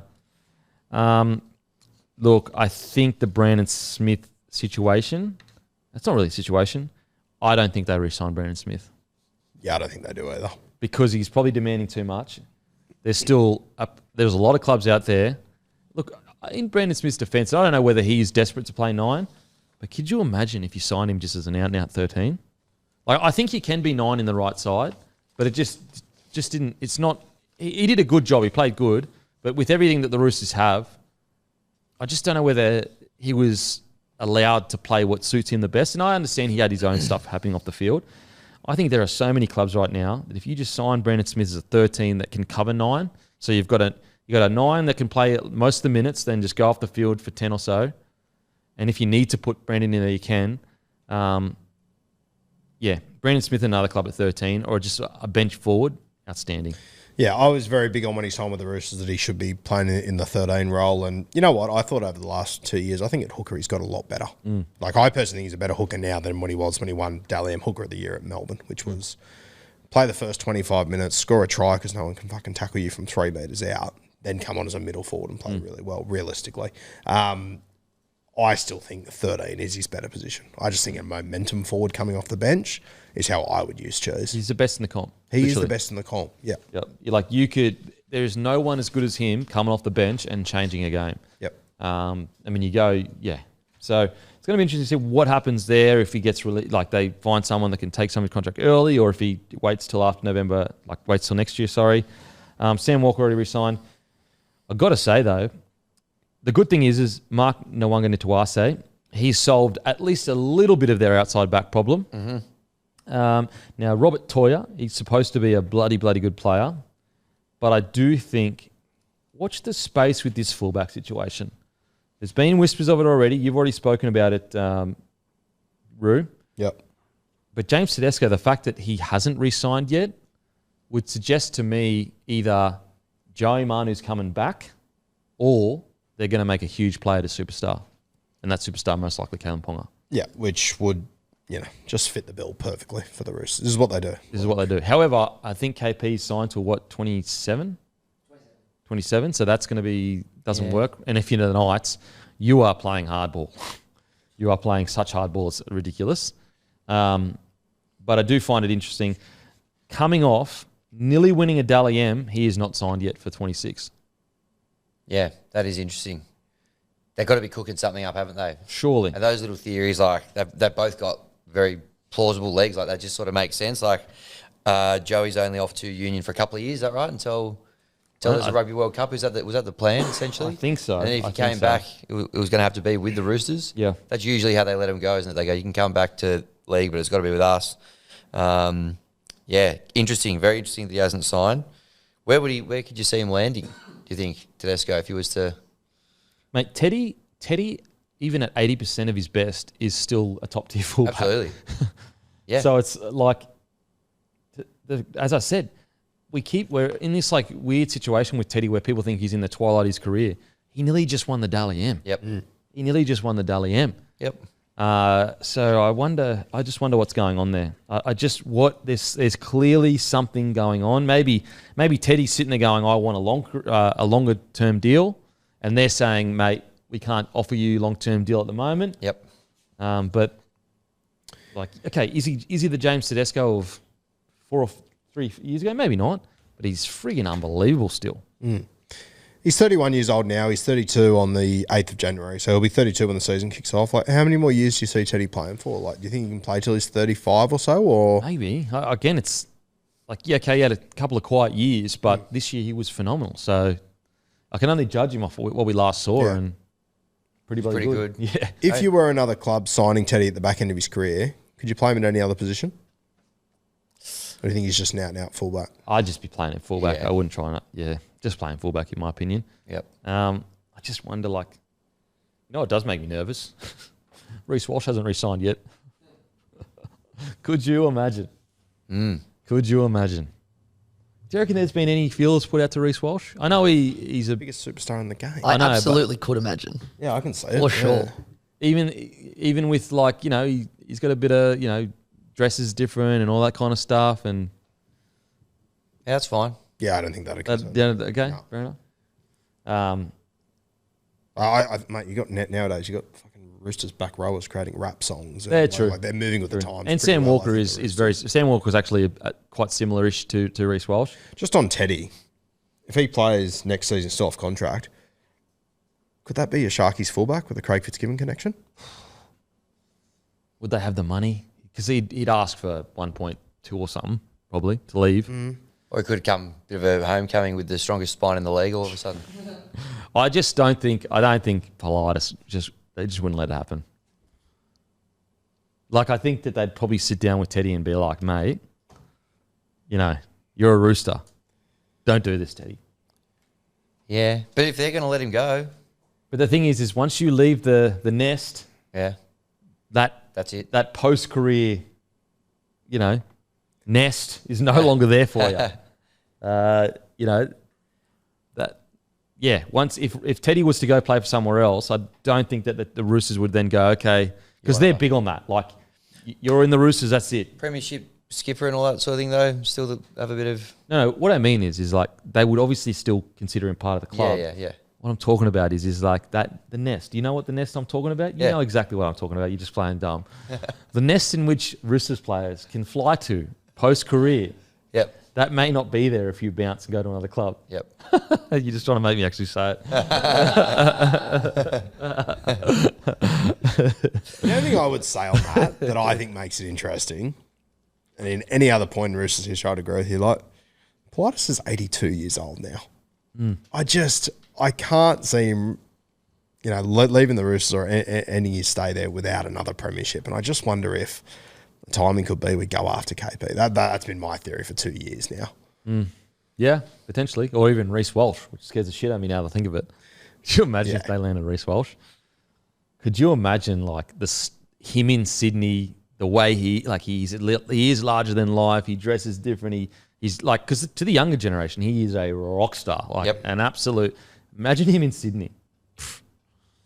It'd be another world. Yeah. I mean, imagine KP in Sydney. I'd feel safer with KP, I think. Reece Walsh in Sydney, like, mate, the bright lights. It would be. We just never would have seen anything like it. Yeah. It would be crazy. Aurora Borealis over there at Allianz Stadium. Outside of that, they're going to have to find a way to replace, obviously, Hargraves. I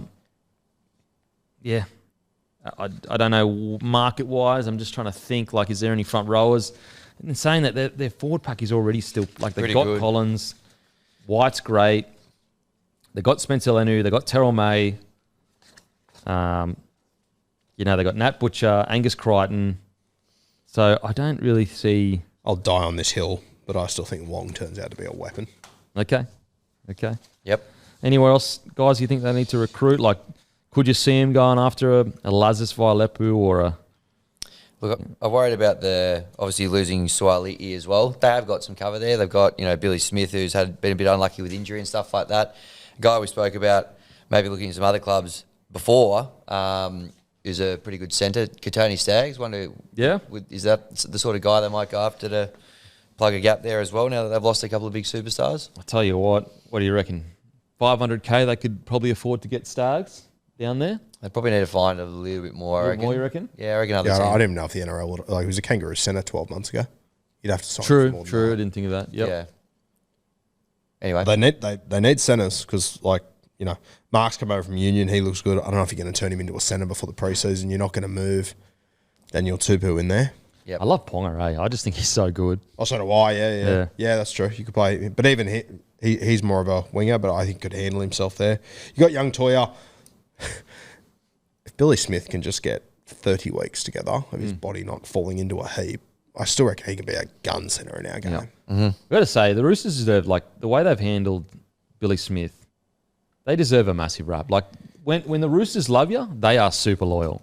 It's just obviously once they don't, you're Gonskis. But before that, they are super loyal. And Billy Smith, I've said it before on the show, like they use him as the example to all the juniors. You do the right thing by us, we'll do the right thing by you. Now, you can probably find a million examples of other situations and whatnot, but Billy Smith has had a very tough trot. I don't think many clubs would have stuck by Billy Smith. I don't think so either.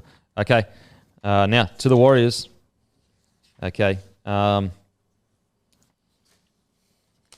right, just looking at the Warriors. Gains, obviously Fisher Harris, Jet Cleary, Pasekaya, Motu Pasekaya, Aaron Clark, Sam Healy. Losses, Montoya. I actually think Montoya will be a pretty solid loss for them. Just his yardage out of their own end. He is unbelievable. Now, November 1, got Bunty Afoa, Ale, forwards off because he's re-signed. Harris, Kossi, Tamade Martin, Hookstad, Pompey, Dylan Walker, Dallin Wateni, Zalesniak. I don't think you'd want to leave DWZ out there for too long. Yeah. He's a bloody good... Another guy that just his meterage. In regards to recruitment, we've kind of already spoken about it, but I guess the biggest question is their halves. Like I know they've got Tamade Martin and Luke Metcalf. That's basically what it looks like they're going to try and go with. So it's almost pointless talking about them having to recruit there because they're not going to do that. They're going with Metcalf and Tamade Martin. However, Tamade Martin is still only got this year signed. Sorry, DWS re-signed like a few days ago. Oh, okay. So he's off. Apologies. Is Tamade the forgotten man in all these halves conversations we've been having? Yeah, I'm just... I know you guys are higher on him and being the main man at a club. No, I'm not. Tim is. Tim's high on him. Yeah. I'm just, and I know the record suggested he did really well. I'm just a bit unsure of him being the main man at the club, and I don't think he's a 6. And a lot of these positions we've been talking about, we've needed either an experienced 7 Yep. or a 6, and he doesn't really fit that mold. Because I've seen him on the list, like obviously going through this every time, see him on the list, but you look at, okay, you know, you go the Dolphins, no, needs an experience. You go the next man up, the Broncos, no, doesn't suit that. You know, where else would you really Yeah, that's fair. consider him? You go to the Dragons, no, they need an out-and-out 6. But anyway, in regards to, like, they've got Fisher Harris, which I absolutely love. I don't actually think they need to recruit that much. I just think that when you look at Kafusi, he just needs to play more games more regularly because you've got Mitch Barnett in the middle there. You've got a front row pairing of Fisher Harris and Barnett. Talk about mongrel. Holy shit. Then you've got Tohu Harris when fit at 13. We have to remember he missed most of last year. Yep. And so then you've just got guys coming off the bench, but they've got some of the best young forwards in the comp. So I don't really look at this roster and, you know, maybe you could say, you know, they've got Tua Picky who will replace Chance when he's done, so that's all sorted. I don't really see where they can recruit. Yeah, they got a lot of good, as you mentioned, a lot of next guys up. Yeah. Who got a couple of games here and there through this year, but I feel like they've just got to probably just elevate a few of those guys next year and get some more games into them. I'm with. I don't know that they need to go out and get too much. I feel like it's all sort of there. Yeah. The biggest question is who takes over after SJ. That's their biggest concern, in my opinion. Yep. I think as well, when you talk about those young guys, I just think the day-to-day with Fisher Harris, Oh, like, mate. that's going to pay dividends. For He the next 10 years genuinely- with some of those guys. He could change rugby league in New Zealand forever with the impact that he's going to have on those younger guys coming through. I know I've said it a million times, but I cannot believe the conversations we're having about James Fisher Harris now, like from where he came from. I know, it's crazy. He was a lunatic. Like you couldn't trust him to not, get sin-binned or something. Like he was like, I remember them comparing him to Mark Geyer at the start of his career.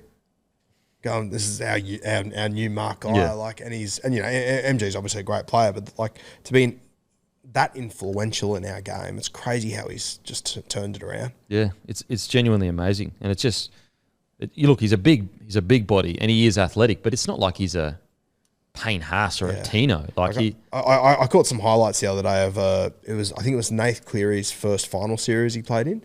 His edge back rowers were Fisher Harris and Isaiah Yeo. that's just Crazy. insane. Yeah. Insane. Alrighty, on to. So the Warriors, yep. Anyone else you think for the Warriors? I don't look at that squad and go, oh, they need this. They got some of the best young forwards. They can't recruit a 7 because they've obviously got Tomato Martin, Luke Metcalf. Mm-hmm. They've got Jet Cleary there. That's the watch, I reckon. Just watch, see Year or what two. happens there. I think he's still a bit away from it, but who Yep. knows? I think there's Sam Healy's the other one to watch coming from the Sharkies. Okay. Hooker, very talented. Okay. And Wade Egan, hopefully puts together a whole season, but he always tends to miss games and whatnot. I think he could be important. Alrighty. Aaron Clark will be interesting too, sorry. Yeah, I like there. the signing of Aaron Always liked Clark. Yeah. And it's going to be interesting how they use him. I guess, it's almost like a like for like for Tavanga. Yes. Like yeah. body shape. It's almost a like for like. Okay, West Tigers. In regards to what they need, obviously spine is sorted. Fullback, I think they need Buller obviously to continue to progress, but looking pretty good. Yep. I probably just look at their front row and that's one area where I just have a bit of questions as to how they'll go. That's the big area, Yeah. I reckon, that we've got to solve and go after. And there's a few players we've spoken about a bit today, but someone like Corey Jensen, I reckon, would be a great get for the Tigers. Exactly what you would need Just right now. doesn't make mistakes, just gets through his work, all that sort of stuff that we kind of struggle with. Doesn't give away silly penalties, all that sort of stuff. He'd be great. Kobe Hetherington's another one there who can talk to clubs on the 1st of November. Yep. Similar, cut from a similar cloth. I just think that's just been such a pain point for us this year. Just silly errors, silly penalties, and not a great deal of punch in the middle. And those guys like that, I think, could be very good signings. Tom Hazelton's another one there who is an exciting name to see on the list. I don't know whether he'd make his way over at this stage. But that's what I think we need. The middles. That's a big area for us. The back line looks pretty good, I reckon. If everyone's fit, maybe a few depth signings, maybe. Yep. That's been an issue for us when one or two guys go down. I think our depth has been pretty. We found ourselves a little bit exposed, but Skelton comes across, Taruva. If everyone's fit, Olam, Dewey, and then obviously Luai and Galvin and Buller. It's not a bad back line, really. Can make that work. I think the main focus is just in the front row. So I'm just looking. I think Jensen, Leo Thompson. He'd be good. I know I've already said it. I doubt he'll leave the Sharks, but a guy like Cam McInnes, when you're trying to set standards through the middle there. Even a guy like Ryan Sutton, injury-free, wouldn't be bad. A Curtis Morin. Yeah. Bullymore. Bullymore as well. I just can't get over. The whole thing is weird with Bullymore. Yeah, can't work it out either. But yeah, guys can talk. Adam Dewey, November 1. If I go to Felady, in Josh Felady, Fangutu, Justin Matamua, Naden Bole. Bole is someone I think you should lock up. Yep, for sure. agree. Seyfarth is another guy that I think you just be a little bit more patient. I think there's a bloody good football player in there. I really do. I think Benji's well aware. Yeah. I think Benji likes him. I'd be hopeful that we can hang on to him for a little bit longer. Like he rips and tears. Yep, discipline needs a bit sorting, but I'm just looking and I just think the forward pack, like obviously you've got Clemmer there, but Clemmer's good. You bring him on for 20 minutes, you get him off, then 20 minutes, get him off. He'll get through his work, but I think he just needs some smaller, more explosive bodies around him. Yep. Because right now I'm just trying to look at, some of these, you've got Bolle obviously this year, but he needs to get re-signed. You've got Royce Hunt. With Royce Hunt, he just needs to find a way to just consistently impact all year long. Because he's a guy that he comes out and he plays and you go, holy shit, he is unbelievable. Then he might be a little bit quiet for the next game. It's really important for him to have a bloody good season. Yeah, I think Royce is one that if he gets a coach and if Benji's going to be the guy to just really believe in him, I don't feel like Craig Fitzgibbon ever had that total trust in him. I think there's a very good footballer in Royce Hunt. I'd love to see him go good. Just one I was just having a look at there. And I know the Tigers, personality-wise, they probably don't have the greatest track record of this, but would a guy like Cheese throwing him in jersey 13 there, just as a middle forward momentum? What do you reckon? I mean, I like it from a playing perspective for sure. I think like Appy playing off the back of him, it's just the other stuff that you're going to, Yeah. If you could keep him on the straight and narrow and focused, and also how much you'd pay him as well, I guess. I'd love to see the Tigers cap. Like how bent out of shape is the cap? Because it doesn't ever seem like... Oh, actually, you know what? Richardson said you've got a massive war chest, don't you? Yeah. I mean, I don't... Like, if you could get Cheese now and you say, look, to the Roosters, look, we'll pay 75% of his contract, I don't mind it. I know, like, if you look at the Bateman situation and they it comes with risk. Like, there's no it's risk. Yeah. And you look at the Bateman, that didn't really work out. Cheese is a Kiwi. Benji's a Kiwi. He's a hero. I don't mind it, to be honest. Yeah, I'd take him. Yeah. Yep. It's just I feel like when things go wrong at the Tigers, like they get amplified because it's at the Tigers. So if the team's struggling again and something was to happen, I don't know, probably just makes it worse. But if it's just the playing sort of stuff, like definitely he'd be an absolute gun, and we need a bit more of that. Just guys that can just go forward. And I love the shout of playing him at 13. I think it'd be great. Yeah, play him at 13, and then you could even start him in the front row, really. Like, I know you'd play him at 13, but or you'd start Bolle in the front row, potentially with Clemmer or Twal.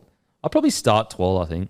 It's Twal, Bolle, if you could get Cheese at 13. Because, I'm just looking at this without, like, you take Cheese out of the conversation and, geez. So you'd probably start Seyfarth at 13? Yeah, he was or playing Bolle? in the back row last year. Because Bolle was there for a bit. Yeah. Didn't really... They moved him into the front row, and I felt he did better work in the front row, if I recall correctly. Yeah. Yep. But they are a middle short. They're super short. Yeah. And obviously, Stefano is that guy. Yep. I mean, they did get Royce Hunt, though. So you start Royce Hunt with Alex Twal, maybe? Because I don't think you can start Hunt and Clemmer. I think they're both too big in today's day and age, maybe. What would you do? I prefer Royce off the bench personally, but to fit with that side, you might have to start him. Yeah, I think that's what will have to happen. Yep. Because I like 12 starting because his defense is so good. You just get him going, like just tackling his He'd ass be my off. first choice starter, 12. Yep. Just get him, go out there, take the sting out of the game, make a million tackles, and then get someone else on. Yep. But yeah, in regards to recruitment, still definitely a front row forward, short. Yep. And I think a guy like Jensen or Leo Thompson would be perfect. Jensen, I think, would be the perfect fit. I mean, honestly, it sounds like a lot, but I'd even consider anywhere from 650 to 7 for Jensen at the Tigers. Yeah, I'd be happy to pay Because overs for him. at the Broncos, he averages like 150 metres a game. Yep. He brings a good attitude. Just depends how old he is, actually. He's like late 20s, isn't he? Jensen, I think 27, Late 20s, I think. Yeah, I'd take him. 30, turning 31 in January. Wow. So if you're going to pay 700 for him, I Yeah. think I'd rather pay 800 for Leo Thompson. There's a lot of potential in Leo. So I'm Thompson. I couldn't bring myself to bring 800K for potential, I don't think. I think there's just a few I'll obvious introduce gaps. you to the West Tigers. I know, but there's just I'd rather spend more in some of the obvious gaps, like who do we know can solve that right now? And I think someone like Corey Jensen, you'd be like... Maybe a 2-year deal? And Yeah. just pray that he gets through that 2 years, sweet. Maybe you've just got to go, because it's us 3, but just, that the first 2, at least he's going to give you what you need. Yeah. Anyway. Like 2-year deal with a club option third. That Yeah. would be a good deal, like, for everyone. I'd go Leo, but I get what you're saying with potential, but... Yeah, I just haven't seen enough in Leo to risk that much yet. But if he does hit his potential, you're looking at a similar Fisher Harris type player. Like that's the style he I think brings. that's what we're looking at. Yeah. Yeah, and so I'm just looking at this sheet. I really think Jensen's good. I look at a guy like Xavier Willison, but I just don't know whether the Tigers are the right place for a young forward like that right now. Mm-hmm. And that's why if I am the Tigers, I'd be going for an already established front rower that, would you consider like a Felice Kafusi or something? Yeah, I don't hate it. Yeah, played No. Origin this year. Not on a massive wicket, but just a 2-year deal. You put him in it's all the work ethic, not a huge contract. You probably wouldn't get it anywhere else. And just get him to the club to just get through the tough stuff. Because his defence is as good as ever. Yep.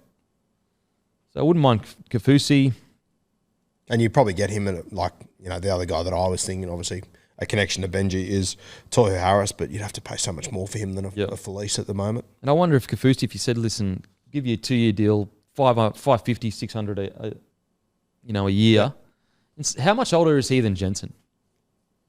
Bit older, I think. He started late, Felice. Yeah, and also Jensen really specifically suits what you want, whereas Kafusi's more like edge back rower, kind of front rower. 32. So he's not that much older. He'd be 33 when it started, so a couple of years. It's just funny, like, in what world would you pay Jensen more than Kafusi? But I think it's from a position of you're so desperate for an out-and-out front rower. Yeah. That's probably why you would. But I wouldn't mind a Kafusi there. Yeah. And he's played a fair bit in the front row this year. Yeah, he has. And he just would set good standards. Yep. But yeah, anyone else, boys? No, that's just definitely the area, just the forwards. And then, look, maybe a little bit of extra depth in the back line, as I said, in case 1 or 2 guys go down. We had a few injuries this year with Olam and what have you. But I think it's not a bad sort of back line. Yeah. If everyone's fit. Skelton, Taruva. That's your big advantage. Like, despite you are, short some guys through the middle, at least you got outside backs that will get through yards. Yeah, get through heaps of yards. Yeah. Taruva and Skelton, you're looking at 200 metres each a game. Skelton in particular. It's huge, yeah. Yep. But anyway, in regards to risks, the good thing is when you actually look at the risks of losing key players, I don't think there's that. Yeah, there's no real, you're not about to lose Appy or Galvin or Buller. Most of these guys are, Seyfarth and Bolle are probably big ones you want to keep. Yep. I think Staines, if you can get him for a cheap deal to have him as Depth. Yep. But I think Staines will probably take a pretty decent deal for the Super League and absolutely kill it in the Super League. Yep. Probably win a Man of Steel or something and come back. Christ, he'll do some bad things over there. Mate, he'll kill it. He'll absolutely kill it. All right, quick look at the games this weekend as well. A couple of games in the Pacific Championship. Saturday evening in Auckland, we've got the Kiwis taking on Tonga. Now, as we go to air, market's not live just yet, so if you can give me a sort of a margin and a try scorer for each game, that'd be great. But who do you like in this one, the Kiwis versus Tonga? I'm going Kiwis 1-12. Yep. And try scorer, I'm going to go Tomoko. Kiwis 1-12. That's rattled me. I'll go Keeney again. Yep. Kiwis 1-12. I'll go SJ. Yep. Okay. I'll go Kiwis 1-12. I'm just going to break the rule here. I'm going to go Warbrick. Oh, But I'll go Warbrick 2 or more. okay. Happy with that? Yep. 2 or more? Yep. All good, Roo? The other game we've got Papua New Guinea. This one's in PNG. PNG versus the Cook Islands. This one's on Sunday. What do you like here? PNG 13 plus. Yep. Yeah, PNG 13 plus, and give me Labour anytime try scorer. Yep. Derby. Yep. PNG 13 plus. Lockie Lamb. Yep. You're on the winger just for one. Yep. Just for one. Just for one. No. Interesting. You want to start breaking the rules? So All right. PNG 13 plus. I'm going to go Rimbu to crash over the hooker. So that's it. Those 2 games this weekend before we head into the finals next weekend. Alrighty, that is all us done and doosted. That is a Transfer show, and obviously, as more signings happen, we'll towards the start of the next year, we'll do another look at every squad, especially when we preview the season, guys. Brought to you by Grumpy Coffee. Grab some Grumpy Coffee from grumpycoffee.com.au. We've got pods, we've got ground, we've got whole beans, we've got it all. Make sure to give the Roo a follow. Also, grab some Aussie footy shorts, give Hammy a follow. Follow us on Sportsbet, all that good stuff. Support people that support the platform, guys. And as usual, we'll go and fuck ourselves. Thank you. What are you really gambling with? For free and confidential support, call the number on the screen or visit the website.